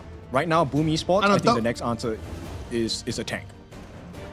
And on top of that, you add the mods, right? So imagine that. Imagine if the mods can actually just get the cannon blast into the early, being able just to lock her in there, and then just immediately the Xiao Xiao burst damage, gone immediately. Guan Yu on the other side for Dominator Esports is going to be the hero they're gonna lock in for tops. Interesting. I thought Boom would want to go for the Musashi themselves. I feel like the Sword Master is a great answer against the RD. Yeah, no, I agree. Now the problem in here is that they'd rather just taking that out, forcing TNX into something else that he's not gonna be comfortable. They might have understood that this might be the option. That might be the opening point to try to break Dominator Esports apart. Just put TNX right now in something that he's not gonna be comfortable about. Yeah, fully agree. I think, oh, here we go. This is why Boom Esports don't mind taking out the Musashi. Menki is going to be a huge problem. He's a mega tank. And now they're going double down on the health bars here. With the Night Plume, this is a big problem. Dominator Esports needs more damage. Where is the damage going to come from? What other option do they have right over there in the jungle that could deal that damage? The Fade, yeah, the Fade is a very good chance. If you have the mechanics just nailed right now. Is TNX having that kind of day? I don't know. Yeah, I don't think so as well. I mean, if you take a look at it, the idea of the Fade coming in, yes, if it's low on health, you get the instant execute, that's great.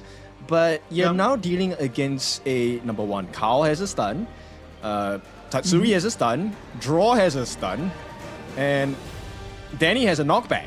Everything goes against the idea of a Fade Guan Yu as well as a Princess Frost. It's just the understanding of the heroes. Besides the Fade, there were not many options in there that they could have taken. So I understand why they would go with the Fade.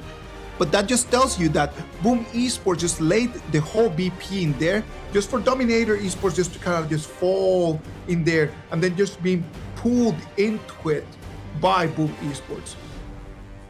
Okay, this task is not impossible for the side of Dominator Esports, but it would take close to a miracle to pull this game. And the miracle can start if they have a great, and I don't mean good, I mean great early game.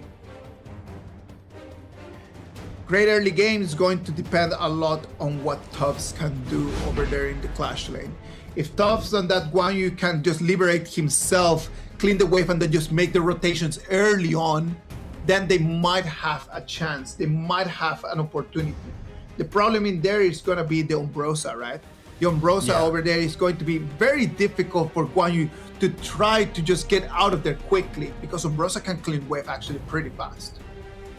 This first 3 levels, I think it's going to be very critical for the side of Boom Esports as well as DMT, right? Whoever gets that space sprite at the top and potential first blood in the Clash lane, I feel like that swings the advantage in great favor to whichever team that does that.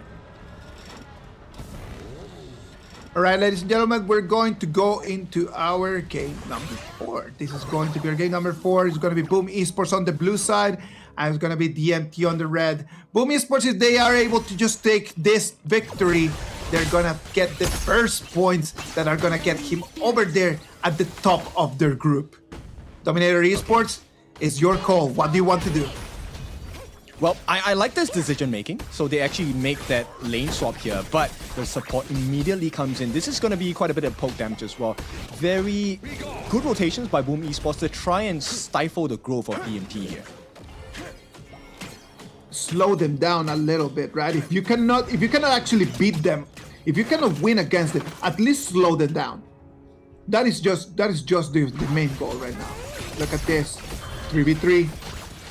We're gonna start Aldo, looking for the opportunity for Jill to get that Frigid Prison. Not gonna be presented well at this point. DMT unable to find an opening, and it's just poke after poke coming in from the side of Boom Esports. Sprightling gonna be used by the side of Draw just to give them some space. Once again, look, the poke damage is just insane. And look, Boom Esports is able to just take control of the resources. That's going to be good news for them. Look at that, Carl already on level 4. Look at what the Fate can do. How can TNX answer back? Does he want to make the jump right over here? I think he might want to, but after the usage of the ultimate, I don't think this is going to be something that is possible. DMT here just wants to make pressure and secure this Firehawk for themselves. Taking it slow a little bit, trying to slow down a little bit the pace. They do not want to take it to being risky. Now the Monkey is going to be able to make the rotation to mid lane first, so he's going to have the priority over there for the gold. I like this positioning by the side of Jong, right?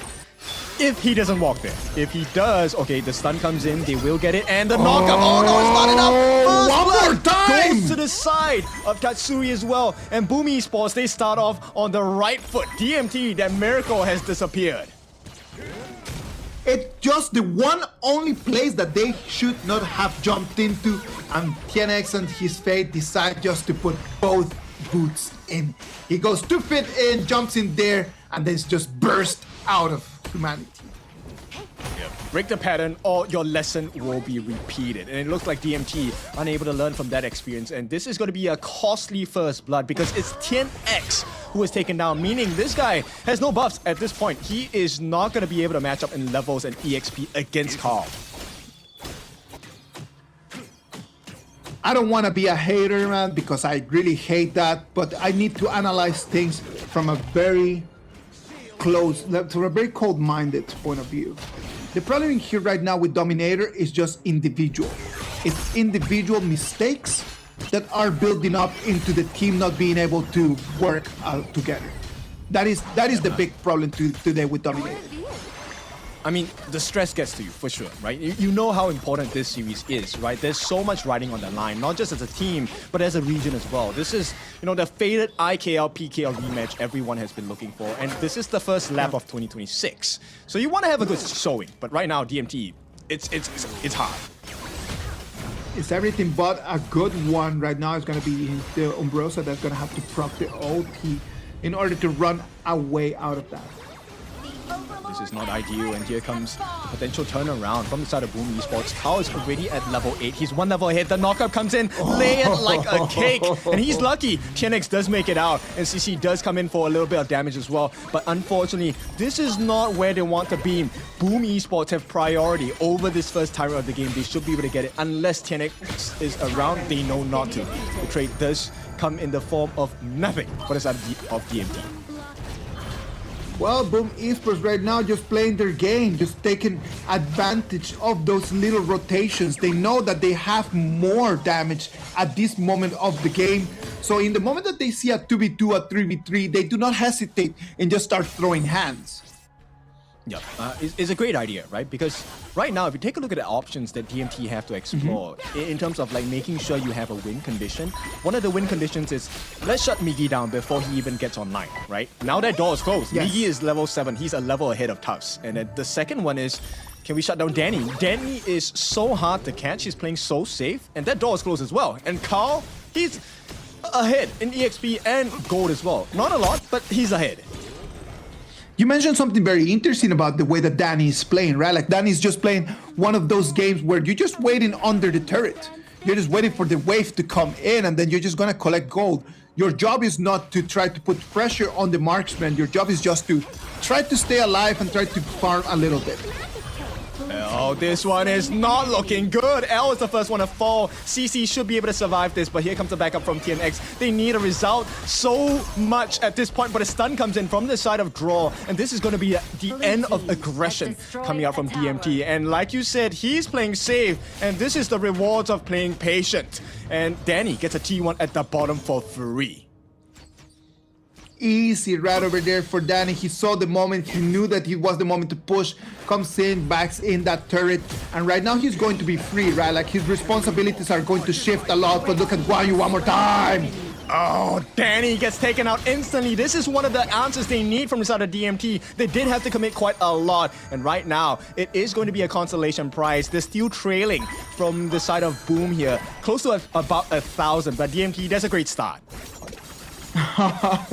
In the moment that Danny just got his freedom out of that farm lane, he moves into the mid lane just for him to die.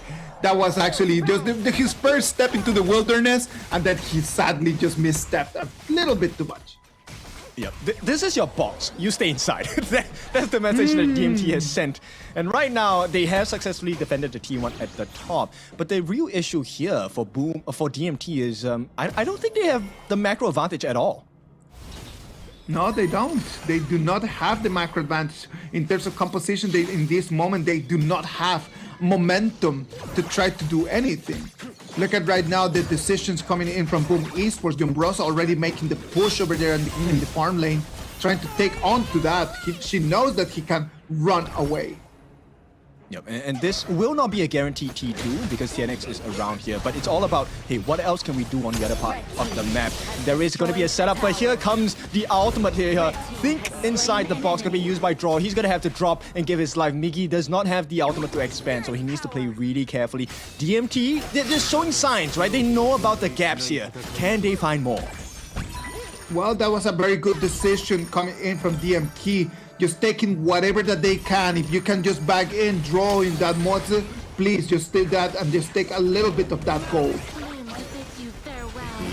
Managed to get the slow onto Tatsui, unable to find the freeze from the side of Joe here. So they have to back off. DMT, I like this recovery, right? This is about resilience. You need to have grit. Things may not be going the way of DMT, but they can force a comeback if they make the correct decisions here. Well, that's why they're professionals, right? Like the only thing that they need to do is just to keep believing. Look at that. The idea from L is going to be sucking in so much damage, but is able just to still run away. Yeah, they're buying time, right? DMT, I think the whole onus and the whole model right now, the message is, can we delay the game? Can we slow down the pressure on the side of Boom? Exactly. Right now, there is no need to slow down. They want to go for the catch as well. Unable to find that opening from the side of Tufts. They will, in fact, have to trade the Tyrant for that attempt. And DMT, all of a sudden, things are going wrong. Yeah, exactly. They wanted to jump in, but they didn't know that Umbrosa on the other side was just opening the doors to that Tyrant, and that mid lane turret is going to fall as well. Right now, even though DMT is trying to make the movements, Boom Esports on the other hand, just making the gains. Yeah, look, every decision, every movement calculated by the boys of Boom here. And the rewards have been getting more and more. Mind you, they have now taken 2 turrets for the price of absolutely nothing. No lives lost. Right now you can see Tubbs already starting to flank. You can see him already trying to come in from different sides. Even though he's got the flank right now, but look at that. Do they have the damage? I don't think they have. They have managed to spot Danny out, but he is not going to be caught out at all. Everyone surrounds him. There is a flank from TNX, but he knows he can't take a 1v2 at this point, especially when Carl is level 13. Tanky as heck. And DMT now, they have to lick their wounds and move back. They have the right movements, right? Like they have the right movement, like their idea is correct. Tufts comes in from the flank, and then after that is going to be TNX trying to come in after to deal some damage. But the timings of it are a little bit off. They could not help themselves for too long time over there in the red buff area. They need to set things up for Jill, right? Jill is definitely one of the big win conditions here. If he gets the Frigid Prison, that's going to be huge. But right now, no setup available. The Frigid Prison has not been extremely accurate at the moment, since there is no other initiation more than just what the idea can do with the pushback. It's a great start for the side of DMT. They do get that Tef here. They just have to survive the fight, but it's not looking good. Nice stun from the side of Draw as well. 2 members though have been taken down by the side of Boom Esports. Tatsuri and Migi are falling, and at this point DMT, this is the time they're waiting for. The feats coming at a double kill for CC. This is DMT recovering. I love that. Look at that. DMT showing us that this game is not done until they say it's done. It is amazing just to see DMT in this one fight coming in and taking a 3-0 trade. It is lovely moments for DMT, as you can see that they start bagging an almost 4,000 goal advantage. It's a pretty big guarantee. We will take a look at the replay of that later on. My biggest question was, how did Miggy fall so fast, right? Because when Miggy was out of the fight, Carl was left to tank alone, and even though he's at level 14, he is under level. Look at that, Miggy has his ulti available. That's the issue that I see right over here, right? Like the problem is that as he jumps in, he just takes in so much burst damage coming in immediately. That is the problem. Okay. It was also L, right? L's ultimate, that was so big of a game changer for the side of DMT because they were able to sustain the damage, but also deal damage with the ultimate from the idea. Now, this is going to be a great start of a comeback for the side of DMT. And you know what? If we've ever seen HOK, we know comebacks are definitely the best possible side for DMT. We have seen it happen in the past, and we can see it happening one more time in here. 6,000 gold advantage right now for DMT. This is the moment for them to really step on the gas, because this could be their last opportunity to keep their hopes alive in order to take the 3 points today. And now they have a decent approach. They have swung the gold in their favor massively. This is a 6,000 gold lead. The next thing they need to do is, if Joe gets that frigid prison, it's over. It's going to depend a lot on Gerald. The bangers are going to come in, and there's going to be pressure onto the high ground. Look at that. One more time. It's going to be the turret at the bottom lane. It's going to fall, and the bangers are going to do their goal. Yep, you only have one chance, and DMT has made the most out of it. This is a deep cut into the base of Boom Esports here. TNX wants to go in with the threat. They want to preserve this Shadow Overlord for as long as possible, because that opens up the door to the T3 in the mid. One more wave of bangers is going to come in. Pressure in the mid lane is already down to 50%. It's going to be vanished. And right now, only one last high ground turret is standing over there in the clash lane. Yep, and now CC does have the damage as well. He's level 15. He's melting Carl at this point. The freeze does not make it out at this point. But here comes a save from DMT. Winter is here just to put more pressure, push them back. And DMT have done the damage. Oh, they really want to go in. CC moves and weaves in between the members on the side of Boom Esports as they continue the pressure. One more time, it's going to be a bare base right over here. Right now, it's everything looking good for DMT. We were not expecting this to happen, as Boom Esports had an advantage at the beginning, but DMT turning things around. Right now, they have super minions coming in from all different directions, and they have a free tyrant that they can go for grabs. Okay, and this is where the draft will start to really realize its strengths here. TNX now, in the safety of the team, gets his Hardened Jade seal to secure that Shadow Tyrant for the team. Now, there is still 5.5 minutes before the Tempest is available. So Boom Esports, I don't know how they're going to hold, but hold they must. Look at the items right now. The Arlie completely stacked, fully stacked, completely online. Look at the Fade, completely online as well. There is no way that Boom Esports can take no damage coming in from either of these two heroes at the moment. The item gap is just too big right now, kid. Yeah, Danny's too far behind. He's only close to 10,000 gold. One beautiful setup from the side of DMT will make it work. Winter is here, gonna be set down. TNX on the backlines as well. Can they get the first life of TNX? He will take a fall. The setup comes in though. TNX has been taken out, and it's not enough damage on the side of DMT. They're falling, but the crystal is gonna be protected at this point of time. DMT, they tried. CC will have to give his life, and the defense is made. Boom Esports survive. DMT just rushed through this one, jumps in a little bit too early, and he's just vanished. The way that CC was taken out, the way that Tubbs and TNX at the same time disappear from the battle, too early, way too early.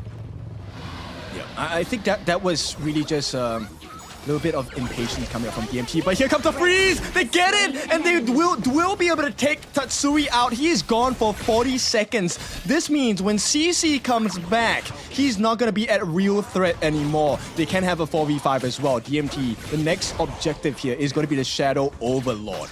And if 10X gets it, this could be the calling for Boom Esports to take the fall. You called it, Kin. You said that it was going to come down to that frigid prison, and that takes Tatsuri out of the mix, given the priority for Dominator Esports to take on that Overlord. Yep, and what a time to do it, right? 16.5 minutes. This is going to buy them about, what, 2 minutes of game time for the side of DMT. Now, 2 minutes is a long time. Boom has to hold for 2 minutes. I don't know if they can do it. No, I don't think that they can do it. And I think that DMT, knowing them, they're gonna go for the push right over here with the super minion and the vanguards. Yeah, but KNX doesn't have the Sage's Sanctuary. This is gonna be a very cautious fight. The knockup does come out. Joe has to use his Splendor, uses the flashes as well. Tubbs unable to find an opening. Everyone is grouped up together on the side of Boom Esports. Frigid Prison not gonna land. So DMT, they have to bide their time. The actual important wave is approaching. The Shadow Overlord, as well as the Vanguards, will start to fly down. The bangers are going to come into the crystal. Right now it's DMT just waiting for the right moment for the jump. That idea comes in and can take it from here. Yep, it's going to be tough. He jumps in, gets taken down as well. Numbers disadvantage once again for the side of DMT. Nobody falls on the side of Boom, and somehow they're holding DMT, keep knocking on the door. But Boom says, no, you're not allowed. They keep just trying, and the crystal is still standing for Boom Esports. DMT, sadly for them, they still are unable to finish the game. We have seen this in the past. We're coming to 18 minutes. If this goes to a Tempest Dragon fight, it might not be good for them.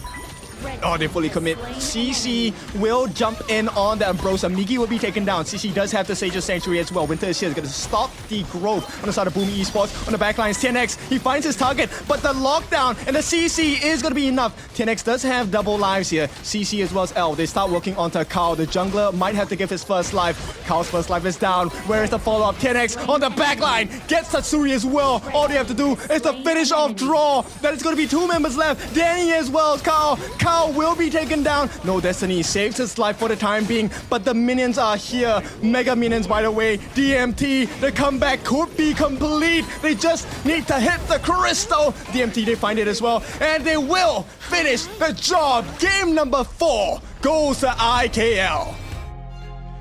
Dominator Esports is going to level these 2-2, sending us to our first Game 5 of this KIS4. Ladies and gentlemen, this is an amazing performance by them. It took them a little bit long, but at the end of the day, the victory, the fact that they're able to take the dub is what matters. And now this whole momentum swings right into the favor of Dominator Esports for sure. Boom Esports, that was a great draft. The idea behind it, like you're not supposed to be able to take down Carl, but somehow Boom Esports went 1 by 1 in the team fights. Migi got taken out, instantly became a 4v5. I do believe that it was a really good composition from Boom Esports. In terms of the draft, like I can see that Boom Esports was doing a lot better, but it just came down like, I think that this is a trend that we're having in this KIS4, man. In the moment that you lose a very big fight in the middle of the game, the gaps just become so big so quickly. That's what happened exactly to Boom Esports today.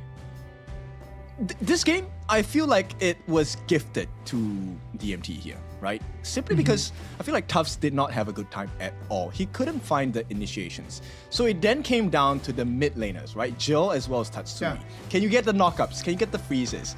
And once you miss your setups and you have your life taken away, there is no turnaround in the team fights. Yes, exactly. I completely agree with you, man. Like I do believe that in this moment, it was more of Boom Esports just handing the game there for DMT than what DMT actually did in terms of what they could actually do. Arlie, on that side, I would dare to say that the Arlie was the best player over here from DMT. I love the way that the Parasola was playing around, just dealing damage. When you analyze the numbers and when you see the digits in there, 7, 1, and 4 coming in from CC, that KDA alone tells you that he was carrying his team. Yes, and you know, using up 15,000 worth of gold to make sure that the team finds success. This was a great performance by CC. Now, we know him as a very consistent player, and consistency and stability has been the forefront of his performance in this game number 4.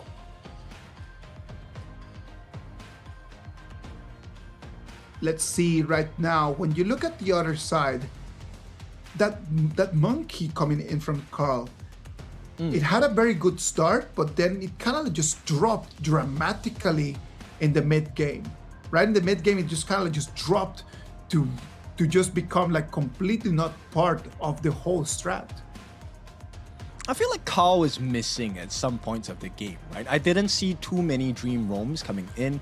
The setup was kind of different from the side of Boom Esports. They were really relying on Tatsui and Migi to get the setups, and then Carl was going to come in and finish the job, right? As well as Danny. On the flip side though, DMT, it's kind of curious to me because it felt like this was the old DMT. TNX was the one diving, and we have seen the results of TNX over diving. I would not dare, I would take it one step higher, and I'm gonna say today's TNX is a very 2025 TNX. It is a very over jumping, over diving, not minding if he dies or not. Something that he did not show yesterday. Yesterday he was so calm and very settled, but today in this exact 4 games that we have seen, he's been very into his old habits, and that's not Very good for Dominator aggressive. Esports. Yeah, I mean, it's a double-edged sword, right? Because of TNX's crazy dives, that also open up the room for CC to really just go ham at the front lines on the side of Boom Esports as well. And I think, luckily for them, this netted them the win. But right now, this is going to put us in a position where final game matters, IKL, PKL, DMT against Boom. The next one, winner takes all. Winner takes all is going to be the points, right? Like if Dominator takes the victory in this next game, in this next match, it's going to be crazy because it's going to put them with 2 victories, and that might give them a very big advantage to the first place. And we know how this KIS4 works. If you end up first place in your group stage, you get to pick who you want to play in the best of 7s in the knockout stage. And that's a very huge advantage, right? Because when you pick a team, you are going to be able to research them and really just get yourself in the best possible position to last longer in this competition. And here we go, CC, as we already mentioned, this guy's early was on a tear. 7-1-4. What a KDA to have, and dealing over 200,000 worth of damage in this game alone. Arlie the Parasola, such an amazing hero and such an amazing player. CC just showing to us that he's been through things, he's seen things, he's played against gigantic players, and taking all of his experience coming in here and then just demonstrating to us that there are levels to this. Yeah, that was the moment it kind of changed the game, right? The moment Danny got caught, he essentially disappeared from the game after that moment. It felt like DMT suddenly got a bout of confidence, and with the kill deaths on the neutral objectives, the setup by the team on the side of DMT to kick Mickey out of the fights multiple times, that was really a big moment for them. This fight right over here was just the turning point for everything, right? A 4-0 trading in here, and then just DMT had full control of the game after that. In this one, the problem is that Tubbs and TNX die so quickly. They want to finish the game really fast, right? And the problem is that the minion wave does not enter into the crystal quick enough, and then they just start taking focus damage on them. Yeah, I would even go as far as to say I felt at that particular moment TNX and Tubbs kind of baited the whole team to group up together, and that's where they found maximum value for Draw's ultimate as well as Carl, right? But then, of course, you can only defend for so long. So DMT take this game number 4. They bring us to our first ever game number 5 of a best of 5.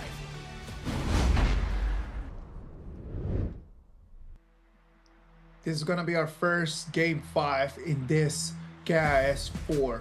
Let's wait and see what's going to happen in here. From what I have seen today, Boom Esports doing so much better on the assassin junglers, and as I can see, Dominator Esports way better on the tank junglers. So if I were to play everything into what's gonna happen right now, I would dare to say Boom Esports need to go for that, and then Dominator, just understand that your main guy is not having the best day. Put the focus on CC, try to get something around CC and Tubbs, and then just have KenX just play something a little bit more of a support role kind of jungler. Yeah, utility based, right? And we'll take a look at how that is going to be like. At the same time, as we prepare the teams, do make sure if you're there in person, go and visit the activity zone and make sure you get all of the freebies, goodies, take some cool photos. We have our cosplayers and our influencers over there as well. Lovely. I would love to be there, right over there, right now in Jakarta, because it's just lovely. It's a very interesting part about the esports scene, right? Just being able to go watch the games live, and there's always interesting people, there's always interesting games. we come home always with bags of freebies, which I love to have in here. Like I love just coming back full hands, all with a cool free stuff. Yeah, free merch, nice photos as well. That's definitely an experience you do not want to miss. I believe I will be going down as well. Ooh, nice. That is really, really nice. Well, if you have a chance, please drop by, come and say hi. We'll love to see you in here. Ladies and gentlemen, what about if we move into Game 5? This is a global ban pick, so we know that this Game 5 already is going to be pretty complicated for the coaches to try to find some really good compositions. Most of their meta heroes have been already picked in these first 4 games. Game 5, this is going to be hard, man. You need to go all in with whatever that you still have in there. Yeah, you definitely need to dig deep here. Now, the pay is still available for both teams to pick up, and I feel like that's going to be a great answer. At the same time, the Luna is available for DMT, and we haven't seen, Ogren, Musashi, these older jungle picks come out yet. The Ogre would be a very good pick for DMT, I would dare to say. Just being able just to play the Ogre in there would be really good for them. It would allow them just to put a little bit more focus on CC. But that's just my personal opinion. Maybe in this moment, Boom Esports needs to start thinking about what they want to allow and what they won't take. If Boom Esports is going to be taken on the blue and they get the first pick, do they have anything that could be just such a gigantic meta pick in there? Have you ever seen Boom Esports being able just to take one hero and then just revolve around that hero? What would be that hero if it even exists? I think, like you mentioned before, I like Carl's Ogren. And the one thing that will give it away that they're looking for the Ogren is if they ban a Musashi, right? Because Ogren can deal with the pay. I think they might allow it into the hands of TNX if they get the Ogren. Would you think that Carl would be able to play the pay instead? I like it, but I have my reservations about his pay. Not to say that his pay is not good, but in this pressurizing moments, I think you want to go with what's a safe and comfort pick, right? The Ogren offers you insane lifesteal, you're able to tank for the team, and it opens up the doors for the rest of your members to have less stress, focus on getting those proper, perfect setups. Well, the Ogre might be one of the picks that both teams might want to take on for themselves. On the other hand, in terms of DMT, they still have plenty of options for the marksman, which we know that is going to be an important role for them. DMT today, they've already played the Arlie, they've already played the Erin, the Lung, they've already played the Flowborn marksman. They still have the channel available for them. Yeah, that is actually a very big point, right? I'm curious to see what kind of farm lane the DMT will put in their hands for this time. Boom Esports, you know what they're going for. The last tank available for the roam, that's never going to see the light of day, especially in this last game. So Boom Esports take out not just the Lapu Lapu, they take out the Haya as well. Now, Dominator Esports, DMT, I think they understand that, hey, Carl's pay is also something they need to be really careful about. So that's going to be banned out along with the Zhang Fei the Beast. Luna available. They have been waiting. They're gonna just call it for themselves. So if they take the Luna right over here, then what option does Dominator Esports takes on the other side? They've already banned the pay, so they do not have an option in there for strong jungler, and it's gonna have to be that. Just understanding that this is gonna have to be the flow for today, and it's gonna have to be the Ogre. Yes, because if we take a look at the entire ban pick history, the big counters against Luna, not too available for the side of Dominator Esports, right? They don't have the pay, they don't have the Ukyo Tachibana, they don't have the Jing as well. So these are all great answers towards the Moonblade, Luna. So Dominator have to make do with the Ogre here. Well, Liang is gonna have to just do in terms of countering that Luna. Just trying to use his ultimate just to hold it in there, trying to find the Luna. The problem is that having the Lung in there, having the Nuwa late game, that's going to be a lot of damage that Dominator Esports is going to have to tank with just a support roamer like this, like a utility roamer like the Liang. Yes, and one of the things is, you know, even as they hit level 4, even if Tatsui doesn't have the damage, it's going to be a big problem for the Liang, because that first skill by Celestial the Nuwa will be able to stop the ultimate from the Liang pick. Lung also, with the Ride the Wind, able to get the pushback, cancels ultimates as well. So DMT, this roam position for L for the Liang is going to be in a tight spot here. A very difficult one. Because he's gonna need a lot of the reinforcements coming in from his teammates. It's not gonna be that easy for everyone just to count on just L just being there to save the day. So everyone's gonna have to shoulder a little bit of that pressure. Second round of bans is going to be locked in right now. The Dharma and the Liempo from Dominator Esports, the Lady Sun and the Mayin from Boom Esports. We have not even seen the Lady Sun being on the bans or picked in list today. First time that we see the Lady Sun. Yes, and it's a great answer, right? Because you don't want to deal against a Lady Sun who has a lot of damage. Lung can be 3-shotted by a fully farmed Lady Sun, and we get the special picks coming out. Do we really get the Zhonghui here, the Void Caller? This is one of my personal favorites as well. They do lock it in. And with that, the Lupu comes in. So you can tank, but how long and how much can you tank when there's a Lupu on hand?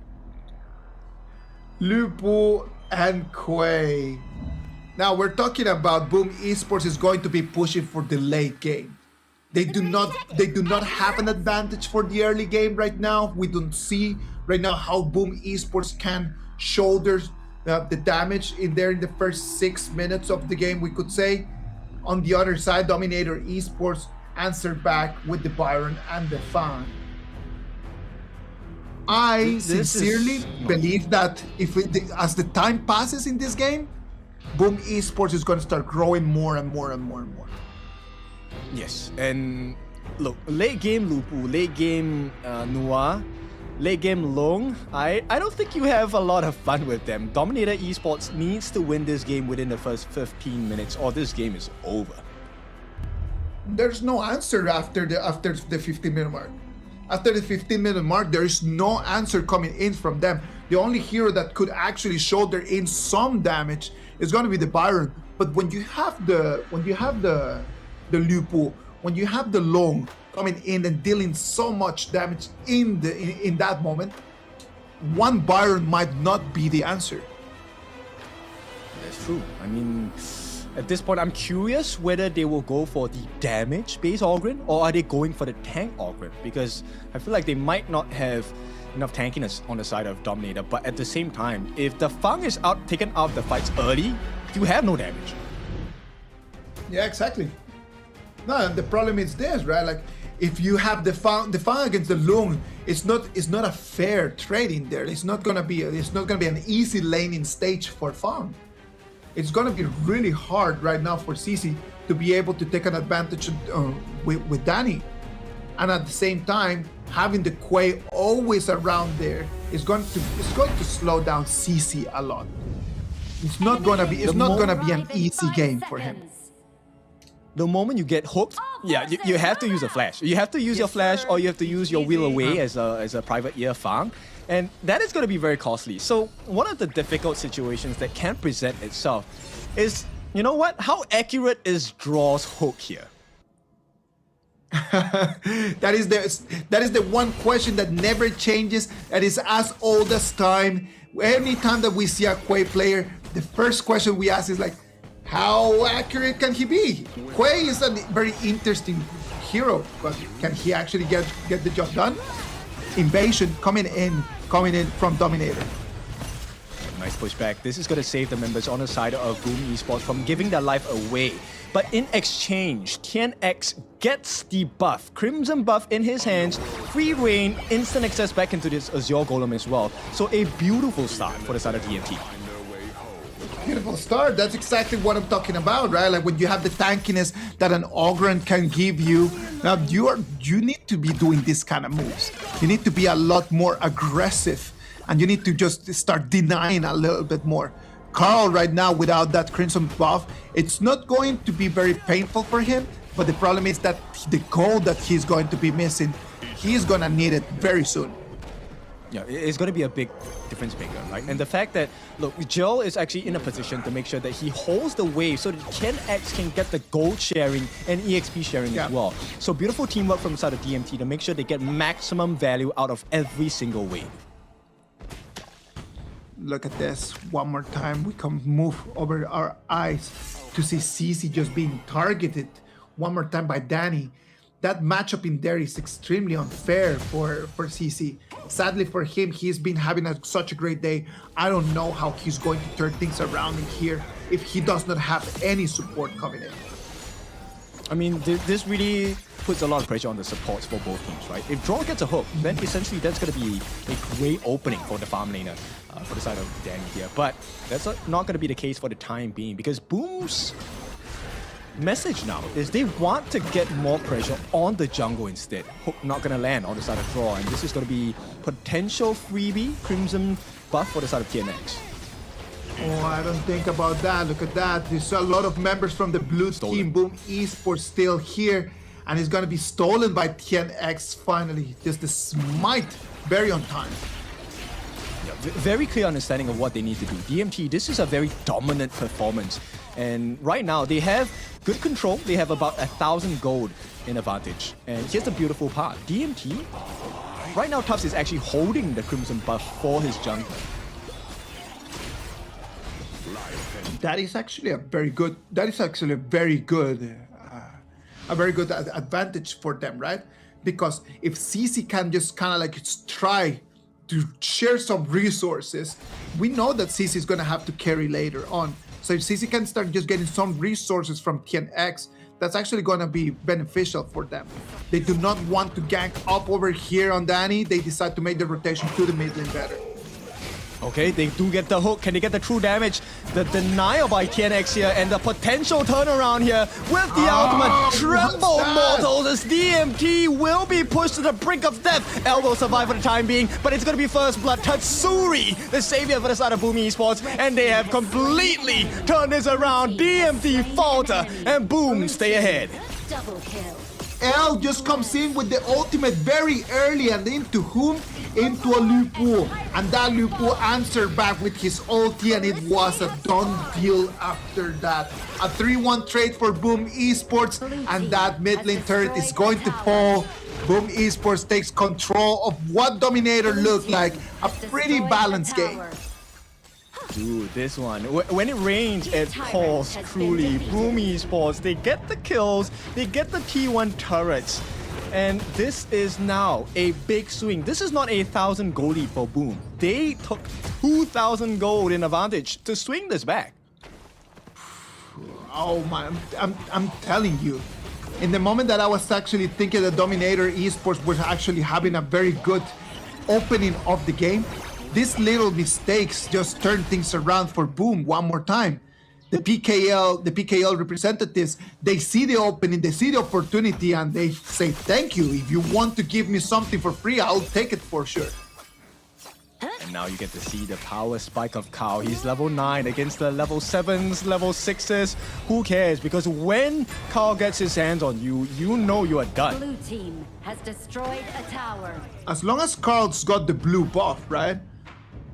As long as Carl's got the blue buff, as long as he can have control of that Azure Golem, it is going to be fine for him because of the CD reduction that he's gonna have. He'll be able to fly around so much.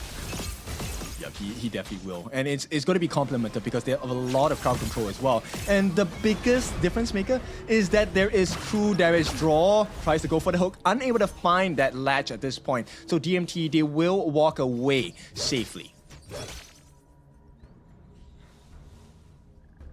6 minutes already of this game number 5.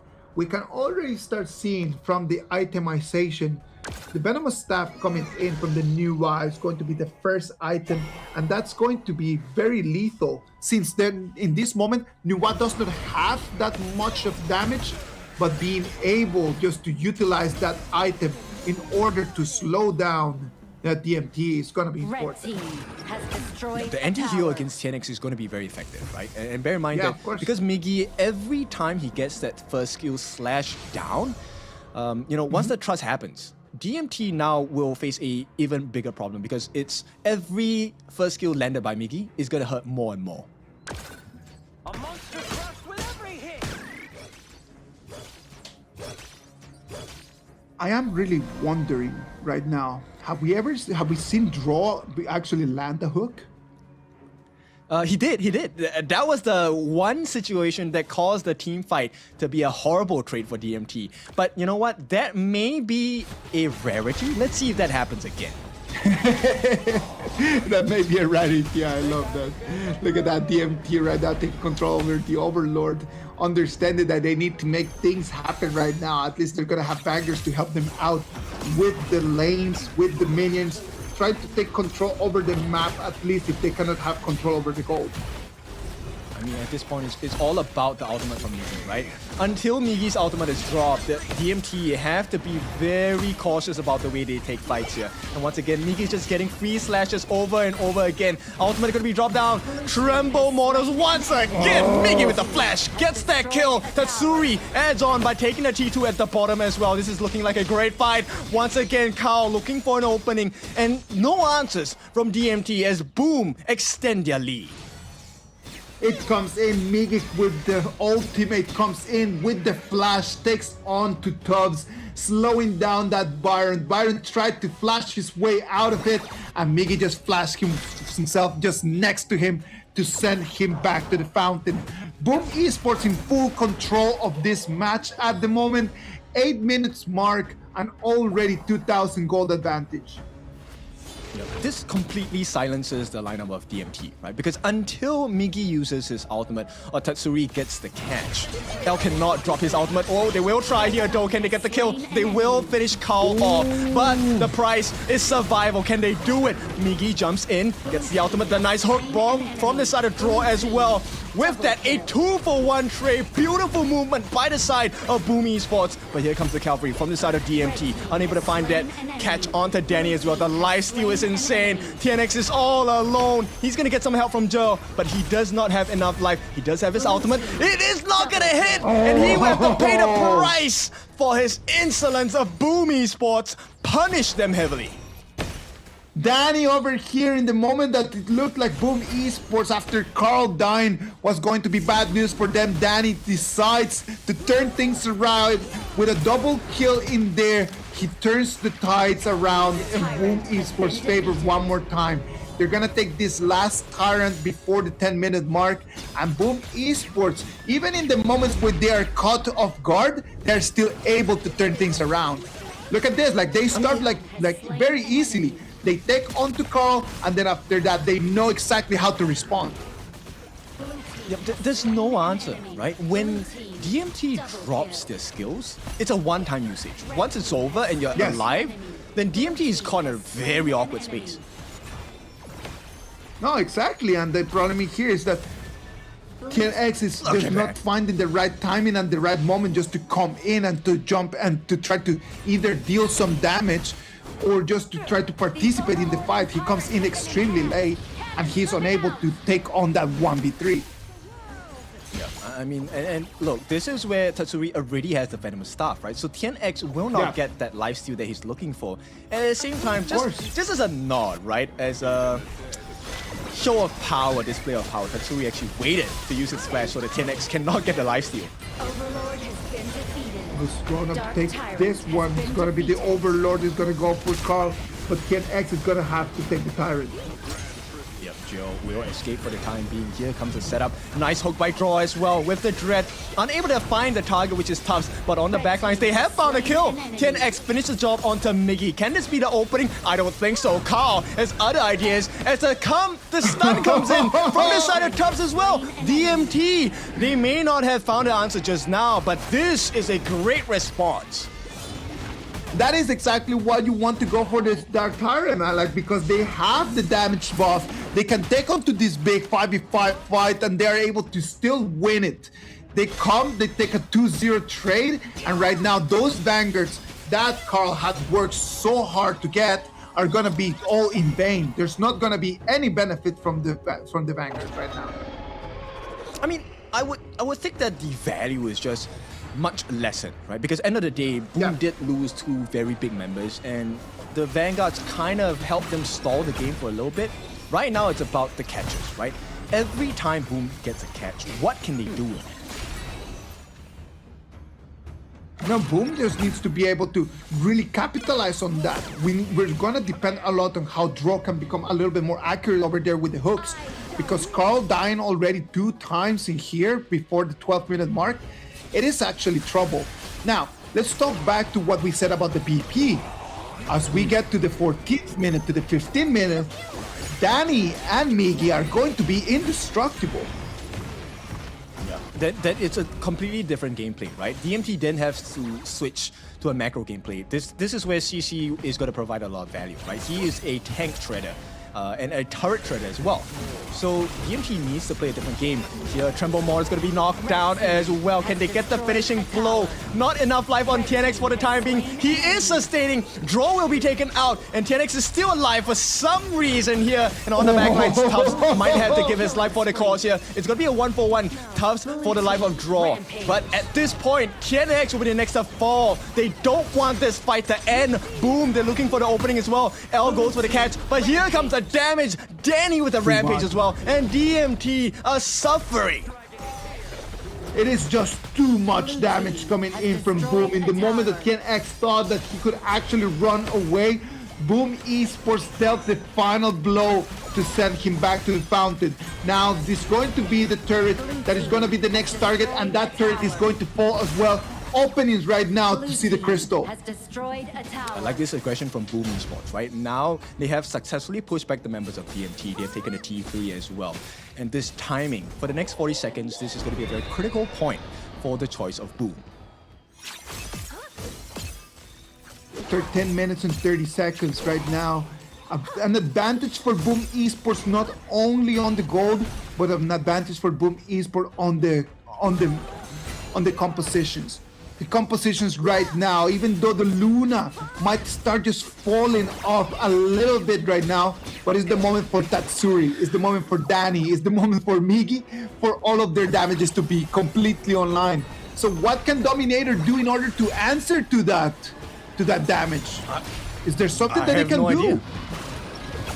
It feels like there's nothing they can do. I mean, the moment L uses his ultimate and nobody on the side of Boom falls, then it's instantly a bad fight for them, right? Miggy, the longer the fight goes, the better for the side of Boom.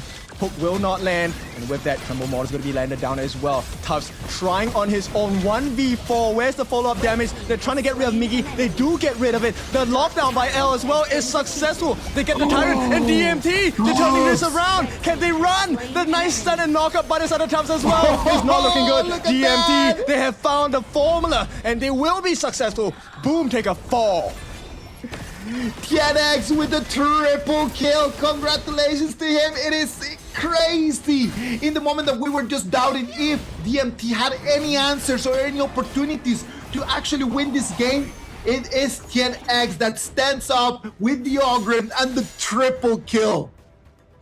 I like this. This is so back and forth, right? Every single win condition can be turned around. If L drops his ultimate early, it can be cancelled. If Miggy drops his ultimate early, this gives L so much room to make trouble for the side of Boom Esports as well. Now, they're going to try and take this Shadow Overlord. There is a Primal Bond coming in from DMT, so there is 50% less damage dealt to it. Can there be a steal? Not going to happen.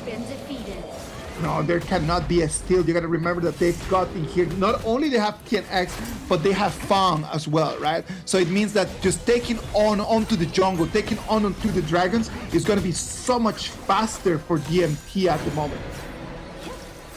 Right, so we have seen this situation. Boom have played as though they did not lose a T3 in game 1. DMT now, they can do the same. It's just like the story just keeps repeating itself. But what happens is that everyone starts playing completely different roles in this whole script. The script is the same. What happens is that they just take different roles in every time that we keep enacting it. same scenario, different realities for both teams here. All they need to do, it's very simple. DMT, they're looking for the turrets. Every single target sighted. Skill 1 by CC almost guarantees a turret takedown. DMT, they need to capitalize on that. Let's see, having the Fawn right now is going to be such good news over here for DMT because Fawn takes turrets down so quickly. Really is. Now D3 under pressure. Joe's gonna drop his ultimate just as a deterrence. Now the calling here. Let's talk about Boom. If Draw gets a perfect hook, I think that sets the fight for Boom Esports. Of course, yes. Like as long as Draw can just get onto someone, if he can get into let's say CC, if he can get into Gerald, immediately that opens the complete chain of control that Boom can put in there. You've got such a lethal damage that you have here, but you need to have the initiation, and that is the one thing that right now Boom is missing. Just someone to initiate onto them, so they can actually drop in all of that damage. I agree. Every initiation from the side of Boom Esports is actually a very high risk one, right? Unless you're talking about Carl. Carl can maybe get out of sticky situations if he's able to reset his ultimate, but everyone else, it's a one-way trip, potentially.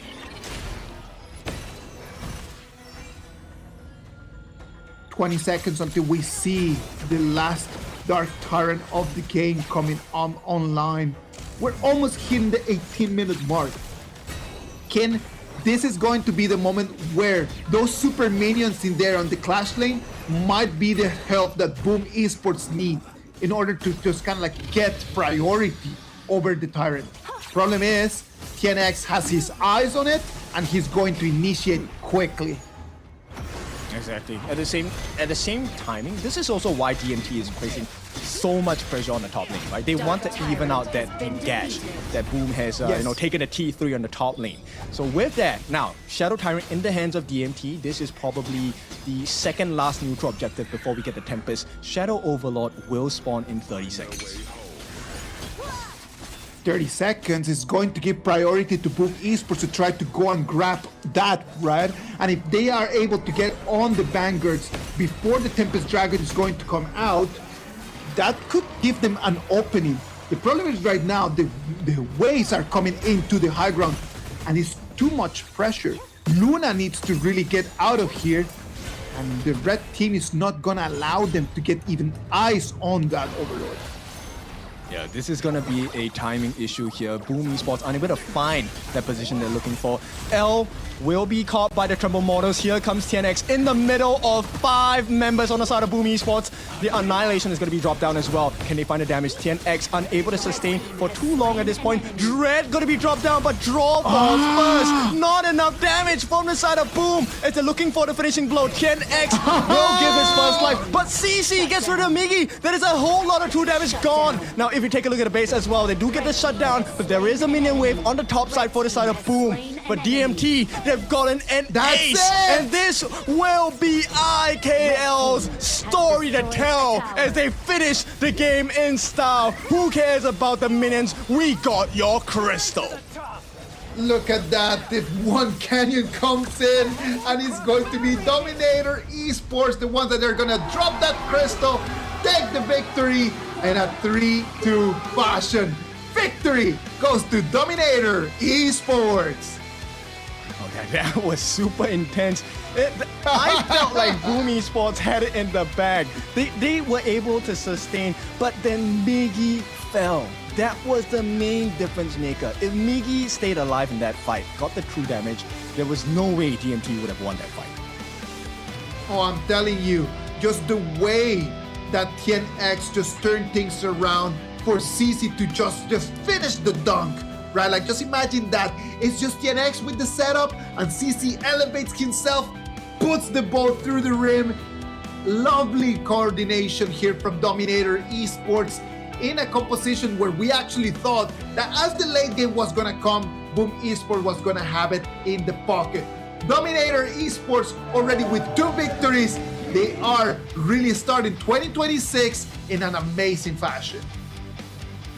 Yes, this is something that will give you an inkling into many different situations as 2026 goes by. Number one, we have the IKL battle. Number two, we have the IKL versus PKL battle. And then now we have the growth of, is it worth it to reorganize the chemistry of your team? And it seems like DMT's answer is yes. Chemistry can be reforged. You can have a stronger team. I do believe that it was not that big of a statement from Dominator Esports to say like, yes, we are doing so great, or like just to say like, oh, Boom Esports, it's having trouble. I think that it was extremely balanced game. There were very clear mistakes from both teams in specific moments of the games that allowed the opposition to take the victory. So it was more of teams giving mistakes and opening options for their opponents to take the victory more than the creation and the control of the game since minute one. I do believe that there was a lot of swings in terms of like the gold advantage going into just losing the game. So this is actually 5 very interesting games that people need to go back and really watch so they can analyze it. Because at this moment, after I have finished watching this game number 5, I wouldn't dare to say that Dominator was better than Boom Esports, and I would not dare to say that Boom Esports deserved to take the victory either. It was just different moments, right? It's the moments that define the legacy of teams. And in that moment, I felt like it was just a miscommunication of timing, right? So if Boom Esports had Tatsui set up his Matrix right as the Tremble Models ultimate by Mickey was dropped down, that fight could have gone a lot more different to the side of Boom Esports. Yes, exactly. But the fact that Miggy had to commit his full ultimate and only landed on L as a Liang, that already spoiled that team fight. Yes, exactly. And that is the problem, right? I do believe like when we were looking at the Boom Esports composition, I personally was like very carried away by the late game damage, by how they were like so balanced. And I actually did not pay much attention at the fact that they were lacking a lot of initiation. Like they were lacking strong initiation that probably in a different hero that might not have been the Quay. I do believe that Boom Esports would have benefited from something different. Maybe that was the moment for Boom Esports just to bring out the Liam Po. I do believe that Liam Po would have been a great opportunity here for Boom Esports to get even a better initiation in just for the whole chain CC. That's true. I mean, Boom Esports, the idea behind the Kui, I think is pretty straightforward, right? You want to be able to get singular pickoffs. But DMT, they understood that. They were standing as a group every single time towards the end of the game. And you can see that conscious choice to make a difference in the way they rotate as a team swung the goal back in their favor. Such a coming and going, right? Like Dominator Esports takes game 1, then Boom Esports wins 2 in a row. Then Dominator Esports wins 2 in a row after. This whole game has just been exactly the same as that gold graph. It goes up and then it goes down and it goes up and then it goes down. There was never a clear advantage from one of the two teams. That's true. But there is one thing very clear to me, which is, look, both these Clash laners, Miggy and Tubbs, what a growth. Yeah. We've only not seen them for, 2 months? And they're pretty much pulling everyone up in standards as well. This has been a fantastic game to watch between the two of them. I would say that not only this game, I would say that the whole match, right? All these 5 games that we had today, it was always just Miggy against Tubbs in a very interesting fashion. None of the two of them had a bad game in all these 5, and that just shows you how consistent their performances today were. In this one right over here, we can clearly see how in terms of the junglers, it was TNX who had a better performance than Carl. I have been very harsh on TNX today, just pointing out the things that he needs to do better. But when he does really well, like what he did right now, we gotta praise him as well. And he was way better than his counterpart in this game. Of course. You know, I mean, when we first laid eyes on TNX and all the different teams he has been in HOK, his organ was something that never left our sights. He is known for his all-round plays as well. But I also want to celebrate CC. He did really well on the Fang pick because Fang is essentially a one-moment hero. You don't get the kill, you're dead. Yes, of course. Yeah. The Fang depends a lot on just the burst damage that it can deal, right? Like that's the main idea of why you play that Fang. And that's the main idea of why CC is going to be carrying in there that MVP. Fang is one of those heroes that I expect 2026 is going to make a very big comeback.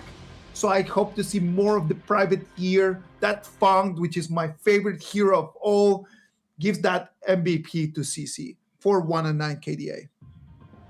Yes, CC definitely shows you what the benefits of picking a private ear or Fang is, right? So in the team fights, if you're able to get that solo pick off with your first skill, that's insane amount of burst onto heroes. But the secondary thing is also that you are a turret taker. So with that, they managed to rush down the base of Boom Esports. And this was a very hard-fought game. Let's be clear about that. Yes, of course. It is just it's one of those difficult ones, man. Like because in this moment, like you see how Boom Esports is having such an advantage, but they're unable just to really just give that final punch. It was just that. How many times did DMT's players just were able to just run away with a little bit of their health bar? Yeah, the conscious decision here to chase Migi down instead, really identifying that he was the main problem because his true damage and his stacked damage was the reason why DMT couldn't find success in the fights, was a really smart choice. This last fight right over here, just look at that CC full HP. He knows when to jump in, he knows when to push back. Second ability, jumps in, takes one person out, and then after that he has his eyes on the new one. The new one just goes and dies over there in a brush. Yeah, we were kind of concerned about the Liang in the early parts of the game. Like, how much value can he actually put? Because there's a lot of disruptions coming in. But when you win the team fights, when there are lesser members on the side of Boom Esports, yep, the Liang will shine. Beautiful performance. Now look at that. Let's look at the Group B right now. After this, we've already seen 2 games from KAGENDRA. We've seen 2 games from Dominator. Dominator Esports right now at the top. KAGENDRA still has 1 more game against Boom. And not even like that, they could actually take on to Dominator. Yeah, this is looking like DMT is primed for first place in this group stage for KIS4. Now, with that being said, let's talk about Group A as well, because we have something also maybe even more exciting, because we're gonna have Blacklist International go up against Bigetron by Vitality. That one, I think, is going to be another banger, because once again, it's a repeat of IKL versus PKL. That is gonna be an amazing game that we're gonna have in minutes. I know that the players right now are just like really setting up, already starting to stretch, starting to warm up, because that is going to be such a difficult game. It's going to be really tough. But what about if we first go to stage to go and check on Mara, what is going to happen over there with the players? I want to know what is going through their mind right now. Mara, what about if you take it from here? Another win by Dominator Esports. Congratulations, Tianex, Jerl. But you know what, Tianex, I just want you to show everybody again, because you were doing something when you won, when you were celebrating. You turned to Boom and you showed them, what is it? Can you show us again? Yes! There you go. 3-2, which actually, Jerl, you predicted that earlier. Now, TNX, let's go back to game number 4, where you got that crucial Tyrant steal. What was going through your mind in order to get it?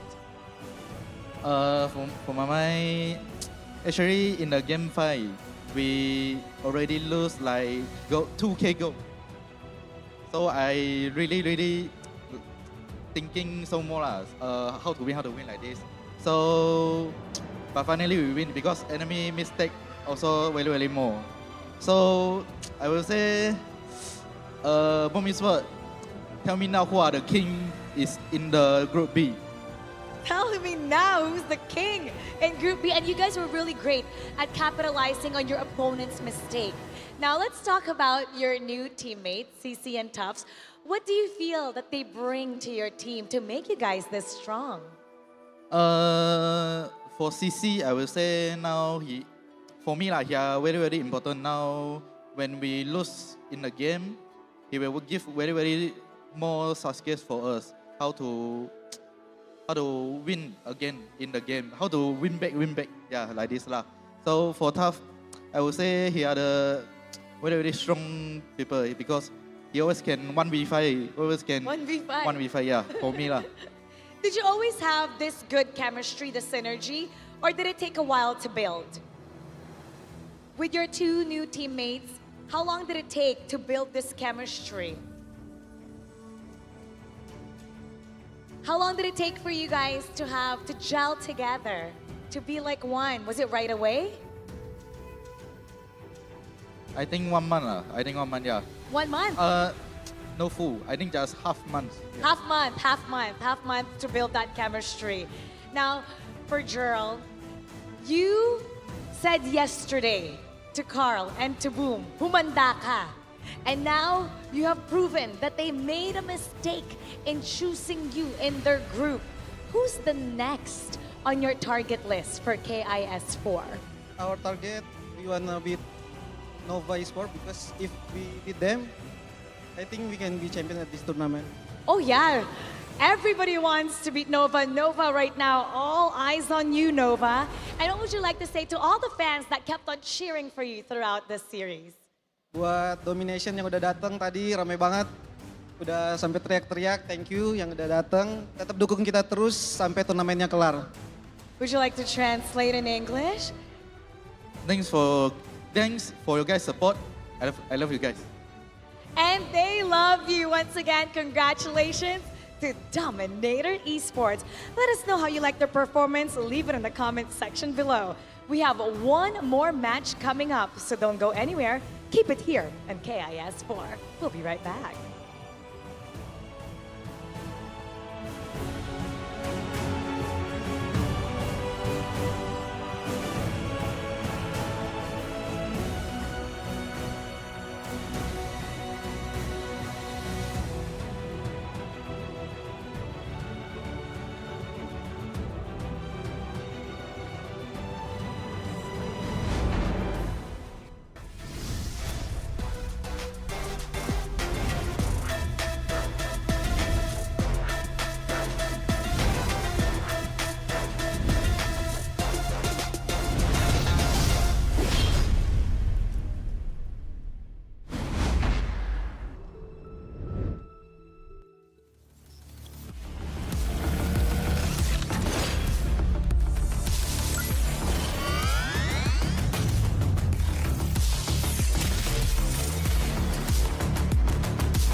We'll meet again.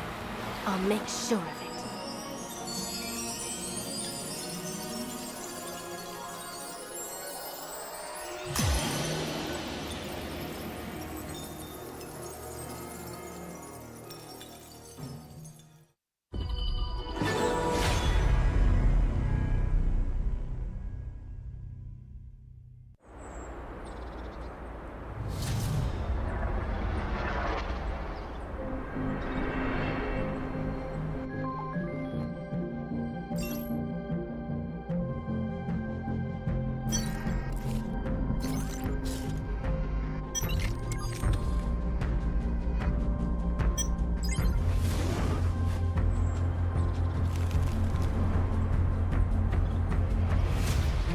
Kami di sini berjuang untuk mempertahankan mara negara dari tahun lepas.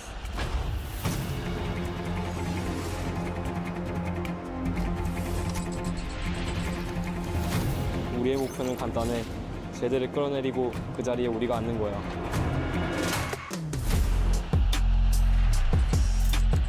Kapag naaganti na kami, patutunayan namin na kami ang pinakamagaling.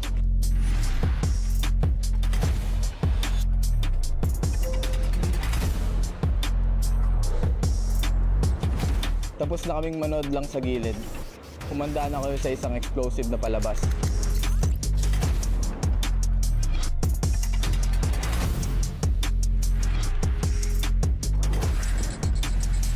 Inilah peluang pertama untuk kita, peluang untuk pertunjukan kepada dunia kemampuan Malaysia.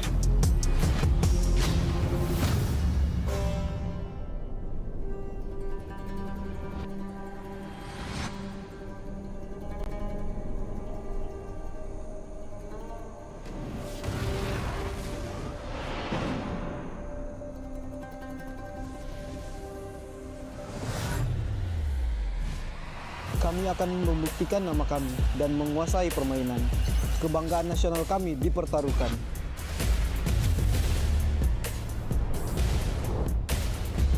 Kami kembali lebih kuat dari sebelumnya.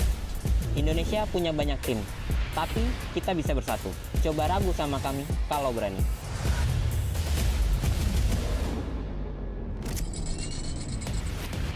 Tim kami telah kembali pulih. Kandang ini milik kita. Bhinneka Tunggal Ika, kami akan menunjukkan kemampuan terbaik yang dimiliki Indonesia.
Thought we'd get this far, burning like the stars.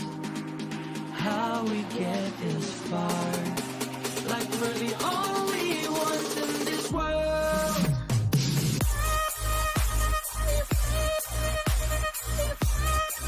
Like we're the only ones in this world. Like we're the only ones in this world.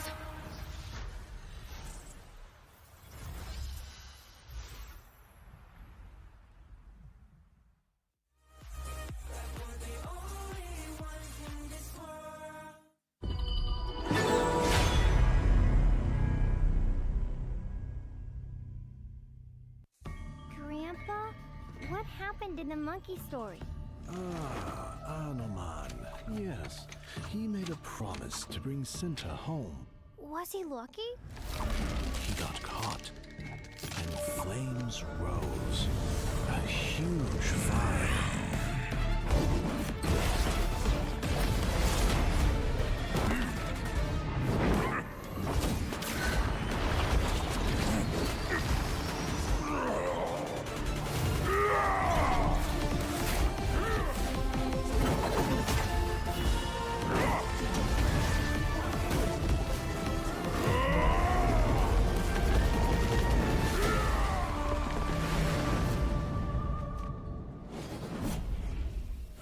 He is a legend. Yes, a man will always admire.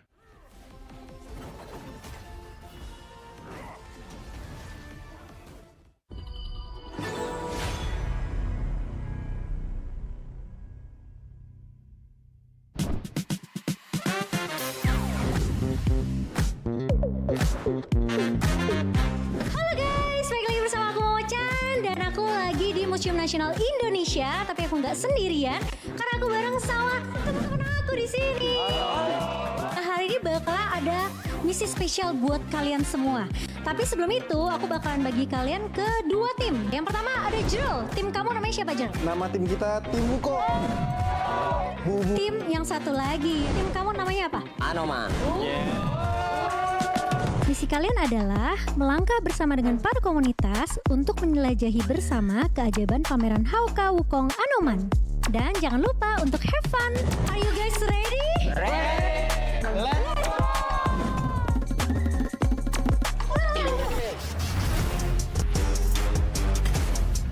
Loh, kok nggak boleh masuk? Kenapa ya? Kayaknya kita harus buat konten dulu deh sama mereka. Konten apa? Kontennya kayaknya harusnya gampang sih. Tapi kalian siap gak? Let's go.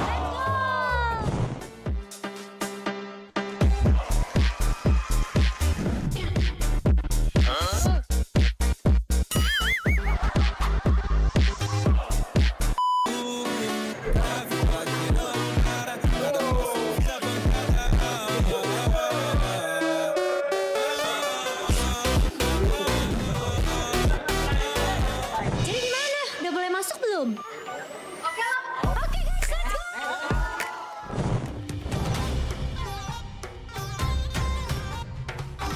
Ini sejarah tradisional Indonesia, ya kan? Apa namanya? Wayang. Wayang kulit. Tapi kalau kalian tahu nggak kalau wayang kulit nih aslinya tuh terbuat dari apa?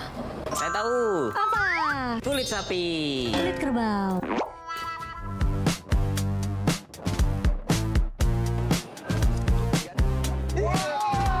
Bang toket itu. Izin. Oke guys, jadi karena kita udah selesai nih di exhibition yang keren ini, gimana kalau kita lanjut ke immersive di sebelah sana? Let's go!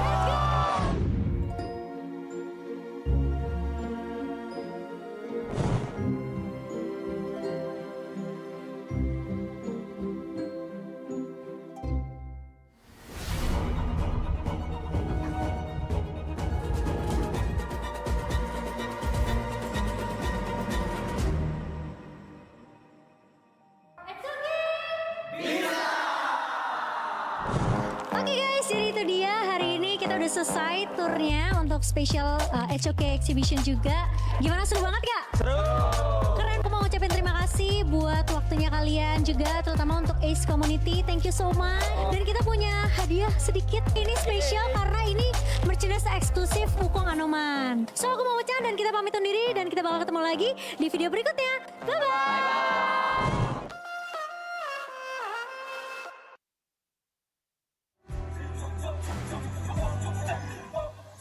Kings Invitational Series, let's go! Bertahun-tahun ku ditempa, harap yang karang murka, enemy di setiap langkah, ganteng datang mencoba, panggil ku one man army, satu orang 1000 nyali, bel spirit dalam nadi, sini maju kula deni. Langkah sudah jauh mereka pikirku mau mundur dan buang sau. Kehormatan yang utama di puncakku pertama. Berdiri hantam balik semua yang halangi arah. Pikir-pikir lagi kalau kau mau halangi. Genderang perang sebab bunyi sini hadapi. Old school tank mentally dia takkan berhenti. Bukan instan imitasi. Coba kau lihat sapu cara bermain agak lain dengan strategi yang saya desain. Akulah mastermind di balik kekacauan. Satu punchline sapu ku mundur semua lawan. Insting tepukku deteksi yang zaman. Enemiku libat seperti Anoma. Yo satu pukulan tangan kosong. Musuh jatuh runtuh panggil aku Wukong. Masih strong di power hantam lawan yang menghadap. Sapu cakar lebih tajam lebih dari kopong pedang. Yang saya incar turawana bukan tata singgah sana. Maka wajar apabila dong bilang saya bijaksana. Siapa yang berani mendekat kemari? Saya yang kesana atau kau yang kesini? Jutaan kalian pun saya akan lari. Seranganku cepat sulit kau hindari. Dominasi, ku kendali, berotasi ke tiap sisi, ku ambil alih. Saatnya kita untuk eksekusi. For my party, push, push, push, push, push, push. Everybody, move, move, move, move, move, move, yeah, move, move. Saat datang dengan mode brutal, kendalikan setiap titik vital. Damage magic, serang mental fisik, 1000 taktik, kau kalah cerdik. Mau coba jatuhkan sama mana bisa. Siasatmu sudah saya analisa. Terdapat selak, gerak, geriku sulit tu dilabrak. Game over, hancurkan semua tawa. Kombinasi skill dan power, teleportasi ala Enoku yang LOK. Kau tahu ku tak bisa redam, pula tekadku yang takkan padam. Tu kehormatan yang tak bisa dibeli. Saat saya genggam jangan harap kembali. Adu mekanik tingkat tinggi, siapa paling berani? Aku paling gigi. Pedang raja yang kuhulus, tebasannya bak angin menghembus. Long life the king, akulah raja, dentuman zira, ini mental baja. Akulah hukum dalam wujud nyata, seni tempurku susah tukar baca. Y'all better run, I've already won, nowhere to run, your time is done. Tidak bisa kau atasi, berat untuk kau hadapi, kalah pedangku menari, kau balik kanan dan lari,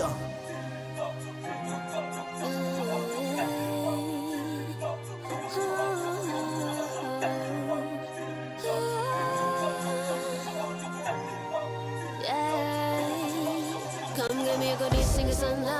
Aku sintam the queen, feel the aura. Orang jajali, terjalan dah. If you want me, profit nuema. Siapa tadi panggil, cause I'm ready. Siapa bilang aku tak punya nyali? Don't try me, ni aku sebut api. Yes, my melody, you can touch me. You ready, you jajali. Lagi coba lagi. Tegak berdiri dan kuatkan lagi. Bukan yang paling cepat, bukan yang paling.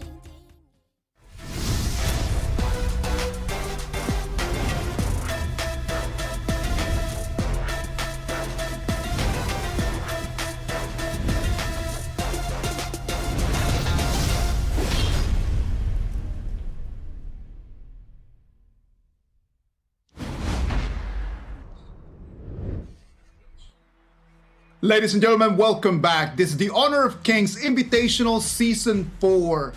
We're live from Jakarta, Indonesia. We're bringing you the action of Day 2 of our group stage. I am Isaac Peña, and with me, Kin Tofu. Kin, already 2 games gone. We still have 1 more to go. Yeah, and this one is going to be the biggest one out of them all because these are the champion representatives, right? PKL champion, Blacklist, IKL champion, Bigetron by Vitality. Now, they have been in a different state of position, right? Blacklist, still the same 5 guys, but Bigetron by Vitality, a super rework. How's this going to work out? I'm telling you, man, after what I saw from Bigetron by Vitality yesterday, if they can do exactly the same performance, same coordination, it's going to be a tough day for Blacklist. I'm telling you, Okay. after watching both teams yesterday, we can have already our very big understanding of what they have prepared for this KIS 4. I see it this way. Blacklist, they wanted to measure themselves against the highest standard. So when they chose their group, they were thinking about who do we want to play against? Well, give me Nova, give me Bigetron. So they're actually looking forward to play against the best teams in the group stage. On the other side, Bigetron by Vitality, they come in Tranquil and +4. Just that. It's just Tranquil +4. The difference right now is that the 4 that you're putting around Tranquil right now allow the team to have a multiple core. In the past, we've always just hesitated if this is a Tranquil show. it doesn't seem to be the Tranquil show no more, man. It just seems to be like really Bigetron by Vitality, where they have multiple cores, and Tranquil is one of those cores. Yes, I like it a lot, right? This is where you really get to test the potentials. Number one, bringing back that idea of Blacklist, choosing the strongest of the strong to come compete in their group. This is a mark of champion material, because in order to be the best, you have to be the best. Forged or reforged, a clash of cohesion and change. Is it gonna be stability? Is it gonna be the long build chemistry? Or is it gonna be the new Avengers coming in from BTR? It is gonna be a tough match for both sides, and it's gonna have a lot of different highlights. It is gonna be an interesting one because we're gonna be able to see. I don't think that this is gonna end up in a 3-0 clean sweep. Oh, for sure not. This one is going to be even tighter than the previous series. And the previous series was already a showcase of IKL versus PKL. Now this is the best out of the best. We'll take a look at the stats down here. Kill participation. This is why Bigetron by Vitality, I feel, is so scary this year. 65%. They are in it to win it. Well, the problem here is that yesterday, you see the kill participation just so low coming in from Blacklist International. You gotta remember that yesterday we're playing against Nova, right? They're playing against Supernova, and it just took them, it was a very difficult game for them. So I would not even dare to say that the numbers are fair for them. I want to stay with what I saw yesterday with my own eyes. I saw yesterday a Joshi that was trying his very best to carry a team that wanted to test themselves. So when you see this player head to head, let's think about like the compositions from the past. Let's think about 3 months ago. Let's think about 2 months. Let's think KIC 2025. When you compare the numbers from Joshi and Tranquil, it's clearly not gonna be the same player head to head that you have right now on screen. Fully agree. This one is going to be one for the history books.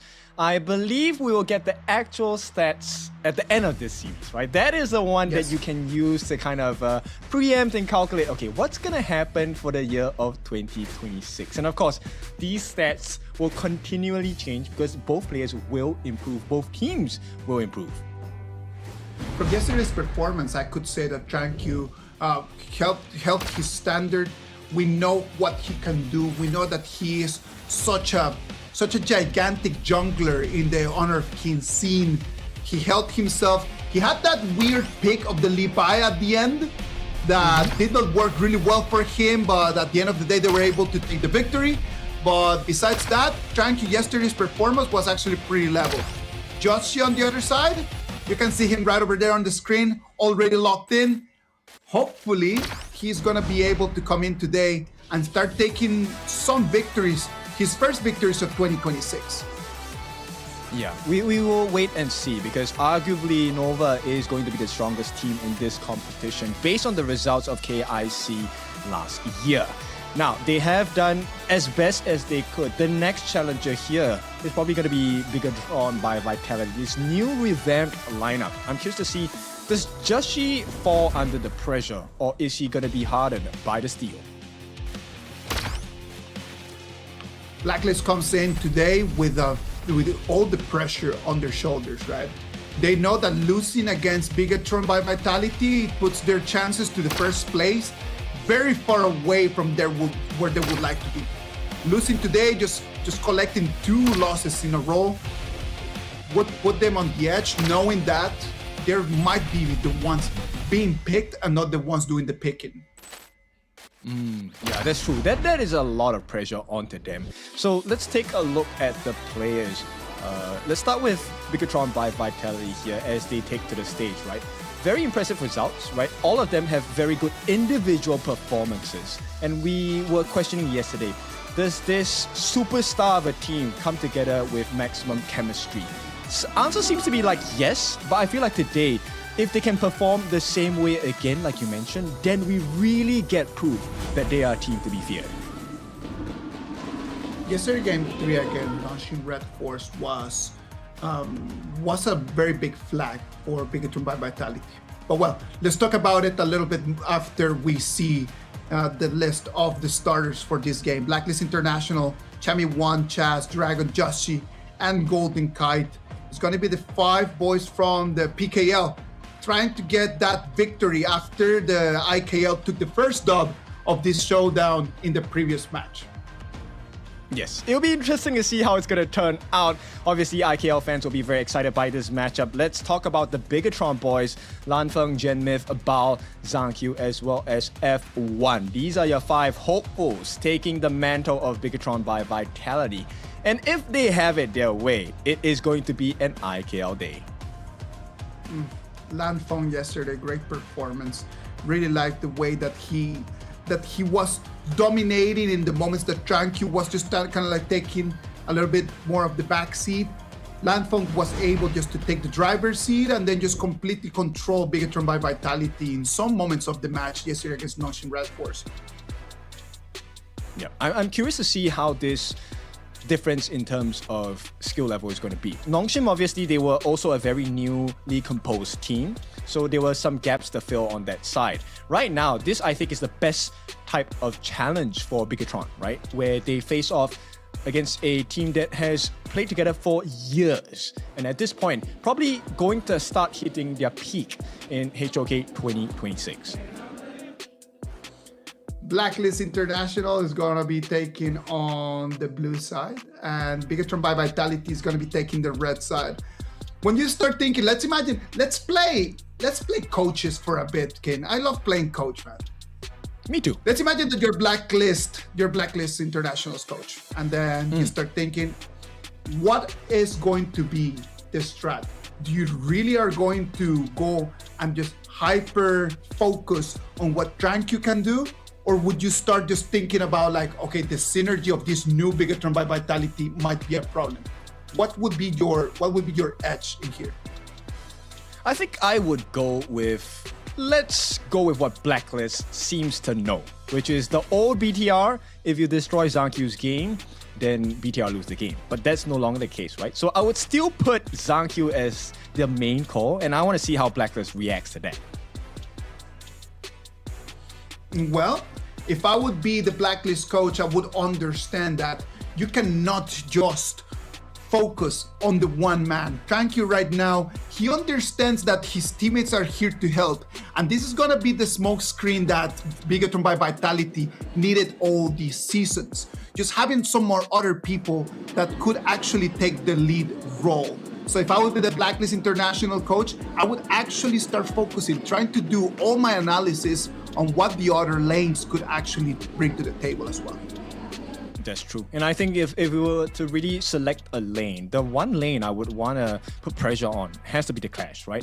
In my opinion, Chami1 has been a superstar in the Clash lane since last year when we got to see the real force of Blacklist International. Likewise, for Bigetron, Bao had very impressive performances during KIC. So if I want to start winning, I want to start winning from the Clash lane. I love to see Bao. Bao yesterday had played really well as well. In this time that he's gonna have Chami1 in front of him, and Chami1 is not an easy contender to play against. It's not gonna be an easy opponent for Bao today. Oh, definitely not, right? And this is why it makes it so exciting, because when you see the greats take a game against each other, 1v1, then you kind of see that standards being set, right? How do we want to play this? We've seen trainers take on two very diverse options. One is, I'm going to win the 1v1, right? Laning phase, we're going to fight it out. And then we have the, I'm going to play the rotation. So I'm curious to see what kind of play style either of these Clash trainers will be thinking of today. It's going to be an interesting showdown. A lot of people are thinking that this is just going to be the Joshi against Zhangqiu show. But the truth is that here in Jakarta, in this KIS4, it's going to be really a 5v5. Can Blacklist really break the code against Bigetron? Let's wait and see as the BP for this game, number 1, is going to start. Match 6, game 1, best of 5. Arlie taken out of the mix immediately. Okay, that's a great start. Now, another specialty that Golden Kite has been the channel. I'm curious to see if that's going to be allowed in this game number 1. But for now, Blacklist International going to follow suit with the stock standard bans here. Fire Ninja Mai not going to be available.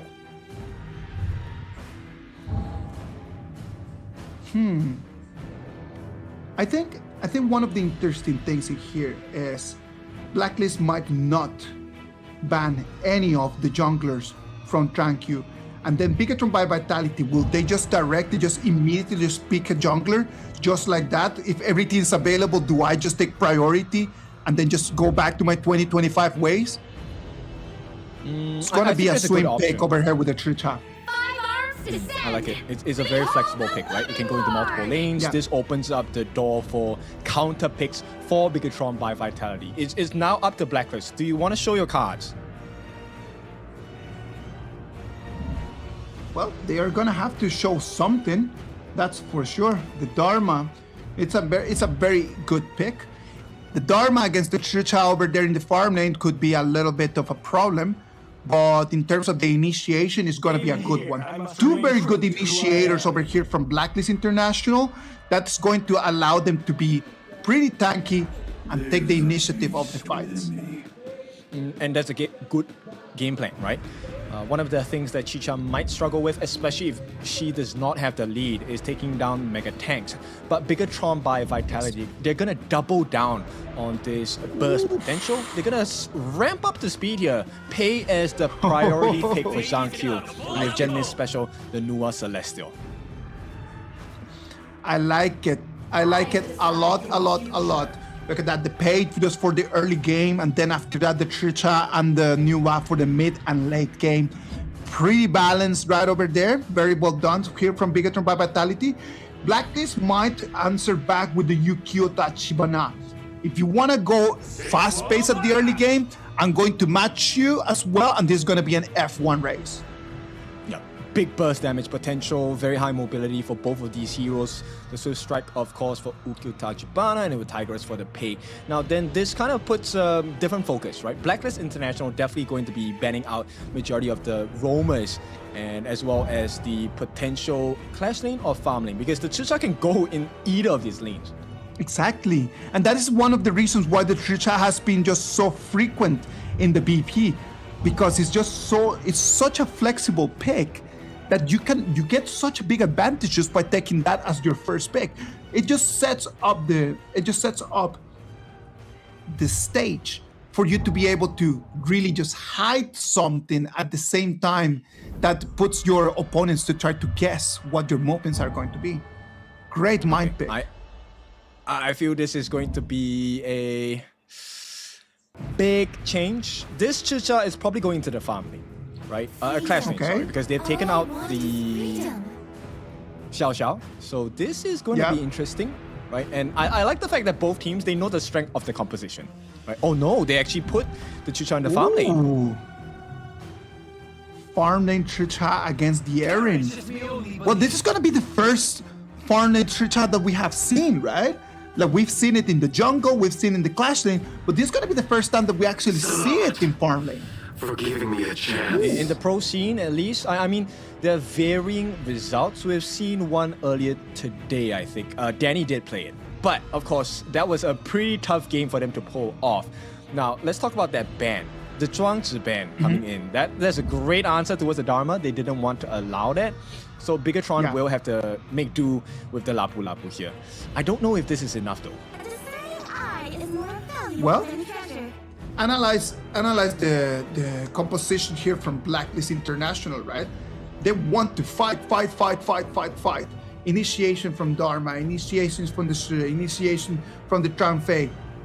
It's gonna depend a lot on what Golden Kite can do on that Eren in terms of just dealing the damage. At the same time, can Joshi really slow down TranQ on the other side? That's true. I mean, Golden Kite, Eren, as we all know, is a very mobile hero, and she can play at range. So once she drops her ultimate and she is not within your reach, you are going to just fall flat, right? Instant deletion. Yes. But at the same time, if I were to be on the side of Blacklist International, or I want to view Blacklist International through the eyes of Bigetron, my worry is Dragon. Because if Dragon gets the catch, it opens up two doors. Number one, a singular target of which she can control you. And then when your backup comes, that's where the setup for Chemi 1 is going to be hilariously painful, because he's going to hit you with the truth, and it's not going to be something you like. Bigetron by Vitality, they're going to try to play to answer back to the fights. And that is going to be a very interesting communication challenge that they will have, right? They know that they do not have the priority over the initiation, but at the same time, in the priority of how to just turn things around, they do have the heroes to really answer back. Can the Lapu Lapu just tank in all of the damage, tank in all of the skills to allow the pay, to allow the Chicha to come in from behind and actually be able to finish the counter? The setup from the Lapu Lapu is going to be very interesting, right? Because we've seen it time and time again. Every time he throws his blade down, that is a lot of poke damage coming in. Chaz does not have that kind of range. He needs to get close to you to use his first skill. So this is going to be a masterclass in terms of positioning from both the roamers on BTR and Blacklist as well. Now, with that being said, this early game advantage is really important for both junglers because the snowball potential of both Zankyu and Joshi are just off the chart for this game. So everyone is going to have to be on their toes just since minute one. Really just looking around, just trying to understand the jungling paths, because a little mistake in the first 1 minute could snowball gigantic, in a gigantic fashion.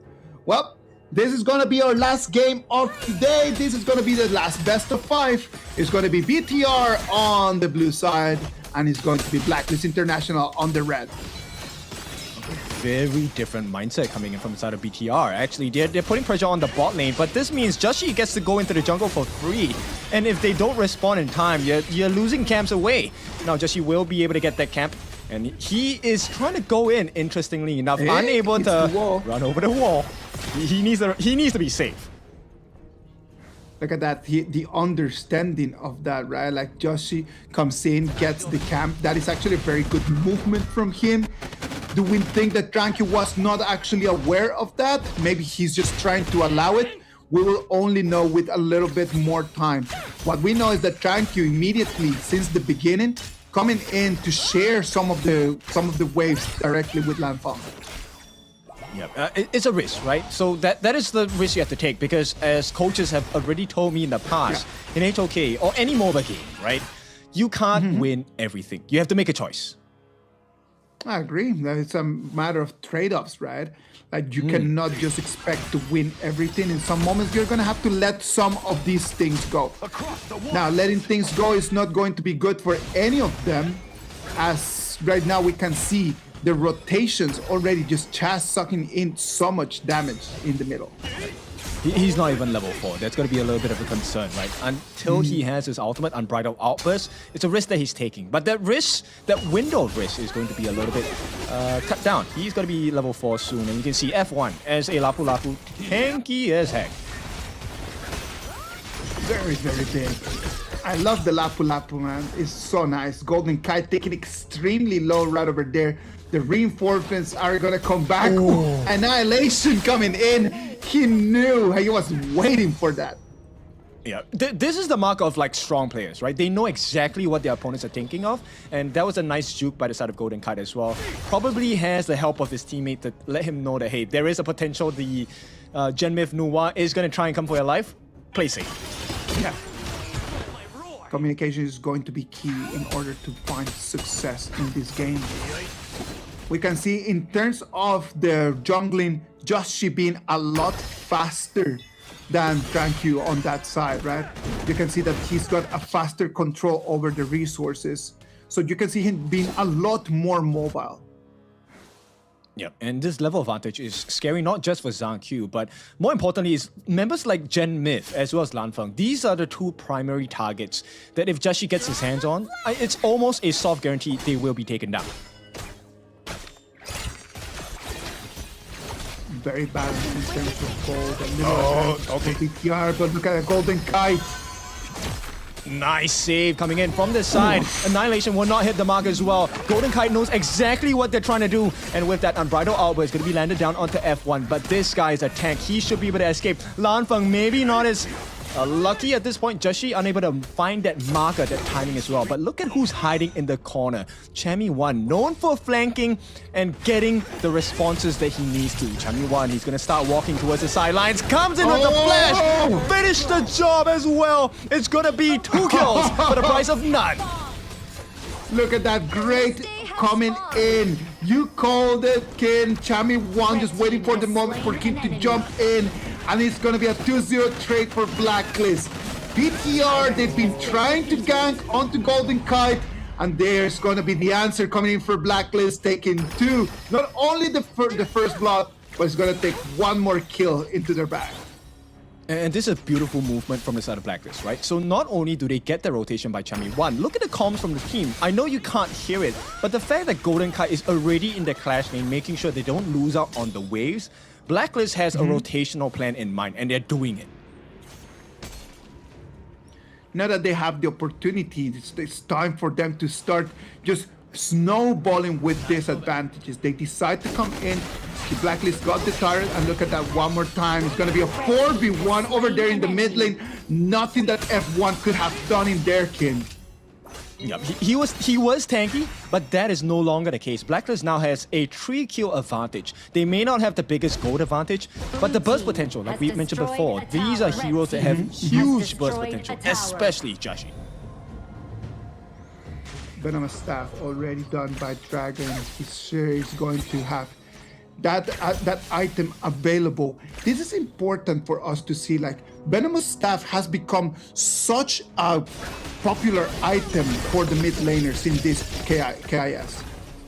Yeah, it definitely is, because it provides a lot of magical damage as well as the anti-heal. And right now, that's a prior item, because items like the Scepter of Reverberation has been nerfed, and this is a new meta item you need in the mid lane as well.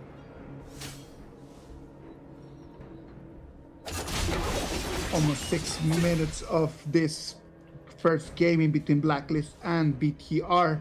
We can see already 1,000 gold advantage here for Blacklist. Slowly just taking control of the map and taking control of the objectives. What does Stranky needs to do right now in order to turn things around? The only thing that we have been seeing him is leaping from left to right, trying to clean the jungle, but he has not been able to do any moves.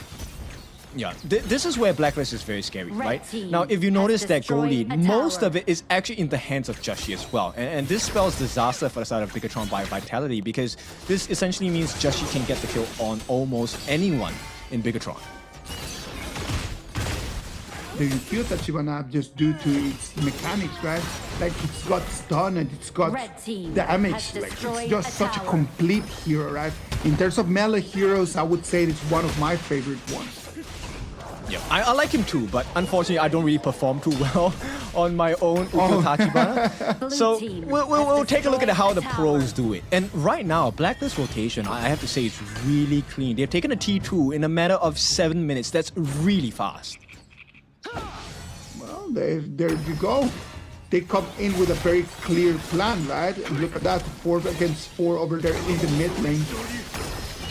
BTR just doesn't seem to be able to find any way how to respond to this. F1 is given the vision. You can always see that F1 on the Lapu Lapu, like, he's giving the communication about the positionings from Blacklist International, but BTR can do nothing about it. They absolutely cannot, right? Because Chami1 is such a dominant... Oh, hang on. Chami1 gets the setup here, unable to find the finish. And as I complimented him, Chami1 will be taken down. Joshi now will be able to make it out safely, but the damage has been done. They've figured out a formula to deal with Chami1, and that potentially could change Bigetron's playstyle here.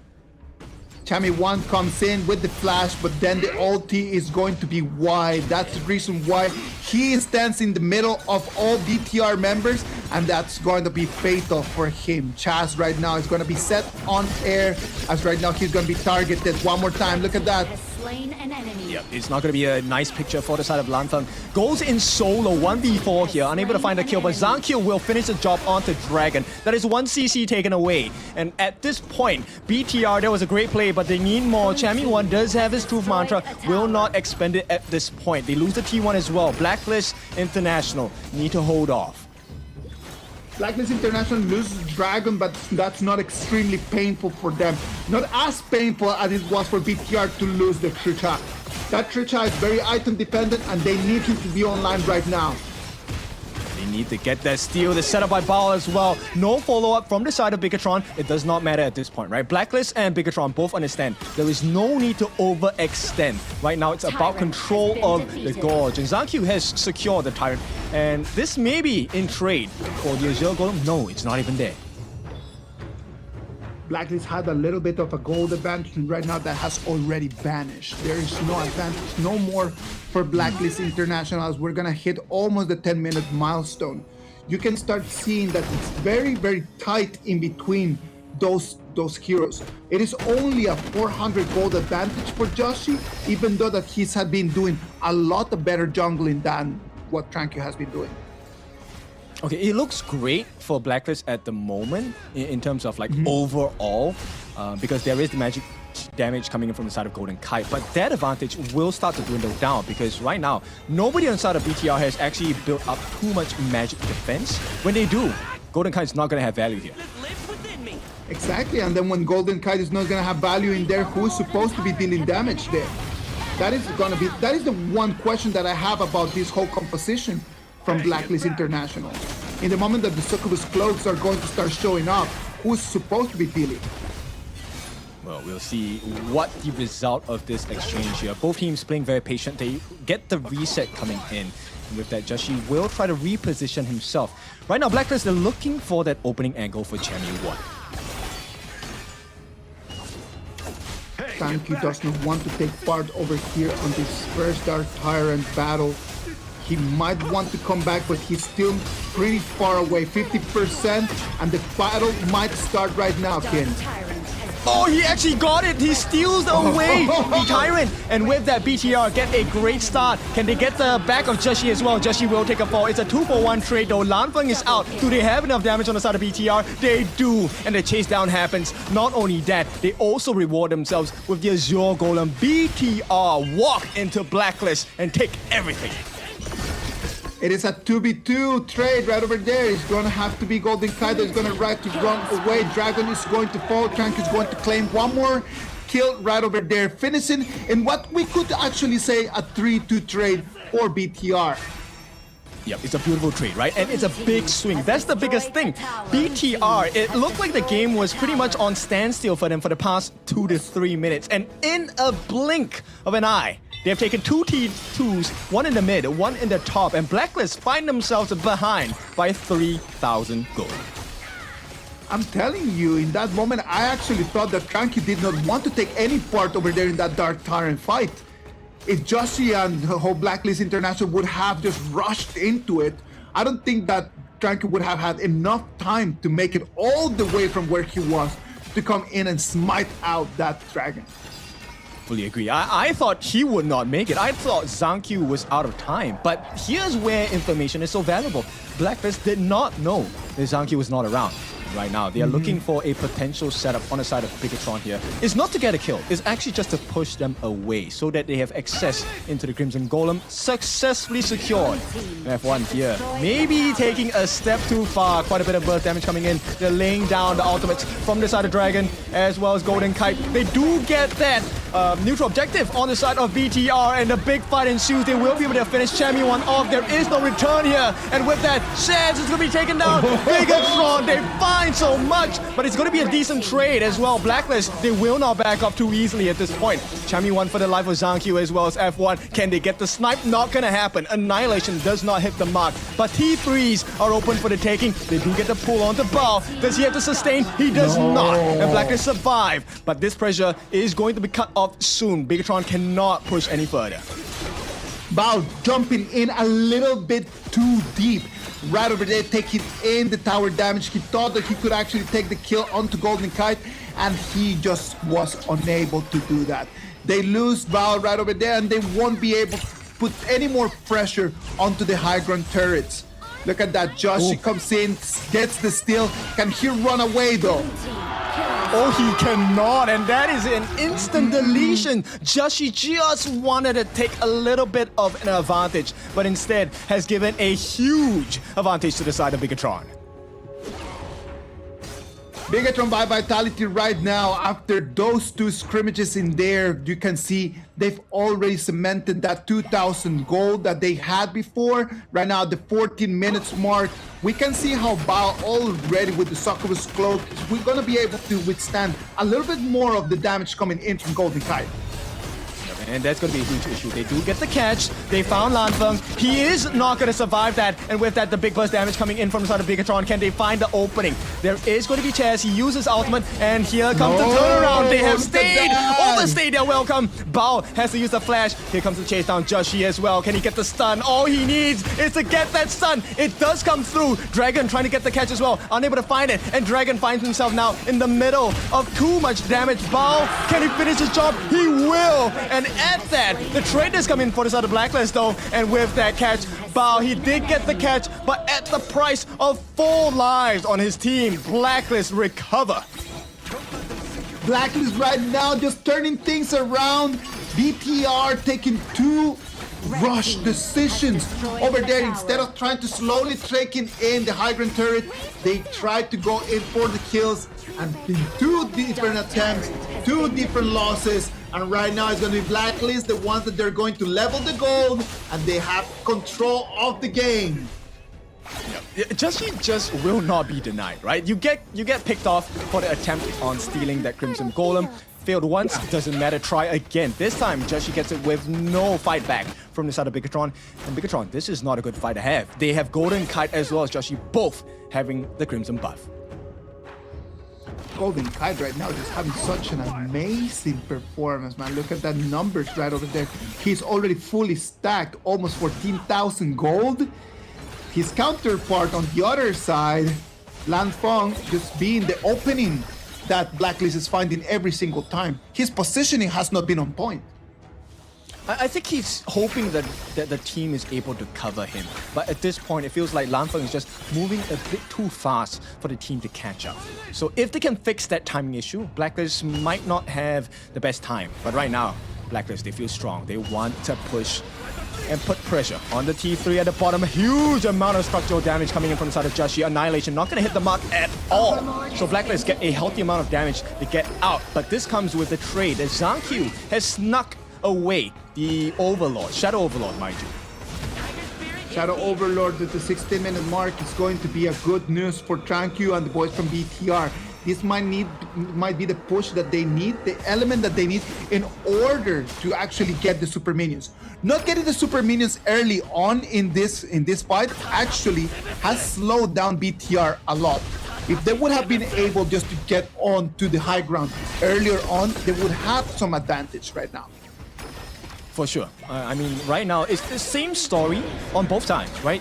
T3 on the top is looking dangerously low for the side of Blacklist. Bigetron, though, their T3 at the bottom is looking a little bit scarce in health. Now, Joshi will secure his Azure Golem for himself. This is going to give him massive CDR. He does have his second life as well, Sage's Sanctuary. I want to see, how does this next team fight go? Bangers are gonna come in already. Annihilation trying to find onto Joshi. Joshi being taken to half of his HP. They need to control the minion waves. The one on the farm lane is going to be difficult to manage. I don't think that BTR will be able to get the push onto the high ground with these bangers. I don't think so, right? Right now, they're just trying to pull attention away. So what Bigetron is hoping for is that they will forget the defender's bottom side of the map as Lanfeng approaches that T3 at the bottom side. That's going to be a 2-on-1. F1 is going to join him in that attempt as well. Quite a bit of damage laid down onto the T3 at the bottom. Can they find the one at the top? No, they cannot. So Bigetron, efforts have been used, but it's not going to net any results. Amazing defense coming in from Blacklist, right? Blacklist International, they're not rushing in. They understand that this is gonna come down to one mistake. Whoever that makes the mistake right over here is going to give the game away. And thank you. Let's see if he can find that mistake over here. Golden Kite is going to be a 1v1. Oh, he can't, and it's going to be legendary coming in from side of Golden Kite. Absolute kite god here from the side of Blacklist International. This is going to put them in a 4v5 position, and what a timing to get it as well. Blacklist, they could potentially go for the Shadow Tyrant and turn this whole game on his head against Bigetron. Thank you. He thought that he could actually take on to Golden Kite, giving him his first L of the game, and Golden Kite says, no, sir. I am going to take one more kill onto my bag, actually.